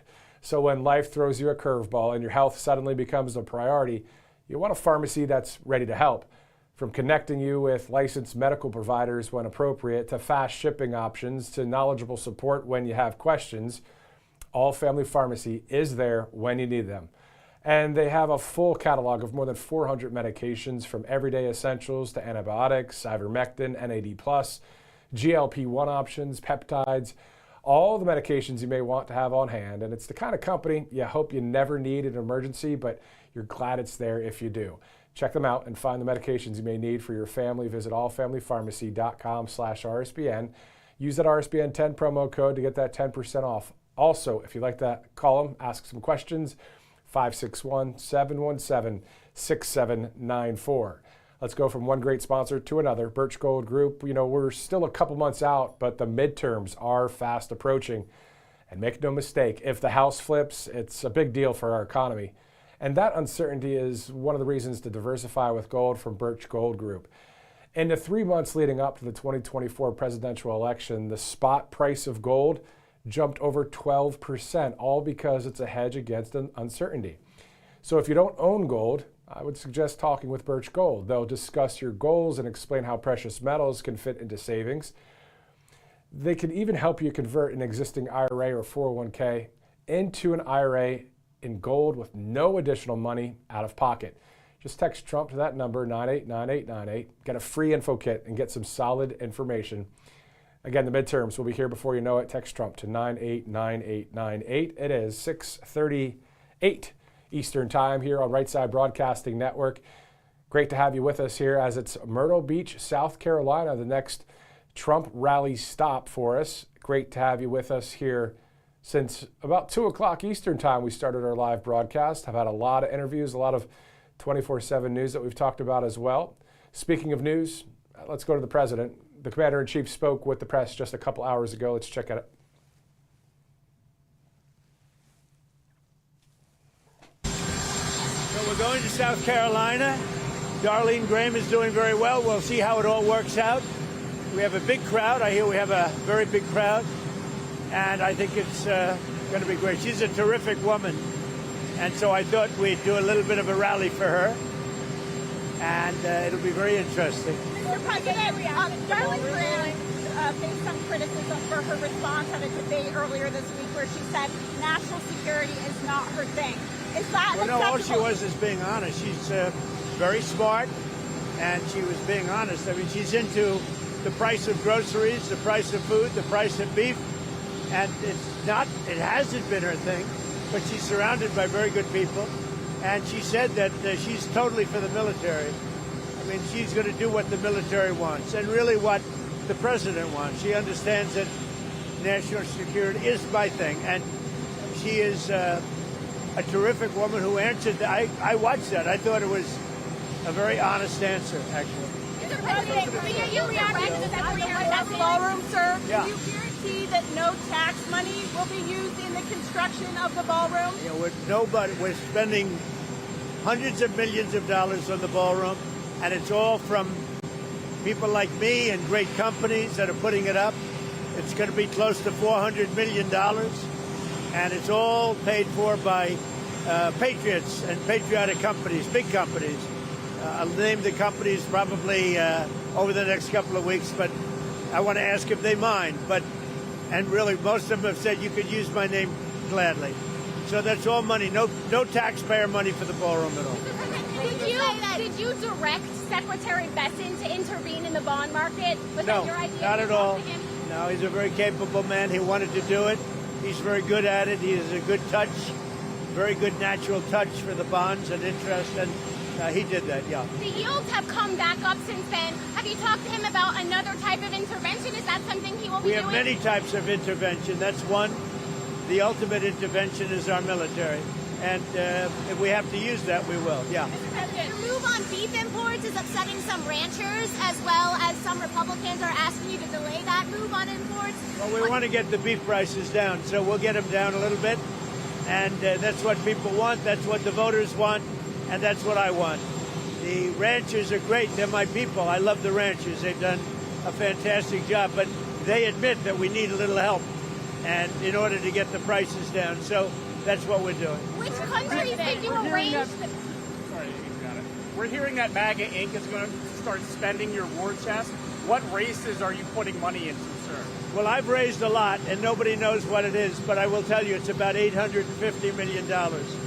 And I'll be spending a lot of that money and my own money, but I'll be spending a lot of that money for candidates that I think are good, Republican candidates that I think are good. So when you add the $850 million to all of the other money that we've raised, we're in very good shape. Mr. President, there are several Republicans who are running for midterms this year who are starting to come out against AI data centers. Why do you think they're taking a different approach than you are? Who are they, you know? The Senate race in Ohio is one example where it's become a very hot topic. Well, the data center subject to me is a pretty simple one. If you pick the right location, and it's got to be, not every location is perfect for it, but you pick the right location, what it means for a community is jobs and lots of money and lower taxes.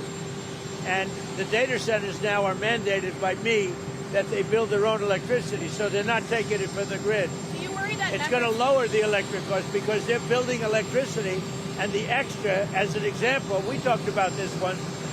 I'm very proud of it. It was my idea. They're going to build their own electric producing facility, and that electricity that they have left over is going to the grid. It's going to lower the cost of electricity. So if I were a community, I would want the data center. It means jobs, it means income, and it means lower taxes. Do you want Republican candidates to take the same AI, just take the same message on data No, centers? I want them to do what they want. Some people feel differently. I really want them. If a Republican's against the data center, that's okay with me. I'm only saying that if I ran a community, now there are different types of communities, but generally speaking, if I ran a community, if I was a mayor or if I was a governor in a state, I would want to have the data centers because they bring tremendous income. They're clean. They produce their own energy. The new ones are producing their own energy. I would want to have data centers. Mr. President, national debt, as you know, it's surpassed $40 trillion. Have you been discussing what to do about that? Well, I have, and it's been a problem for 35 years. And what we have now that we've never had before, we had a pretty good piece of it in my first term, as you know, is we have tremendous growth. And the way you take care of debt is with growth. And we have tremendous growth. We've never had growth like we have right now. The growth will take care of that very easily. Good question, by the way. Mr. President, on the beef deal, which countries did you make that deal with? What are the sources Which of the deal? beef deal? I don't want to say which countries, but there are a few countries. But they're going to be sending in the highest quality beef, and it's something that we need. What else? By the way, are we going to miss Caroline? I'm going to miss her. Let me have that. So here are some headlines in Caroline. I got to stand next to her. I feel so good with her. These are incredible headlines that just came out over the last 24 hours. It's probably easier if I show them to you than reading them. But basically, the biggest refunds ever given on taxes. That's big. Trump bump. Tax refunds jumped 17%. American tax refunds increased by $43 billion. That's money that the government is giving back to the people. $43 billion. FBI had the biggest violent crime drop in 90 years. These are today's headlines. Trump administration marks 15 straight months with zero border releases as apprehensions fund. So they've never had anything like that. So you had 15 months with zero people going through our border. I don't even know how that's possible, but they're doing a good job. Maybe you, maybe you. Scott Jennings, sir. Scott Jennings is good. That one right there, my friend from Iowa. But I don't know, maybe she doesn't want it. I don't know, maybe Margot. What do you think of Margot? Maybe Margot. Let's see, who do we have in this group? I will tell you this, and Caroline will tell you this. I have never had so many job applications in my life. Yes, sir. They all want that job. They love that job. She's made that job very glamorous. Sir, turning to Iran, the shifting economic warfare towards Iran, does that indicate that the military options in the region for the U.S. are limited? No, not at all. It just means that we're seeing what happens. They have no money. They have no Navy. They have no Air Force. They are not paying their soldiers. They're not paying their police. They have 350% inflation. So we're just going to sort of see what happens. And we have total control, as you know, of the border. We have total control. If you look at the blockade, we have total control of that entire region having to do with the Strait of Hormuz. And that means well into it, the land areas. So they would love to make a deal, but they're not ready to make the right deal, in my opinion. Yeah. For Canada, have you come to a deal there, or are you going to? I think so. We'll see. I've dealt with the Prime Minister. I've got a good relationship. And yeah, we have to take care of our farmers. The farmers are very important to me. And the deal with Canada is moving along, and we should be able to have a deal with Canada. We're also starting on a new deal with Mexico. A much better deal for the United States. I only make good deals. Much better deal for the United States, both with Canada and Mexico. Thank you very much. President, did you direct Ed Martin to resign, sir? I would not be surprised if Carolyn Levitt gets called up to the stage today. Of course, Carolyn accompanying the president. She's been at a few rallies, of course, over the years, but will she get called up today? Who knows? We'll see what happens there. Then he heard some of the reporters ask the president who will be the next press secretary. Well, we'll see what happens with that as well. Before we move on with some more content here on RSBN, we have some great sponsors. As President Trump speaks tonight about the future of this country, Democratic socialists are winning some primaries out there and gaining some political influence heading into the 2026 midterms. Parents, you can prepare your kids by ordering a free copy of the Kids Guide to Fighting Socialism. From the same company that gave you the Kids Guide to President Trump, this important guide explains the differences between capitalism and socialism's big brother communism in a way kids can actually understand. You can order your free copy right now at kidsfightingsocialism.com. Again, that's kidsfightingsocialism.com. Go order now before they run out. That's a great sponsor right there and a great guide for kids out there. Let's go from one great sponsor to one more here. Specifically, you know, we spend a lot of time preparing for storms, power outages, and all kinds of unexpected situations. But one thing most families never think about is what happens in those first critical minutes after a serious accident. And that's exactly why the First Hour Trauma Kit was created. So it's not just another first aid kit. This thing is packed with 82 life-saving tools, including a professional emergency tourniquet, chest seals, a splint, trauma bandages, and other equipment designed to help you respond before first responders can arrive. Those first few minutes can be incredibly important, whether it's a car accident, a bad fall, a workplace injury, or an outdoor emergency. Having the right equipment available can make all the difference while you're waiting for professional medical help. And because you're watching RSBN here live or maybe on replay later, there's a special opportunity for our audience. Just head on over to firsthour.com or simply scan the QR code that you see there on your screen and learn more information. You can get yours today. Don't wait until an emergency happens to wish you were prepared. You can join the thousands of Americans who have already added the First Hour Trauma Kit to their home, vehicle, or range bag. Just visit firsthour.com today And with First Hour, don't just hope you're prepared, know you are. Great sponsor there on Right Side Broadcasting Network. As we are approaching the top of the hour, that means we'll be seeing President Donald J. Trump. Speaking of the president, clip number 11, Trump on Truth segment. He said, quote, "I'm getting ready to land in the great state of South Carolina where I'll be doing a rally in honor of Lindsey Graham for his fantastic sister, Darline, who, after knowing her for many years, I asked to run for the United States Senate and take Lindsey's place. See you soon," the president says. President Donald J. Trump. We do know that he has landed by now because that presidential seal is up on that podium, which means he's in the building. Now this weekend, the Freedom 250 Grand Prix will roar through the streets of D.C. as we await the Commander-in-Chief. Let's check out clip number 12.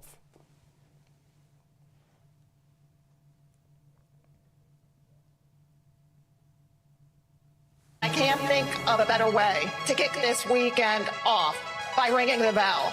This shows that dreams come true in our country. This was a dream of mine a year ago to do this, to celebrate our country's 250th anniversary. This weekend is going to celebrate the most important principle we have in America, and that is freedom. So we are absolutely honored to be able to bring the bell as a symbol of that freedom.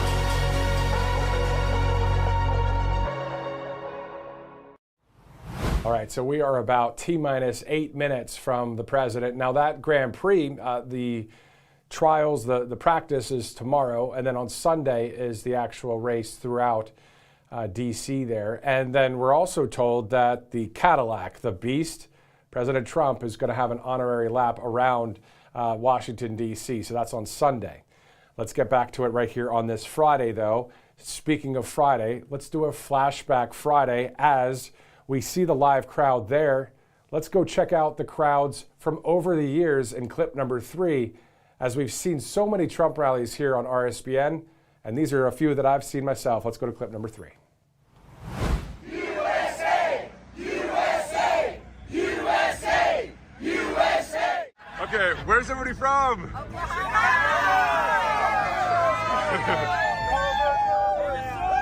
All right, so whoever wants to start talking, why are you guys here so early? We love Trump. We're here to support our president, the real president. The real president. Yes. The one that's saving America and saving the world. That's right. The one saving the world for sure. So Biden's a fake president, isn't he? USA! USA! USA! USA! USA! USA! Who here loves freedom?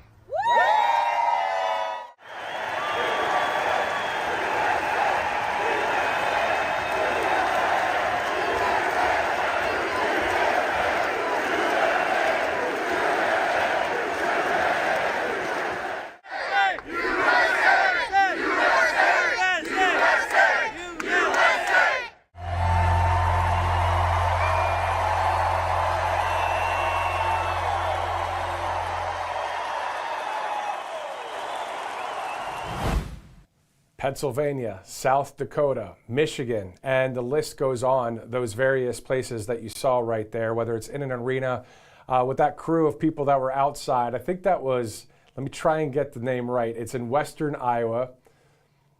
So many different towns that I've been to, so I don't remember the town name. I'm going to have to look it up because there was some great people there. And that was at 6:30 in the morning, by the way. People were just waiting outside.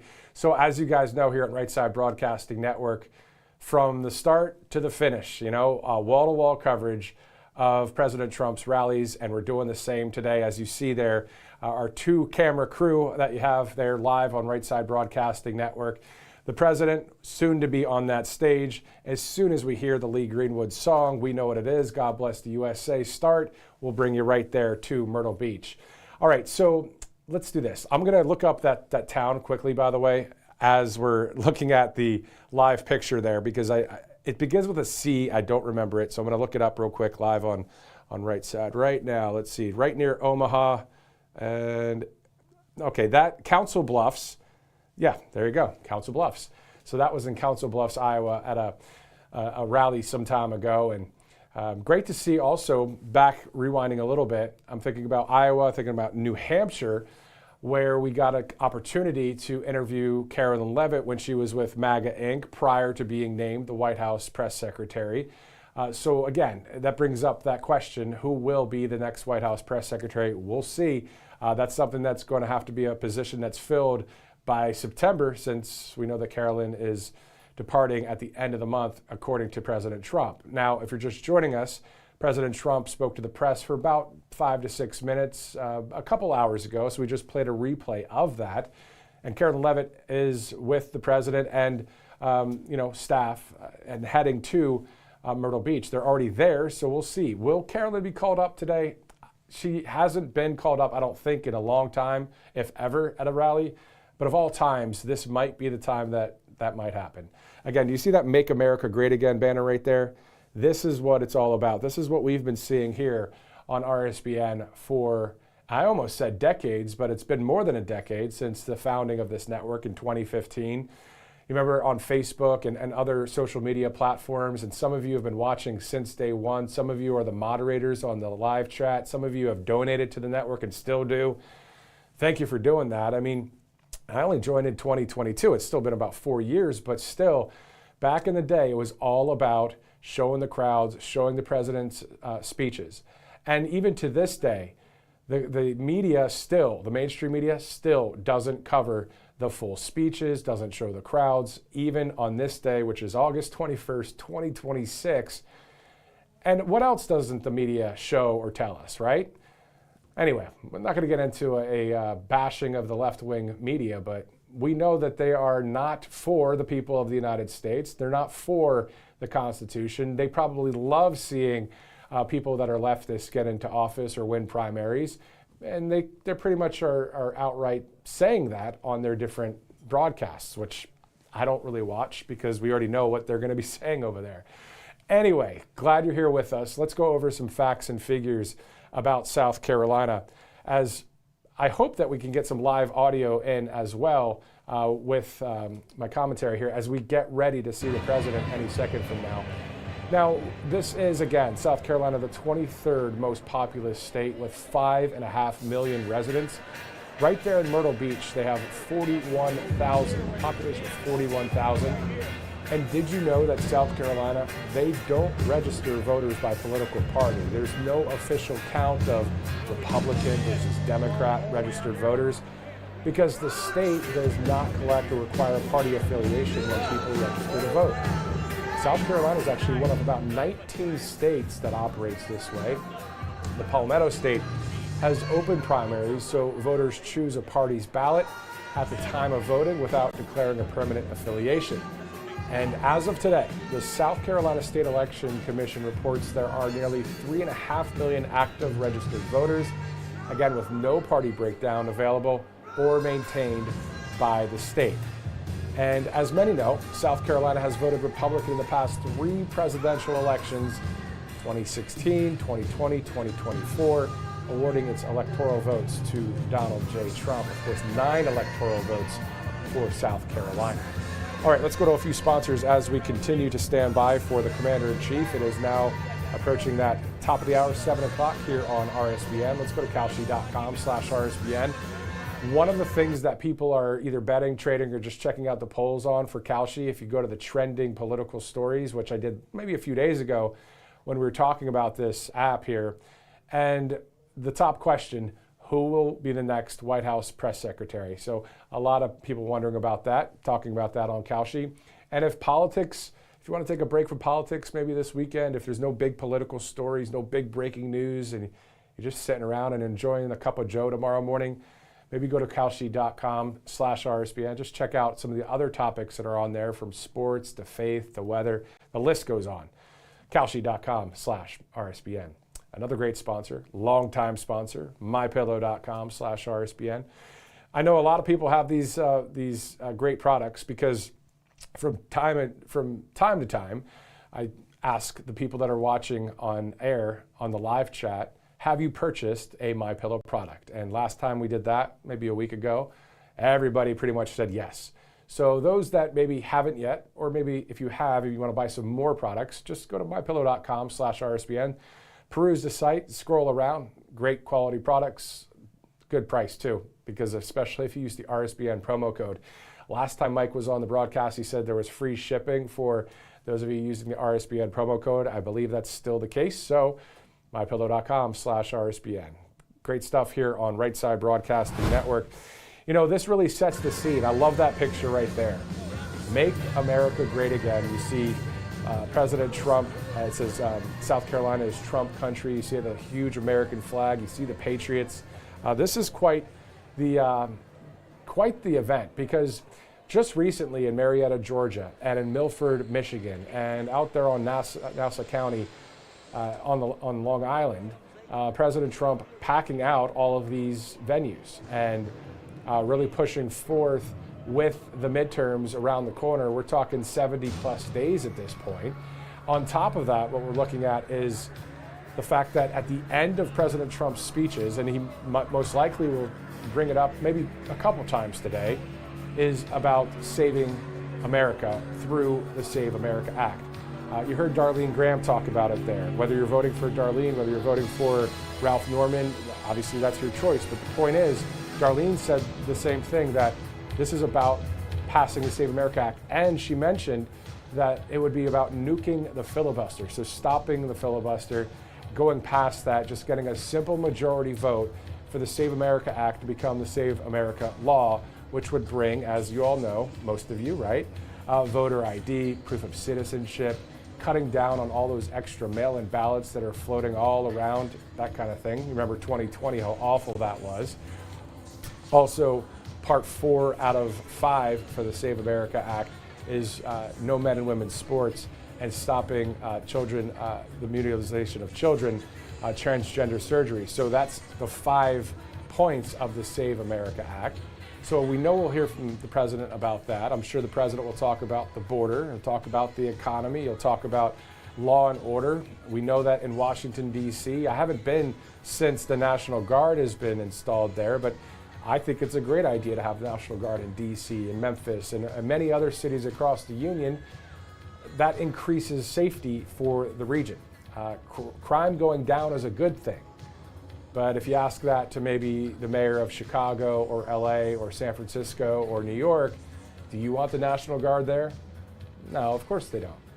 So we're hoping to get the right people in the offices as we continue to fight for freedom legally, lawfully, and spiritually in this country. It would be great to kick it off with the Save America Act passing. So we'll see how that all transpires.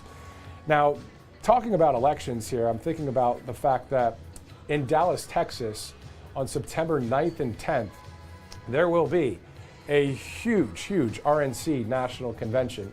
And again, as many of you know, that's usually something in presidential cycles.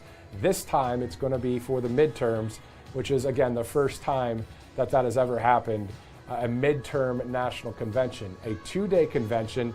And I'm told by the RNC, as we've had people here on the network with us, and told us that President Trump will be partaking in both of the days there, the 9th and the 10th. There will be great speakers, everyday Americans as well, some live performances, just a whole thing of momentum going into that November 3rd election. Because the other side of the coin is, if you lose the House, lose the Senate, and then, my God, if we don't win the presidency in 2028, and when I say my God, I don't say it in vain, my God, we need help. We would need help if that's the case. We still need it to this day, every day, when it comes to keeping God in our schools and keeping God at the forefront of our lives. All right, so again, it is 7:05, getting close to President Donald J. Trump there live in the state of South Carolina. We heard Tim Scott earlier. We heard Russell Fry earlier. We heard a number of politicians speak today, and we also heard Darline Graham as the last speaker of that pre-program. So great to see all of that. As we await the president, why don't we do this? Why don't we maybe just this screen right here where I am, let's just say goodbye to me, and why don't we take a live look and just listen in at Myrtle Beach, South Carolina. We'll be right back in just a second. Actually, I'm just hearing to be ready to toss to the president, so I'm going to stick around then.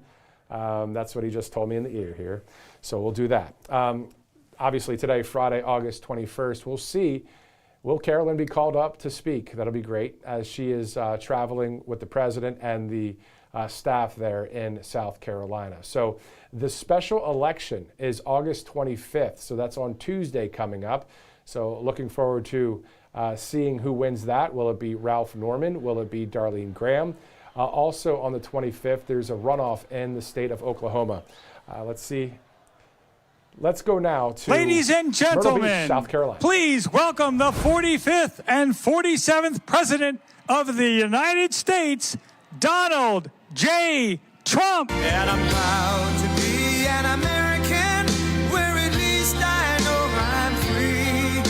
And I won't forget the men who died, who gave that right to me. And I gladly stand up next to you and defend her still today. 'Cause there ain't no doubt I love this land. God bless the USA.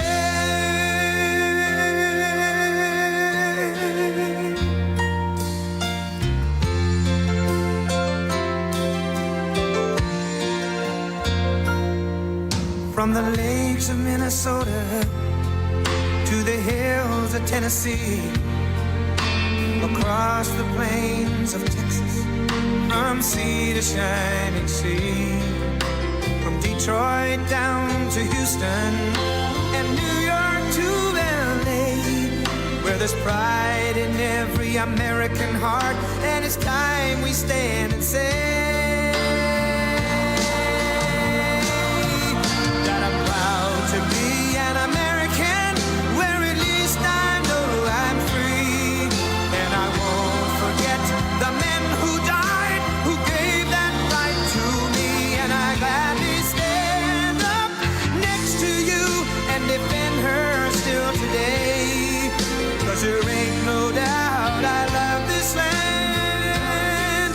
God bless the USA.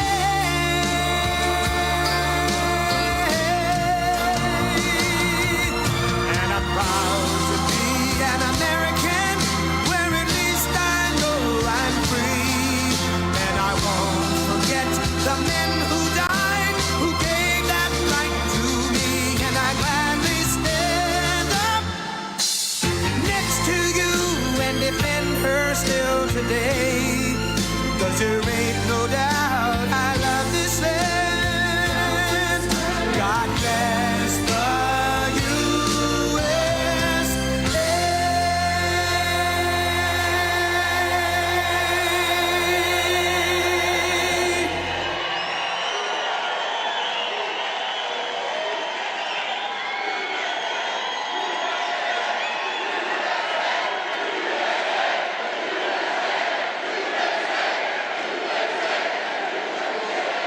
Thank you, thank you.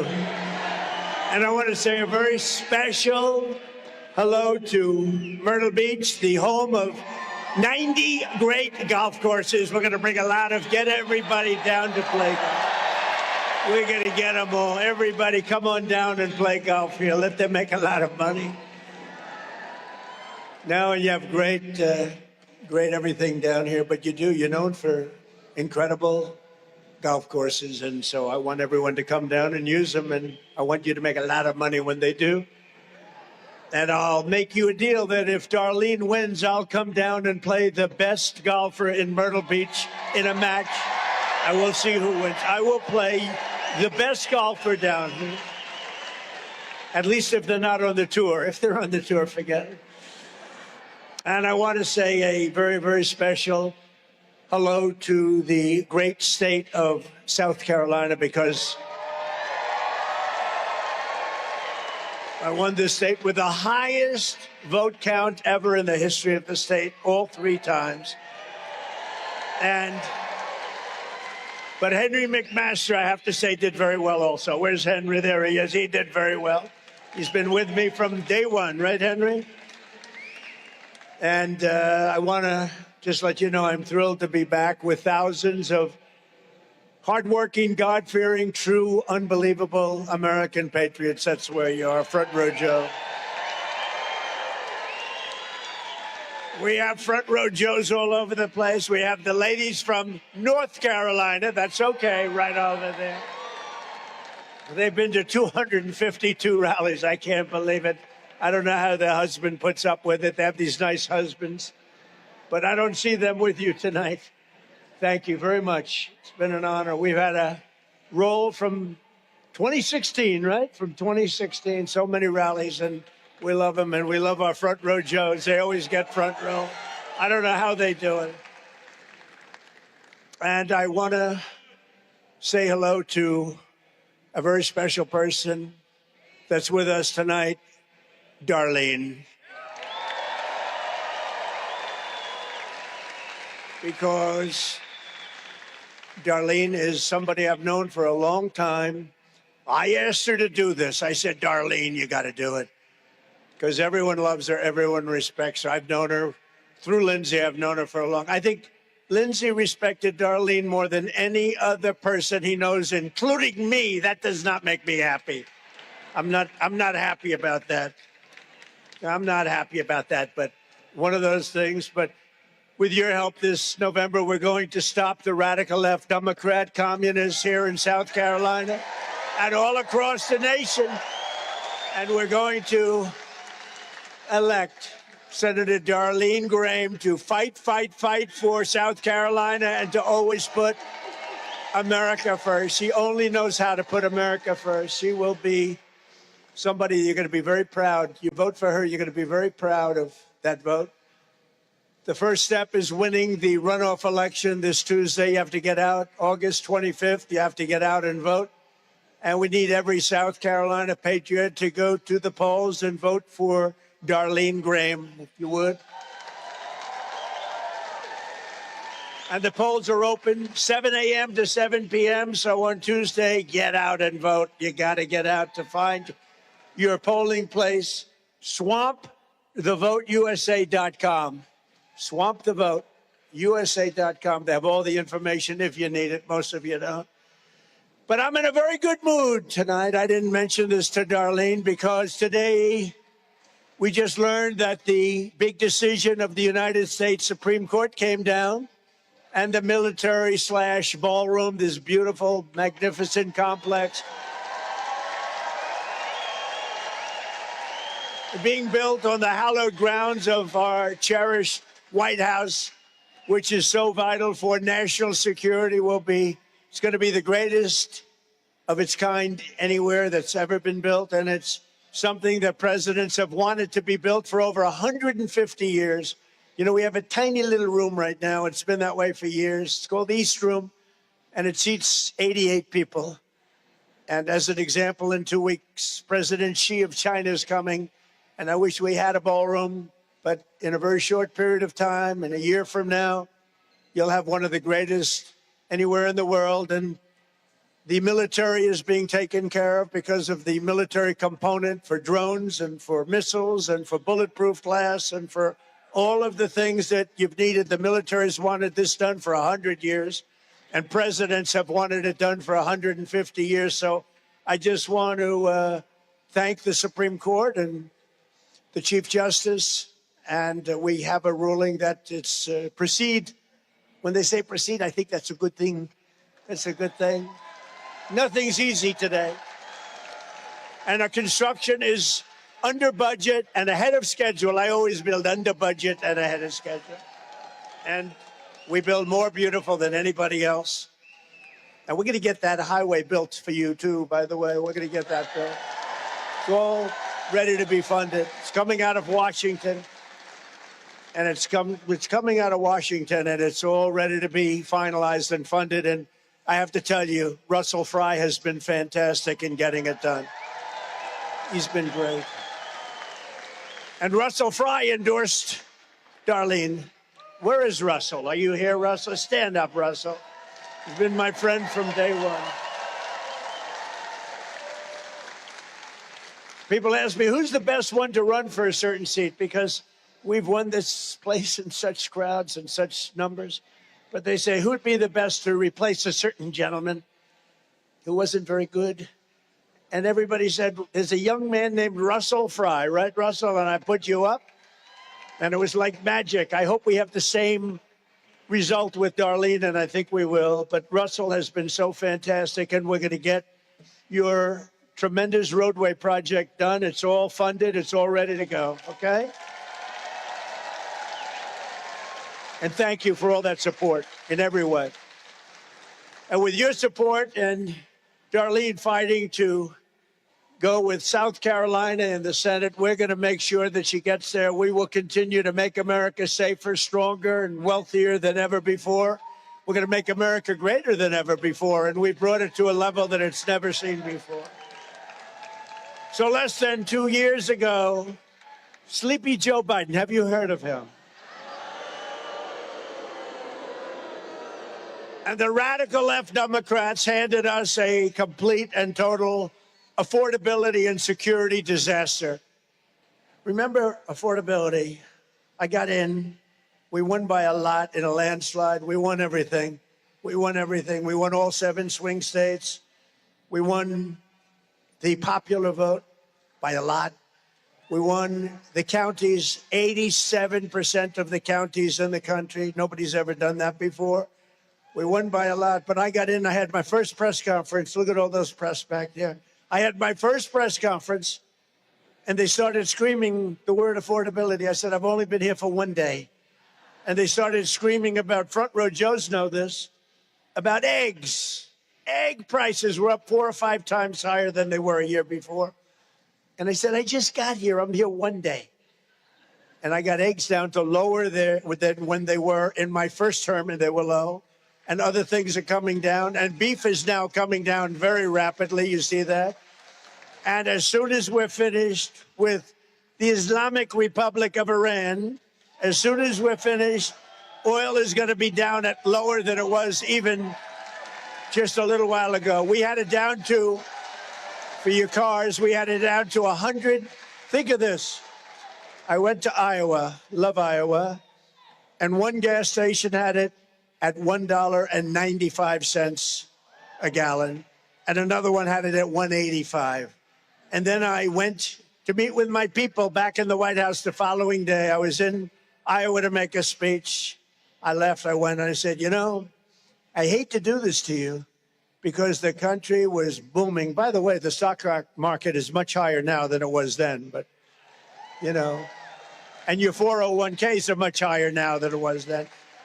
But with all the good news, I said, I hate to do this, but we're going to have to take a little detour down to the Islamic Republic of Iran, and we're going to have to put out the nuclear weapon stuff because they're going to have a nuclear weapon, and we cannot let them have a nuclear weapon. We cannot let Iran have a nuclear weapon, or you'll see some very bad things. So we went down and we stopped them. They'll never have a nuclear weapon. They want to make a deal so badly.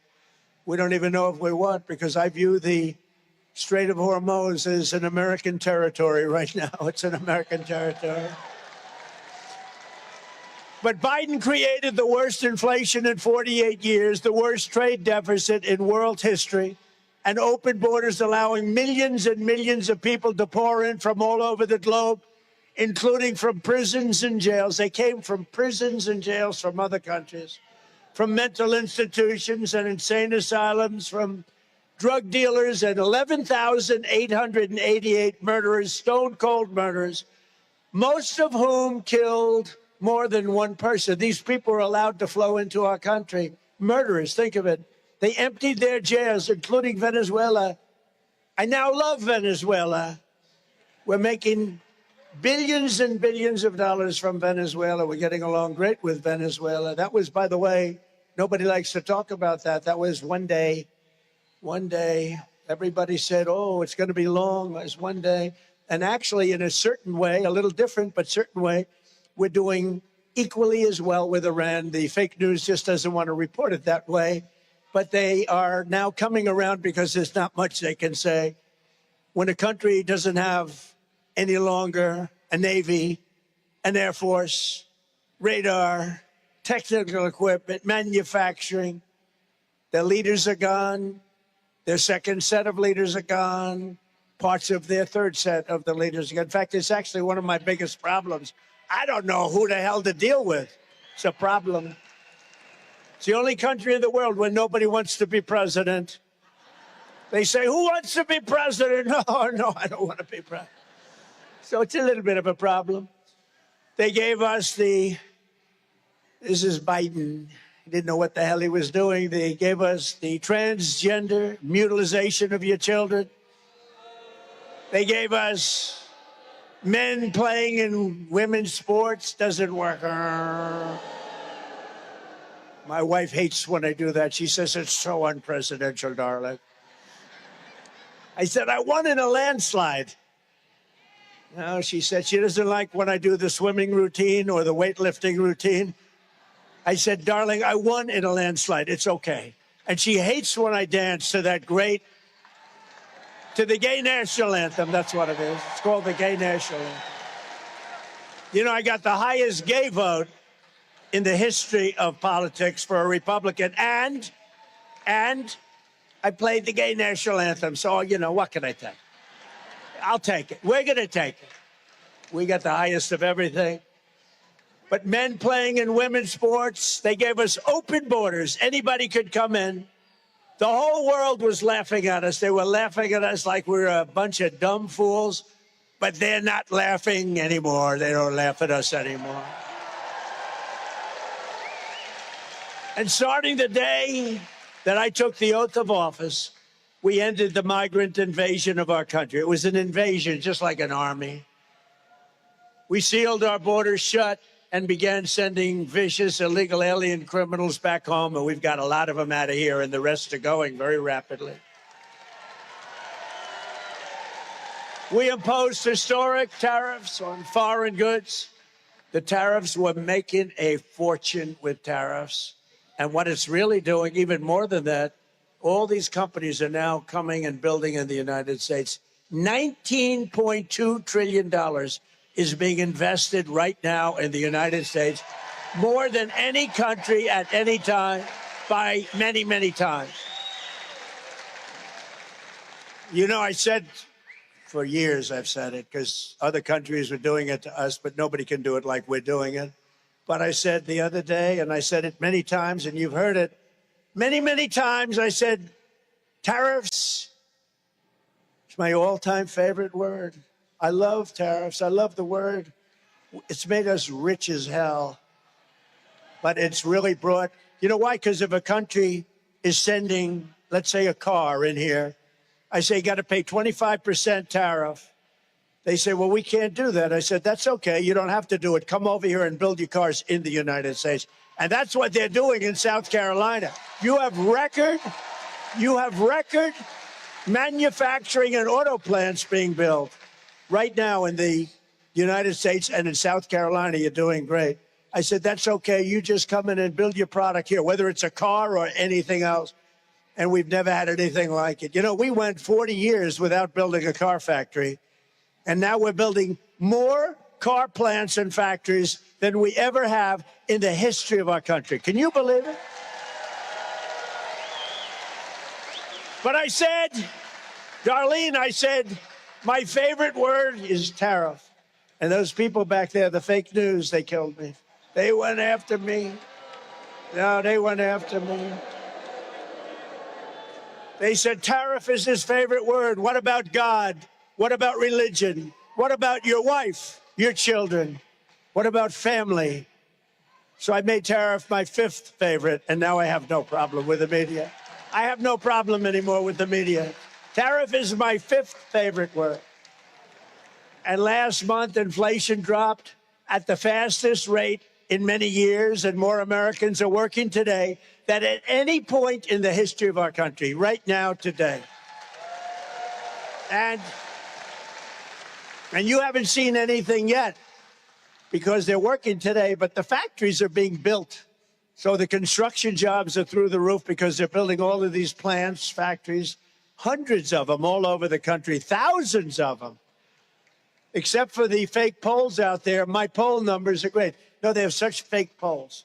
So we have the greatest economy in our history. Now, some people haven't seen it yet, but they will because the job numbers are so good. They will. But we have the greatest poll numbers that I've ever had. We have the greatest economy that I've ever had. We had one of the greatest economies in history in my first term. This is blowing it away. But then I'll see a poll, and they'll say Trump is at 44% on the economy. How can it be at 44?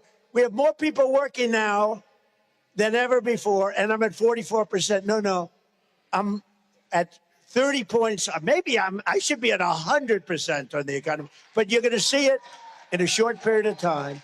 And the prices are all coming down. John McLaughlin, the great pollster, he's one of the greats, just told me that if you ran today, nobody could come close to you. Nobody would be within 20 points. I believe that's right.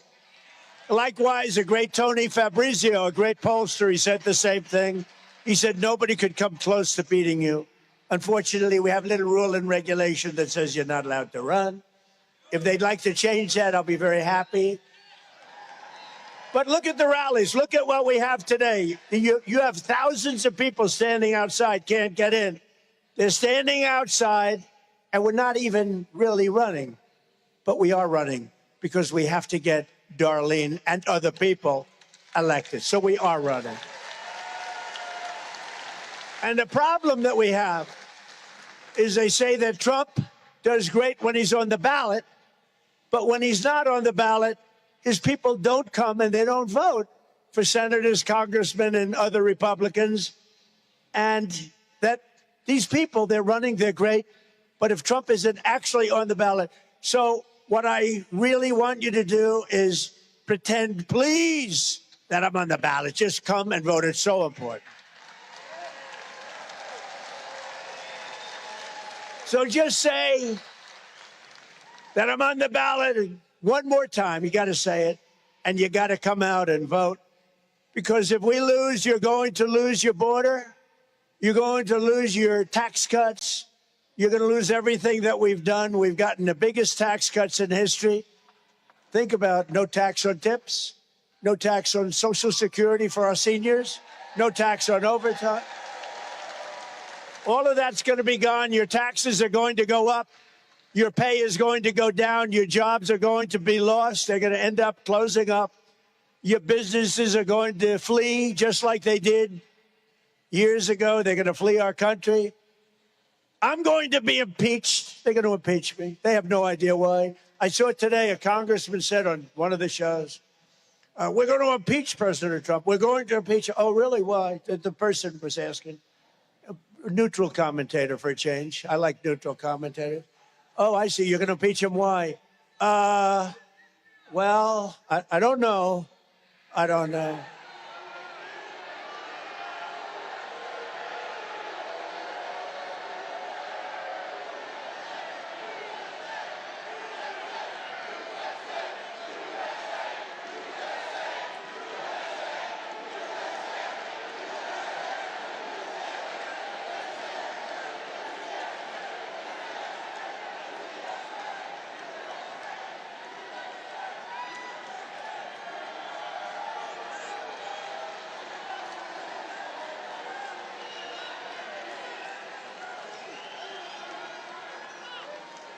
That's all right.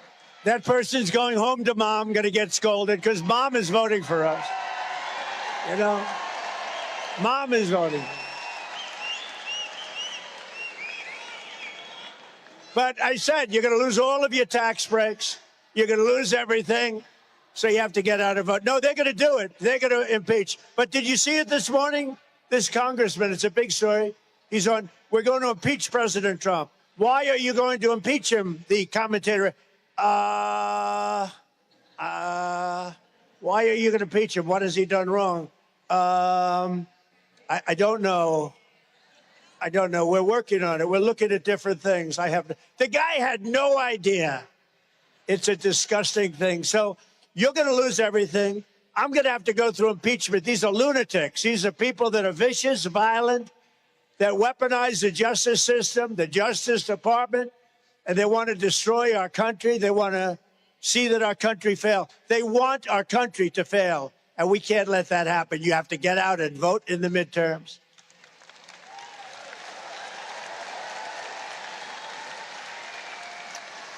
One other thing, and you know, they know Darline because Lindsey was so prominent. He was so amazing. But they know how great she is, and they want Darline to lose and the election, and they want really, I hate to tell you this, Darline, they want Darline to lose because of me. if I would support somebody else, in fact, Darlene, I'll do that if you'd like me to. Because, you know, when I fought for the wall, we ended up building 1,200 miles of wall. I used to say, we will build a wall. You remember, I would come down here, we will build the wall. The wall has been, and we built the wall. We built a lot of wall. We built the whole thing. But I said, we will build the wall. It took me 2 years, a little bit slow sometimes. If I would have said, we will not build the wall, they would have given me all the money I want. So, Darlene, I'll say, I do not want Darlene to win. No, they don't want her to win because they know how good. And they think that it hurts MAGA. It hurts. And MAGA is, if you look at the Republican Party is MAGA. It's like, you know, I watched another commentator say the Republican Party is only 70% MAGA. Let me tell you, the Republican Party, I think, the real Republican Party is 100% Make America Great Again. But they're only fighting, Darlene, because they want me to lose, which isn't fair. But I'm doing this to honor Lindsay. I'm doing this to honor Lindsay. That's why I'm here. I don't have to be here on a Friday. I don't have to be here. Although I must say I love it. And now that I am here, we got plenty of time to talk, right? We got plenty of time. So, Darlene, we got to win that race. And we appreciate that you're doing it. I asked her to do it. She didn't. She was very happy. Henry appointed her because she was a perfect appointment to serve out the term. And I said, Henry, she should really run. She's fantastic. We all know it. And I said, Darlene, I called her. I said, Darlene, I'd love to see you run beyond the 5 months that you're serving. And you've already made an impact in the Senate. You know that. Everybody respects you. Everybody listens to you. So I asked her to run. And I think she's going to do phenomenally. I really think it's amazing. You know, she's never done it before, but she knows politics well. But she loves things. She loves our military. She loves things that have to do with greatness for America. So the Democrats hate our country. They're communists. They're radical left lunatics. And frankly, they're, in many cases, horrible, horrible people. Do you remember as crooked Hillary Clinton? Remember crooked Hillary Clinton? She said, do you remember when she said, they're deplorable and irredeemable, right? Remember the word deplorable? That was a killer. That was the end of her election. And it's amazing because I heard her say that. I was watching her. I said, wow, that's tough. She said, they're deplorable and irredeemable. And I said, the word irredeemable is not going to be accepted. Well, actually, that was accepted, but deplorable wasn't. So, you know, I think irredeemable is worse. But she was deplorable, and what they're doing is deplorable. And we have to make the midterm elections too big to rig. Very simple. Too big to rig, like we did my election. And I upheld my ultimate promise, and that's I made our country great again. We made our country great in a much shorter period of time than anybody thought. And we can never let it go back to where it was just 2 years ago. Our country was a laughing stock all over the world. 2 years ago, our country was dead. Now we are the hottest country anywhere in the world. Everybody will tell you. Anywhere in the world.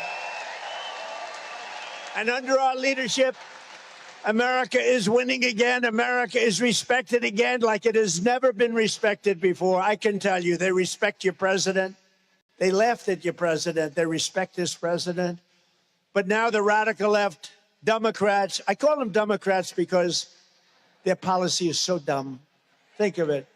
Men in women's sports, open borders for the entire world to pour into, totally unchecked, unvetted.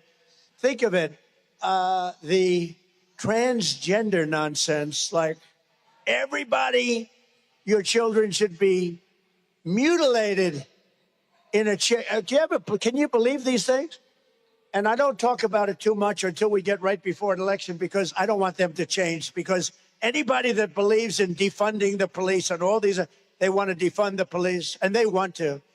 Anybody that believes in this stuff cannot win an election. So I always tell the Republicans, don't talk about it because they'll change. Do it 1 week, 2 weeks before the election. And that's where we are. We're a week before the election. So we're talking about it, Darlene.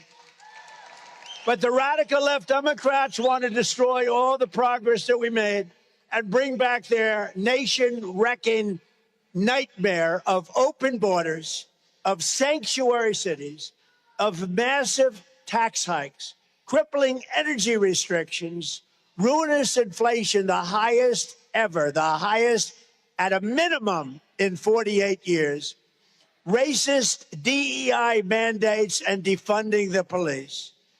But Senator Darline Graham and the people of South Carolina are not going to let that happen, right? We're not going to let it happen. For 4 long years of Biden, you saw the radical Democrat agenda in action, and we're never going back. We can't go back. We can never do that again. That was close to the end of our country. I'll tell you what, had I not won, and this isn't about me, but had I not won, our country was ruined. We would have never been able to come back. Welfare was doubling. Welfare was set to triple, and our business was going down the tubes. The companies were all leaving. Now these big companies are all coming into our country, and that to me means 2 things: money for our country, taxes, and jobs. Jobs. It really means a lot of jobs. Remember what I say, and I'll say it again and again. There are more people working today in the United States of America than at any time in the history of our country. And I have to be telling the truth because those fake news reporters, if I exaggerate, if I'm wrong by one person, they're going to say, this was terrible. He exaggerated. I've learned. I say it so straight. Sometimes I won't even say certain things if I'm not sure. We have more people working today than at any time in the history of our country. We're going to get out in the midterms, and we're not going to let them steal this election. And we have people laughing at America as they were just 2 years ago. We're not going to let that happen. We're not going to let people laugh at us anymore. We're the smart country now, not the dumb country. We were a dumb, stupid country led by a very, very stupid person who wasn't leading. I mean, they had some radical left lunatics leading. He was not leading. In state after state, the Democrat Party is now running the most extreme, unhinged, anti-American candidates in the history of our country. Their party has gone full-on communist. Do you remember at the State of the Union, Tim Scott was there?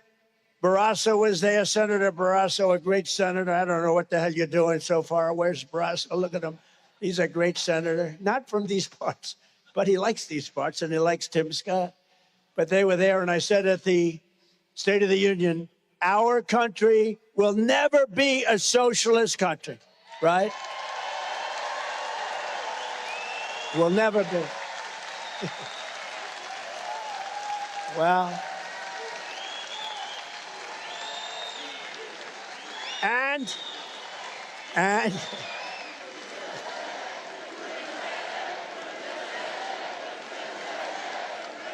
thank you.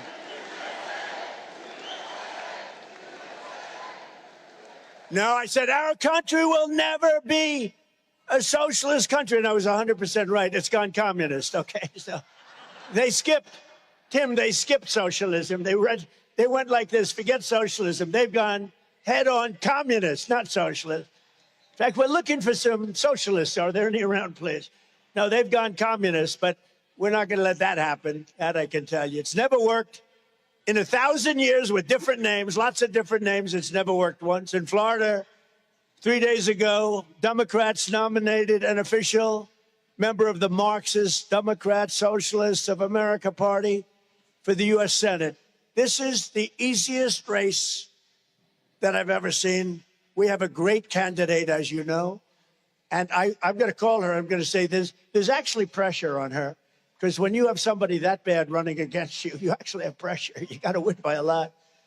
But she's going to do fantastic. A group that stands for, this is a group that stands for eliminating the United States Senate, replacing the presidency and the Supreme Court of the United States. And I'm happy with the Supreme Court today, very happy, okay? Defunding and abolishing the police.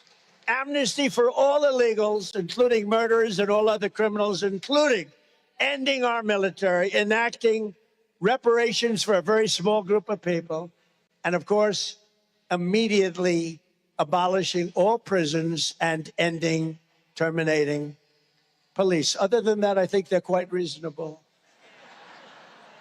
Crime, squalor, and filth will take over our country. And, I said it last week. For the first time with all the campaigning, I said this last week. I said, I've watched some of these blue states run by radical left, like this guy in Chicago, in Illinois, the governor, Pritzker. It's amazing what happens. It all becomes, I'm a very clean person, I like to clean my hands as much as possible and all this. I don't like paper in the ground. I like everything nice and clean, like we did with Washington, D.C. You can ask the senators. Washington, D.C. was almost the crime capital of the United States. Can you imagine? We took out over 5,000 career criminals, and everything's clean. Our monuments are clean. We took 82 monuments, fountains, beautiful. Everything's so beautiful. They had graffiti. Many of them didn't work for 35 years. And Washington is beautiful. And more importantly, it's very safe. We changed the grass on a lot of the parks. The homeless are no longer there in the tents that were all over the place. The homeless are no longer there.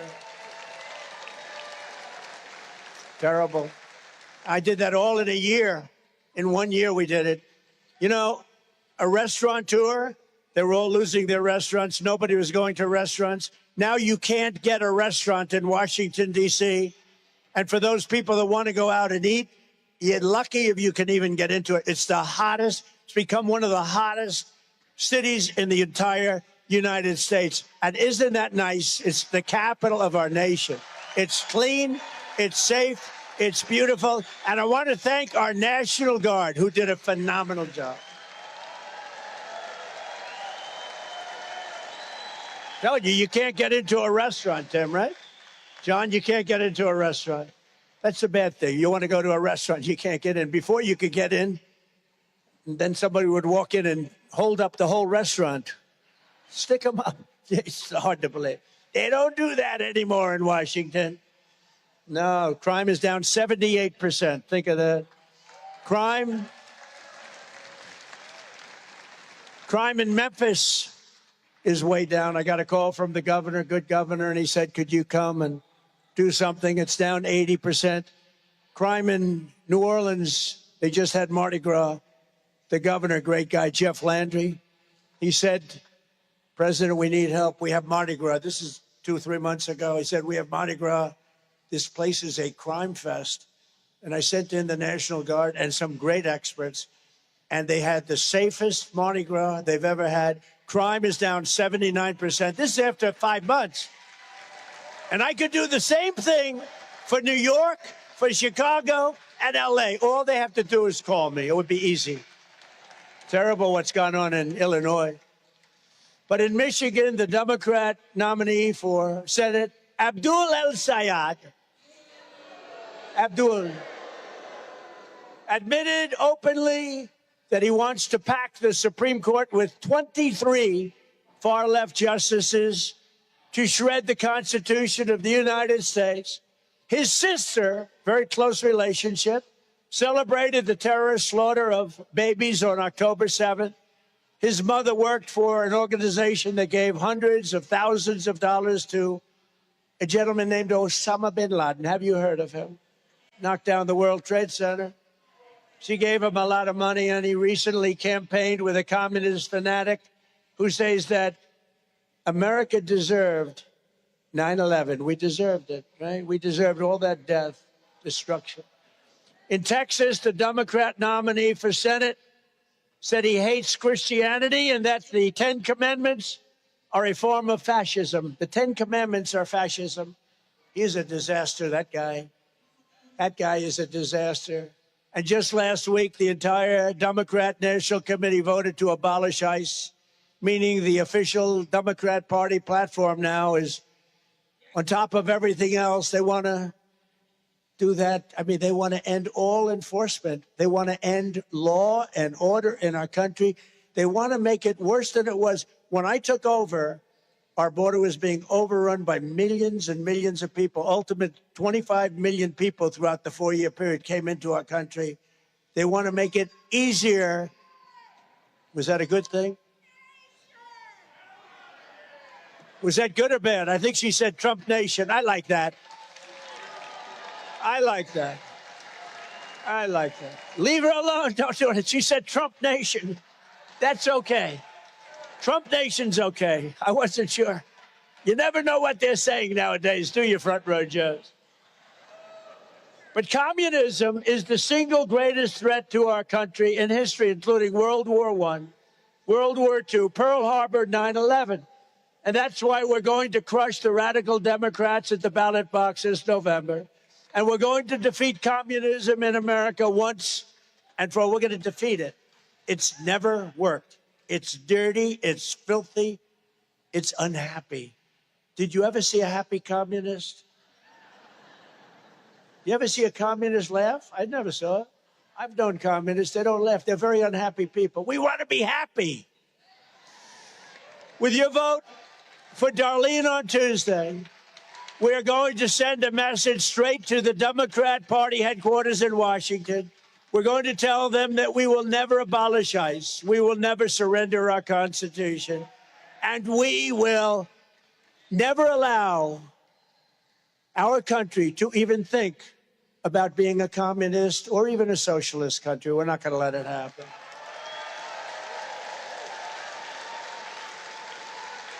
Darline Graham has devoted her entire life to the people of the state, just like her brother. He was so, that's all he talked about was South Carolina. He was driving me crazy.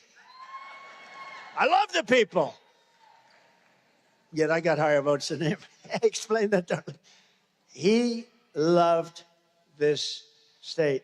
For years, Darline led an important state agency with 130 employees, and she ran it impeccably. And a $90 million budget.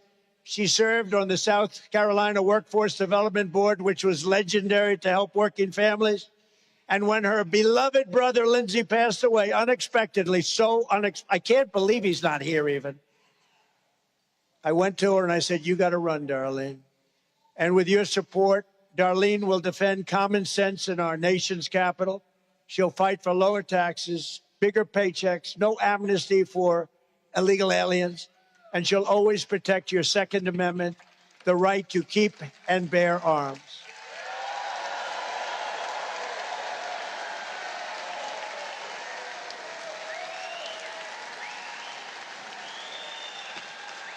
And Darline, more than anything else, because her brother was very much about the world.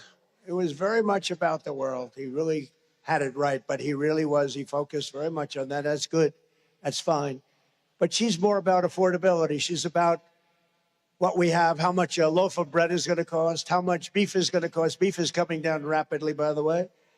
But she was very much about affordability, I think more so than Lindsey, much more so. He had some unbelievable things going, but he was really about foreign nations not hurting our country. He was about Iran not having a nuclear weapon. He felt so strongly. Look, if that ever happened, if they ever did, they use it, they'd wipe out Israel immediately. They'd wipe out the Middle East. And you don't think they'd be coming here? You'd say, which city is next? We're not going to let that happen. We have them. Those B-2 bombers a year ago, they ended that hope. But as much as anybody in the Senate, and maybe more, Darline will support our military. I spoke to her 2 days ago, and what she really wants to do is support our military and make sure they're taken care of. Because, you know, the Democrats take care of illegal aliens. They give them the best hotel rooms in the country. As our military sat outside, remember during Biden? Our military veterans were sitting outside on a freezing sidewalk in New York, and the illegal aliens were upstairs in hotel suites being paid thousands of dollars a night to that hotel while our veterans were outside. And she brought that up to me. And I think it's something she's never forgotten. It was terrible. And we ended that very rapidly. The Democrat who Darline is running to defeat is a far-left political hack who supports transgender for everybody and believes in telling confused children they're trapped in the wrong body. By the way, do you notice how that's changing now? In fact, hospitals now are doing reverse surgery at my order. They're doing reverse surgery. Nobody ever heard about it. Darline is also a anti-gun. Think of it. She's going to be protecting a thing called your Second Amendment, which is so important, and it's under siege. And Darline, I can use your help because I want to tell you, I've been protecting it for 10 years. And every time there's an incident, it starts over and over again. I protected your Second Amendment. Nobody else could have protected it like I did. And I worked with John and with Tim Scott, and many others. We had great Republican senators, in all fairness, on the Second Amendment. But it's not easy, and Darlene's going to help us with the Second Amendment, and we need the help.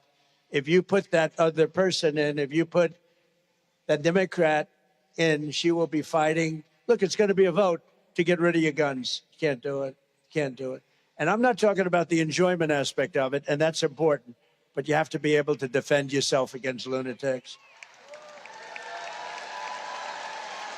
So, in a nutshell, you have to defeat the Democrats and elect Darline Graham. Now, if you don't mind, because you heard her, I was on a plane coming here.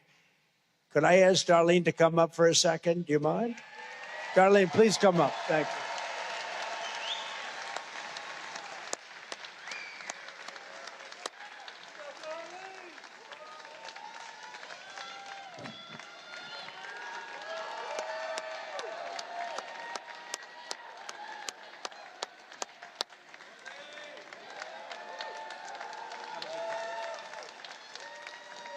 Thank you, and thank you, Mr. President.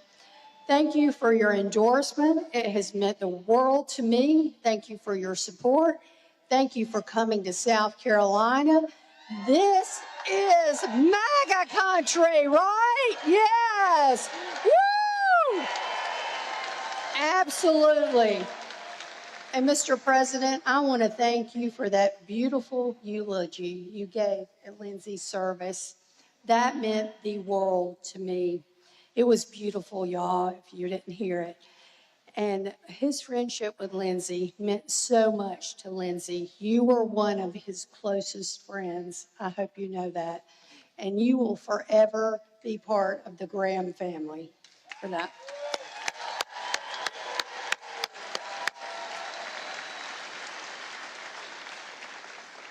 And I met with the president a few weeks ago in the Oval Office, and I left that office knowing that he is going to work. He works every single day, all day long, so hard for this country. It is amazing.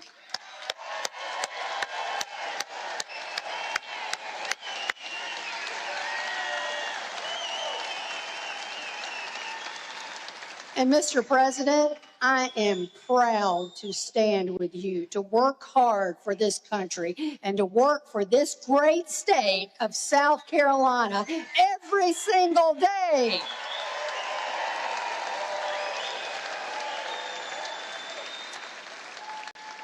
You know, Mr. President, Joe Biden just about ruined our country. He opened the borders and let people flood in here, terrorists and illegals, and you saved our country, and I want to thank you for that.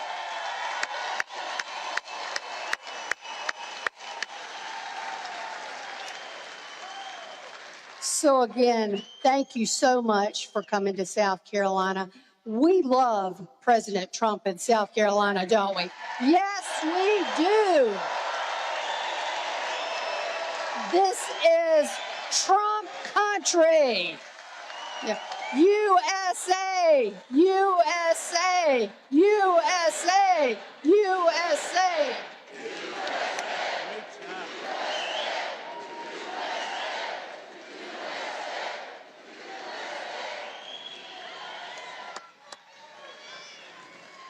Got a nice way about her. You know, you're all standing up for her. You didn't stand up for me. What's going on? I'm angry. I don't like this. I'm upset with Darlene. Thank you, Darlene. Great job. It's a lot of love.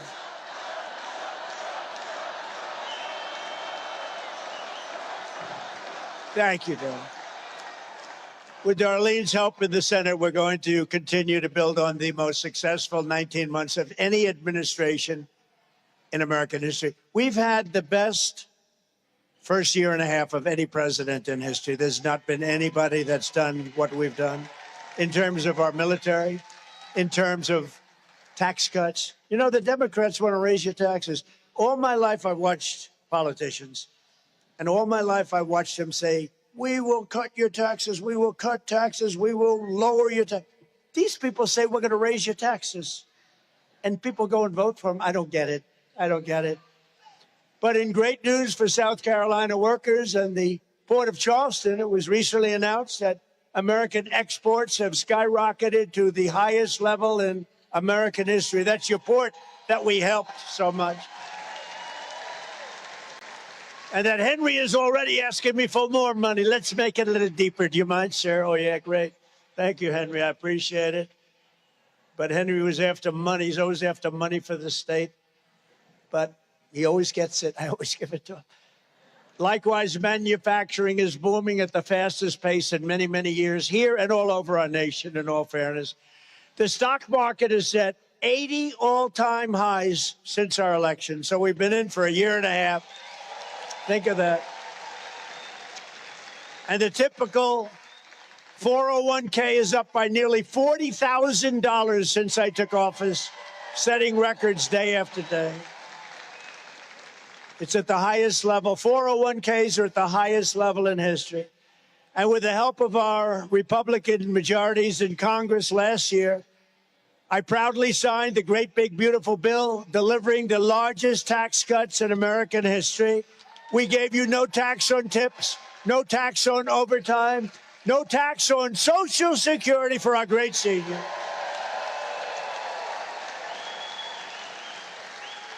And we also made interest on car loans 100% tax deductible, but only if you buy a car that's made in the USA, if that's okay. That never happened for people that go out and vote. They never had that. I'm getting you a deduction. You're not used to, rich people are used to deductions, but people that work very hard, middle income, upper middle income, they're not allowed to take. We have a deduction. You can deduct the interest from your income tax. It's going to be a very big thing, and it's selling cars all over the place. Something like that never happened. That was one of my little ideas. So there was no tax on tips, which was particularly good in the state of Nevada, where everybody is a waitress, caddy, or waiter. That was a pretty good idea. You know, they came in about 2 months later. They said, we want no tax on tips. And they got laughed out of the place. We won the state.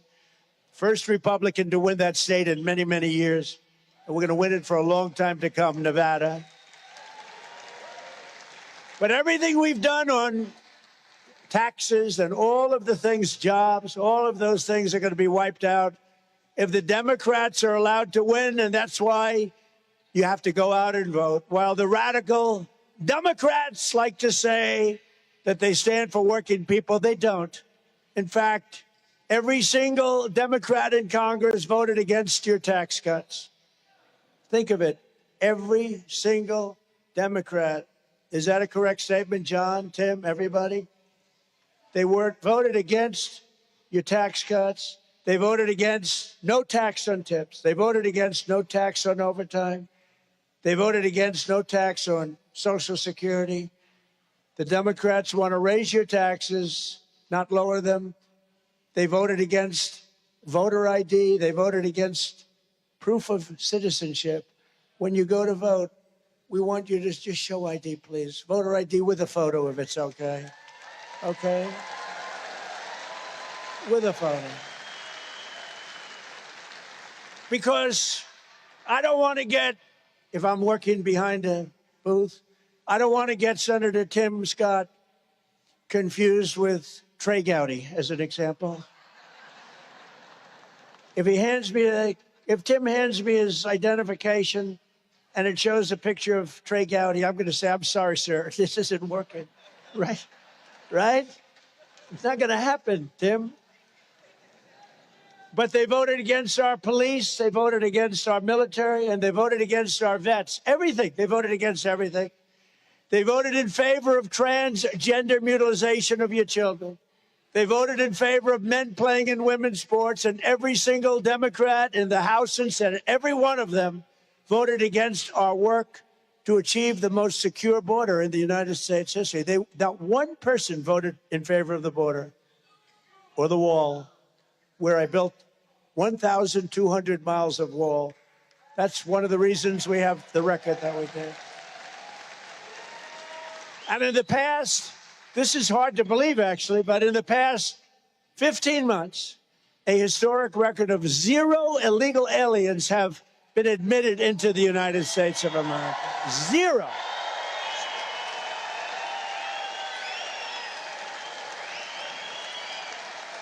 And we've cut the flow of fentanyl across our border by 64%. Think of that. 64. And by the way, coming in by water, fentanyl coming in, down 97%. 97.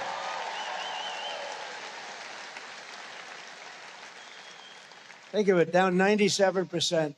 And it's nasty. But, you know, they call it intradict. We would intradict. We'd get the boats. We'd bring them to Miami. We'd give the guy a fine. He'd go to court. The court would let him out 15 minutes later. He'd be back on a boat that night bringing drugs into our country. They don't do that anymore. They don't do that anymore. They get hit. They get hit. Never miss. We have the greatest military in the world.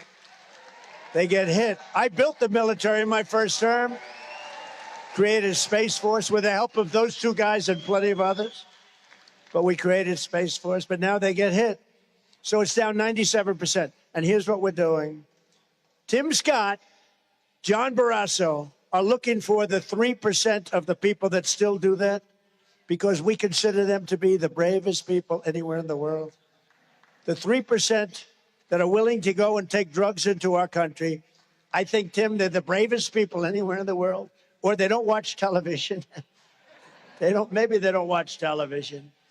But we're down 97% by sea. Can you believe it? And now the easy part begins. Now we stop them by land. The harder part was by water.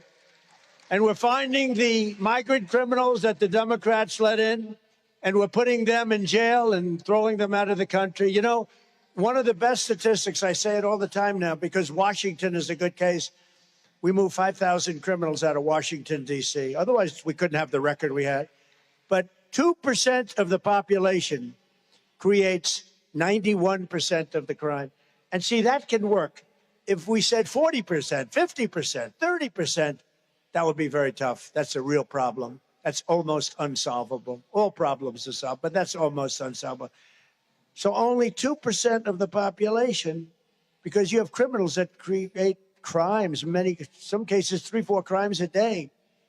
2% of the population creates 91% of the crimes. We got them the hell out of our country. Okay, we got them out. Some are in jail. Some are in jail because they're so dangerous. We don't want to take any chance. They're murderers. Just days ago, in a wealthy suburban neighborhood in Virginia, a sadistic illegal alien monster from El Salvador murdered a 42-year-old mother, stabbing her repeatedly over and over again, dumping her in a park and trying to light her blood-soaked body on fire after putting gasoline all over her. Didn't get to do that, but she was long dead. This savage animal entered our country illegally in 2024, and under the open border stupid policy of the radical Democrats, he was released into the United States again and again. A lot of people are asking me, what do you do And would you do me a favor? Would you ever read The Snake? Do you remember The Snake, anybody? Would anybody like to hear The Snake? It's Friday. We have plenty of time. I have all this time. Do you want to hear The Snake? Gotta read. Look, it's a Friday night. We have plenty of time, right? What the hell do I have to do? Go back, bomb Iran a little bit more? What the hell? So this is from an old song with some changes, and I just think it's so apropos, especially when you hear of the story I just told you. And it's called The Snake, and it represents our border and the horrible people that this country has allowed into our country through the Obama and the Biden administrations.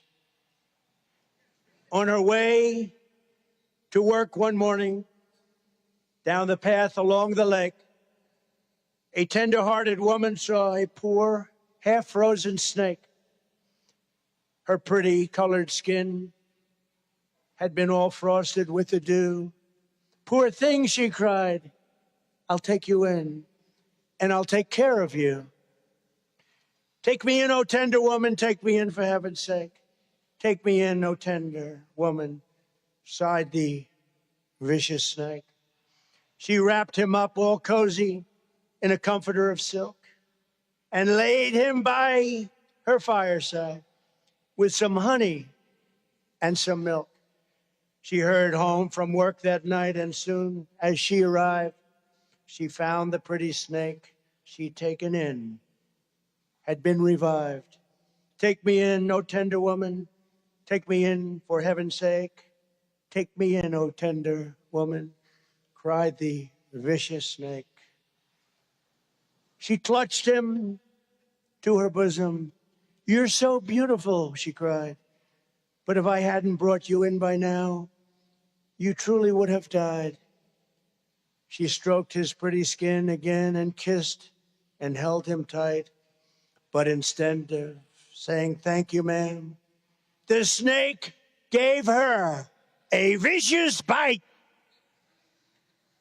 "Take me in, oh tender woman. Take me in for heaven's sake. Take me in, oh tender woman," sighed the vicious snake. "I saved you," cried the woman, "and you've bitten me, but why? You know your bite is poisonous, and now I'm going to die." "Shut up, silly woman," said the reptile with a grin. "You knew damn well I was a snake before you took me in." That's our border. That's our border. That's our border. Haven't done that in a long time. Right? Haven't done that in a long time. So true. That's our border. People are coming in. They're murderers. They're not going to change. They're not going to change. Nothing you can do to change them. They were born killers. And we're not keeping them in our country. They're getting out. We're bringing them out. And thank you, ICE. And thank you, Border Patrol. And thank you, law enforcement.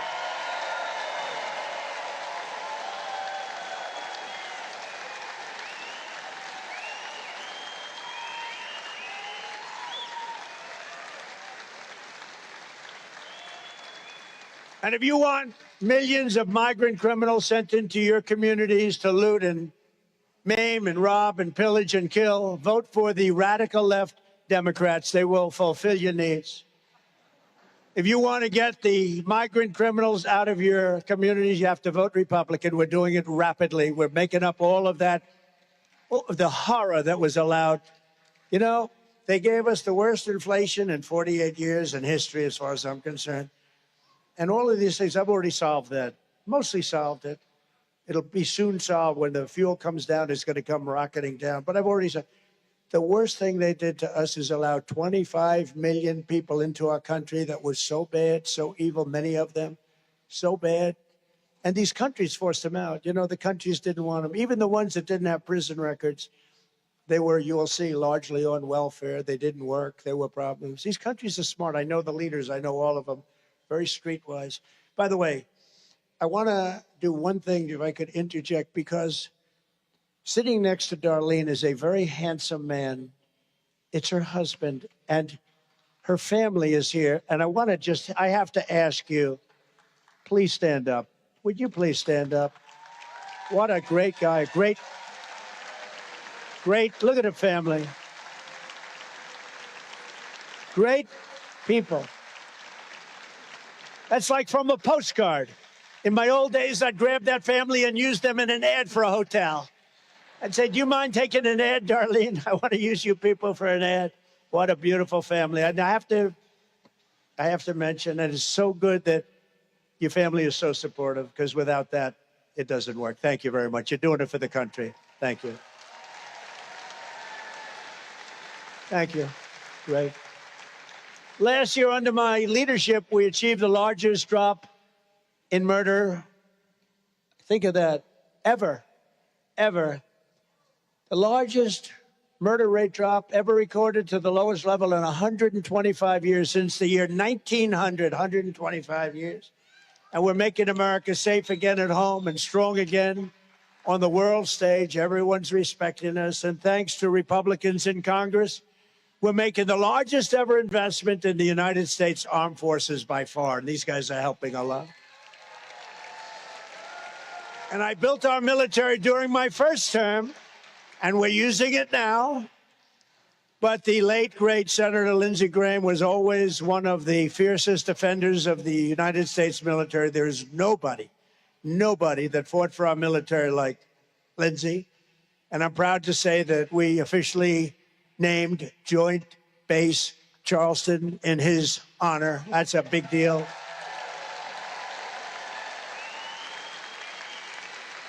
That's a big deal. And he really deserves it. You see things named after people, sometimes you say, what's that all about? He deserves it. So we're delivering Joint Base Lindsey Graham, nearly $360 million in this year's defense spending. That's good for your state also. And millions more are going to be spent on the Marines at Beaufort and Parris Island. With Darline as your senator, those bases will be part of the bedrock of American military dominance for decades and decades to come. And I'm so proud of what we're able to do so easily with Lindsey. You know, name changes on bases is a big deal. It takes many, many years, right? This one took a week. That's how much he deserved it. So congratulations to the entire family, Darline. Great. We miss him. And we're pleased also to be joined tonight by many great South Carolina patriots, including just about my first endorsement in the great state of South Carolina. He was the lieutenant governor at the time. And you had a governor that I didn't like too much. And she endorsed somebody else. And I said, that's strange, because I was always very good to her. But we had a lieutenant governor named Henry McMaster, and Peg is a part of Henry McMaster. And he said, I endorse the guy named Donald Trump who's running. He's going to be a great president. And I want to just ask, and you have been an unbelievable governor. And I want to thank Henry McMaster. Thank you, Henry. Please.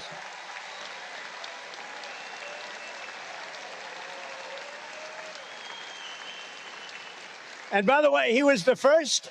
There were a few Republicans that are good, but he was the first one. He kept your state totally open during COVID, okay? That's pretty good. He turned out to be right. He turned out to be right, Darline, right? These other guys, they closed up the states. The states will never actually recover, mostly blue states in all fairness.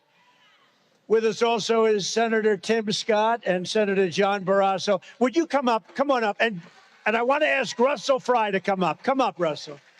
Come up here. What the hell? It's Friday night. What are we going to do? Let's have a good time, right?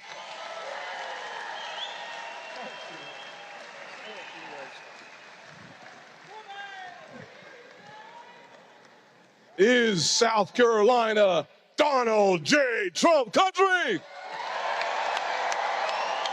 Oh, now this is South Carolina.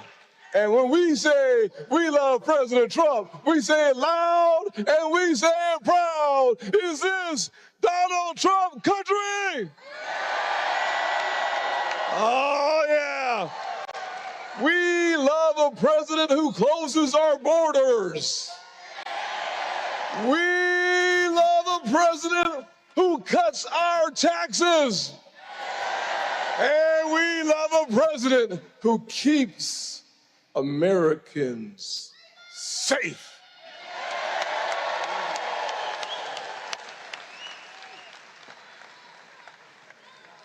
Mr. President, I told these folks earlier that Wyoming and South Carolina are states filled with conservative people who love Donald J. Trump, the President of the United States.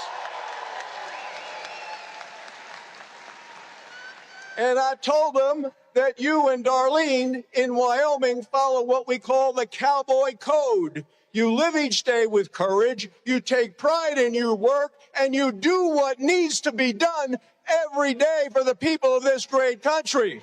And for this, we are very, very grateful.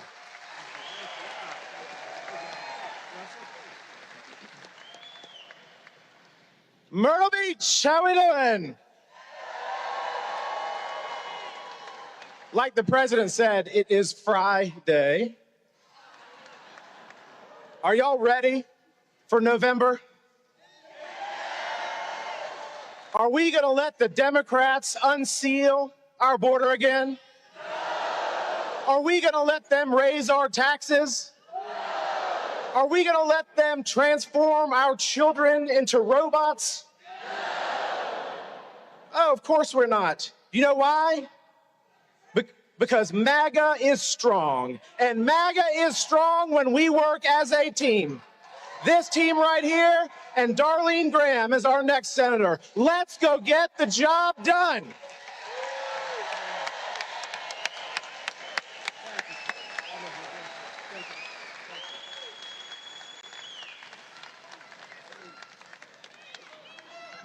And by the way, Governor McMaster has just endorsed very strongly, very powerfully, Senator Graham.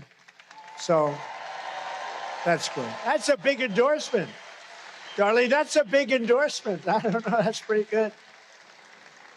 I think it was, you know, a lot of politicians want to stay out of a race. They never get involved, but that's why Henry's different. But just gave her a full-throated endorsement. Thank you very much. That's great. Thank you, Henry. Also with us is the Speaker of the South Carolina House, Myrtle Smith. Thank you, Myrtle. Thank you very much. Good job. And two fantastic Republican candidates who have my complete and total endorsement. Jenny Honeycutt for the 1st Congressional District. Jenny's terrific. And Congressional District, think of this, somebody that's very special, somebody that I've known for a long time, Cody Simpson for Agriculture Commissioner. Cody's going to do a great job, right? Thank you, Cody, very much. Good luck. I also want to express our thanks to a wonderful woman here tonight who has done an unbelievable job. It's so sad. You know, you meet people and you love people, but her name is Caroline, and she's our press secretary, and she just had a baby. And I just learned she loves the baby more than she loves Donald Trump, and I'm very angry with her. Where is Caroline?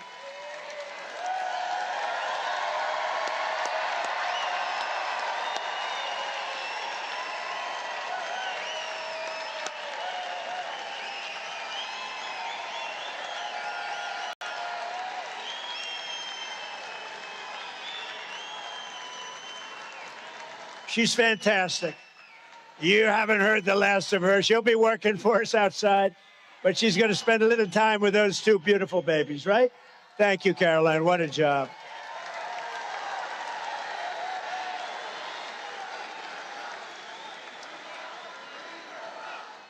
Oh, bring her up. They're all... Come on, Caroline. Bring her up. Come on, Caroline.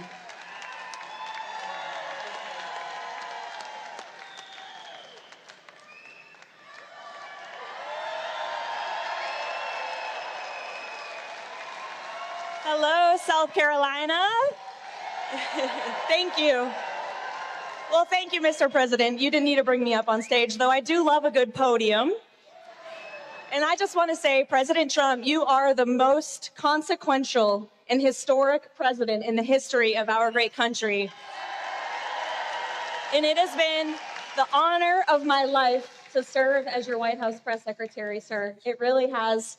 And I just want to let everyone in this room know how hard this man works for all of you and for every American across the country. Regardless of whether they're a Republican or a Democrat, you call this man at 6 in the morning, you call him at 3 in the morning, he picks up the phone because he's looking out for you. And he needs your help with a Republican Congress for the next 2 years so he can make our country greater and stronger and wealthier than ever before. So get out and vote. Thank you.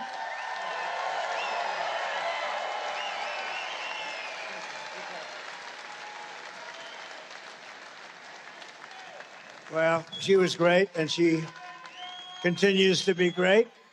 And you'll be hearing from her. She's got a great life ahead. But, you know, she wants to be with the babies for a little while at least. And she is very special. Thank you very much, Caroline. So in just 19 months, we've turned this country completely around. And today our border is secure, jobs are up, inflation is down, investment is pouring in, factories are opening. Our military is more powerful than it has ever been before. America is back, and our greatest victories are yet to come.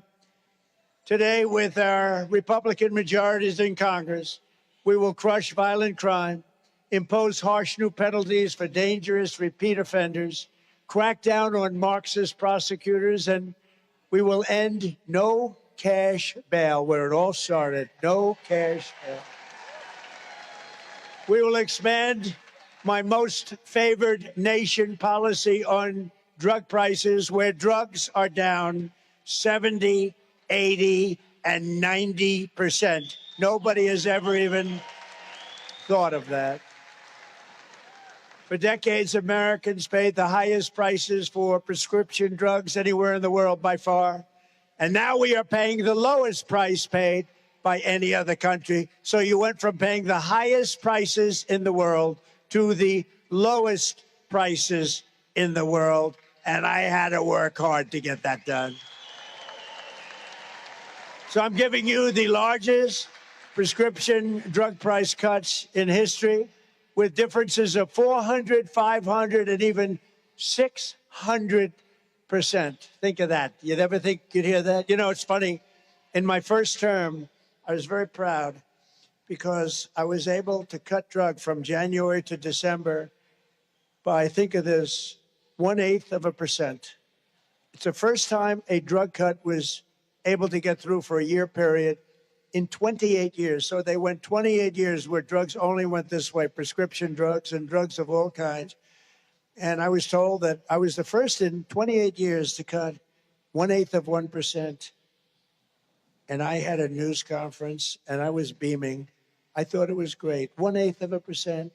Now I've cut drug prices 60, 70, 80, and even 90%. Who would have thought? And other presidents knew this was a possibility, but they weren't able to get it done. Most of them never even tried, but I got the other countries to do it. They had to agree to it. You think it was easy? Because their prices had to go up in order for our prices to come down. And I said, you gotta let your prices rise. And we did. They had to double and triple their prices in order to get us that cut. And I won't tell you what I said to them, but it wasn't very pleasant, I can tell you. So we should win the midterms on this issue alone, on drug pricing alone, we should win. And that's going to have a huge impact on your health care, because health care is, so much of it is made up on prescription drugs. Together, we will pass the great health care plan to stop all payments to big insurance companies and give the money directly to the people so that they can buy their own health care, which will be much better care at a much lower price. A lot of money left over. And finally, we must pass the Save America Act to defend our sacred American elections. You know what I mean? Got to do it. You got to do it, Tim. We have to do it. And to do that, all voters must show voter ID, and all voters must provide, very simply, proof of citizenship. And we will enshrine, we had a victory in the Supreme Court on this subject, but we got to get it done permanently and good. We will enshrine no men and women's sports and no transgender mutilization of our children. And it's hard to believe we have to fight. Who could believe that we're standing up here? Can you imagine being like 20 years ago and you'd have a presidential candidate or a president standing up saying, we will not allow men to play in women's sports? They'd say, this guy's crazy. And now it's like a battle. Can you believe it? Or transgender mutilization of your children will take place.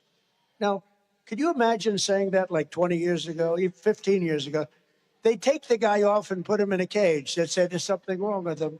And I actually have to get up and fight for no men playing in women's sports, no transgender surgery of your children. It's not even believable, but that's the radical left. They're crazy, and you can't let them get involved any further with this country.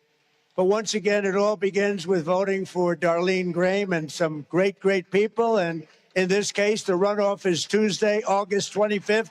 And I will be watching all day long. No, I want that to happen. For Lindsay, I want it to happen. The polls open at 7 a.m. and close at 7 p.m. So get your friends and get your neighbors and get out and vote for Darline Graham. And remember, they say again that Trump gets a lot of votes, but if he's not on the ballot, people don't vote so much. I am on the ballot. We're all on the ballot. Our country's on the ballot. You have to get out. You have to vote. I am on the ballot. We're all on the ballot. So in closing, ladies and gentlemen of South Carolina, the golden age of America is upon us. And together with your help and patriots all across this magnificent land, we will make America powerful again. We will make America wealthy again. We will make America healthy again. We will make America strong again. We will make America proud again. We will make America safe again. And above all, we will make America great again. Thank you, South Carolina. Thank you, Myrtle Beach. I'll be back. Thank you. Thank you. Good luck, Darline. Good luck. Gonna have a big win. Thank you. Thank you, everybody. God bless you.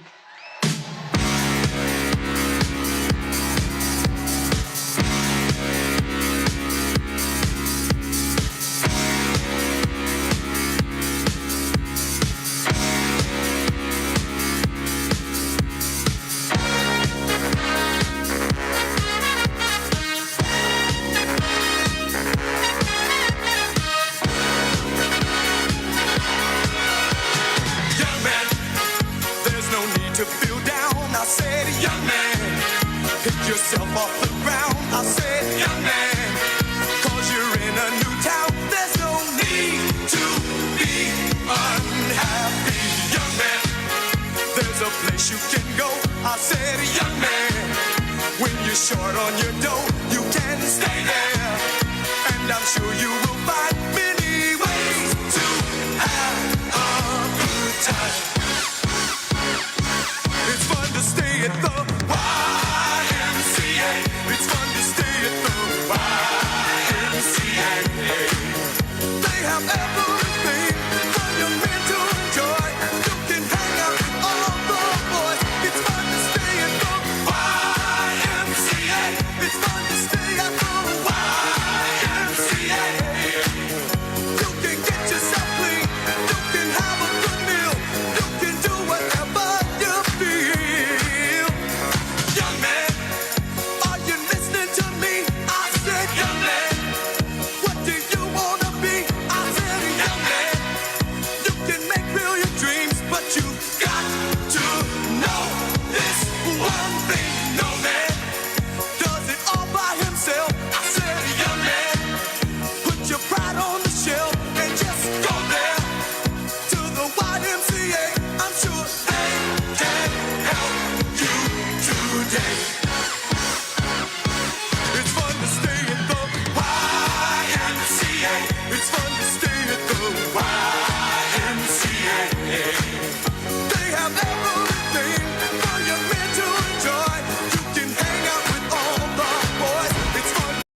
President Donald J. Trump speaking to a packed house of South Carolina patriots there. You could see still right there in Myrtle Beach, referring to the November midterms, saying, quote, "Our country is on the ballot." It was also great to see Carolyn Levitt called up on stage, as well as the people chanted, "Bring her up." This as next Friday, President Trump will travel to Houston, Texas to deliver a speech at the NASA Space Center. But there's a lot of news to cover within the 24/7 news cycle from now until then. But just a programming note there.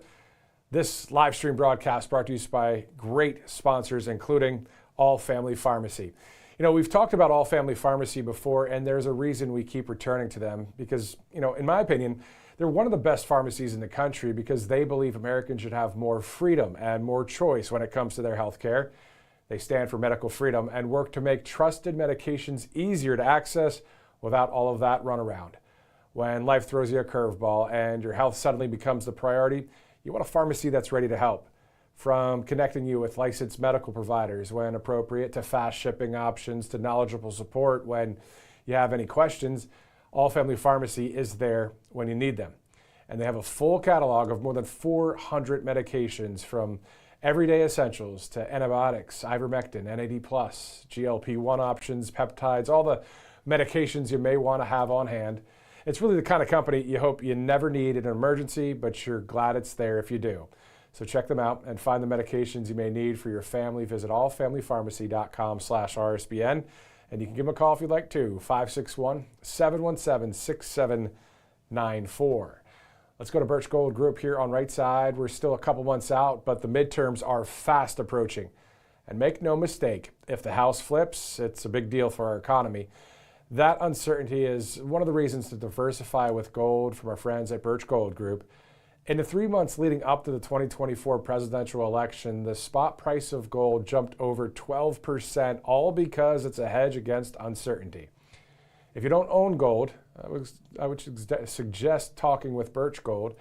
They'll discuss your goals and explain how precious metals can fit into your savings. They can even help you convert an existing IRA or 401k into an IRA in gold with no additional money out of pocket.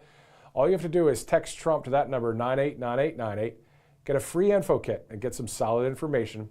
The midterms will be here before you know it. Text Trump to 989898. It is 8:34 Eastern Time. We just saw quite the event there in Myrtle Beach, South Carolina. Again, population 41,000 just in Myrtle Beach. About 5.5 million people call South Carolina home. August 25th, that's the special election. Darline Graham taking on Representative Ralph Norman. The winner takes on Annie Andrews in November, the Democrat. So we'll see what happens, as we are just north of about 70 days until that midterm election. But prior to that, next month, September 9th and 10th, the RNC National Convention in Dallas, Texas. Now, when I say RNC National Convention, usually those are words you say when it comes to the presidential cycles. But this is, of course, a first of its kind midterm national convention coming up. Be quite the event. It'll be, as Joe Gruder said, a Trump-palooza as well for September 9th and 10th in Dallas, Texas. That'll be at the American Airlines Arena, or the center there, where the hockey team plays, the basketball team, and all that. So it'll be quite the event. Also, some more other programming notes. As I mentioned at the end of President Trump's speech, the president will be in Houston, Texas at the NASA Space Center next Friday. Prior to that, of course, plenty of coverage here on Right Side Broadcasting Network. And, you know, we were talking about, will Carolyn Levitt be brought up on that stage? And, of course, that's what happened. It was great to see that. The people called her up. But also, will she have another press briefing before the end of August? Of course, that is just a few days away at this point, August 21st. Looking live there in Washington, D.C. Beautiful shot there of the White House. Thank you guys so much for watching here on Right Side Broadcasting Network. For all of us here on RSBN, I'm Matthew Alvarez. We'll see you guys again soon.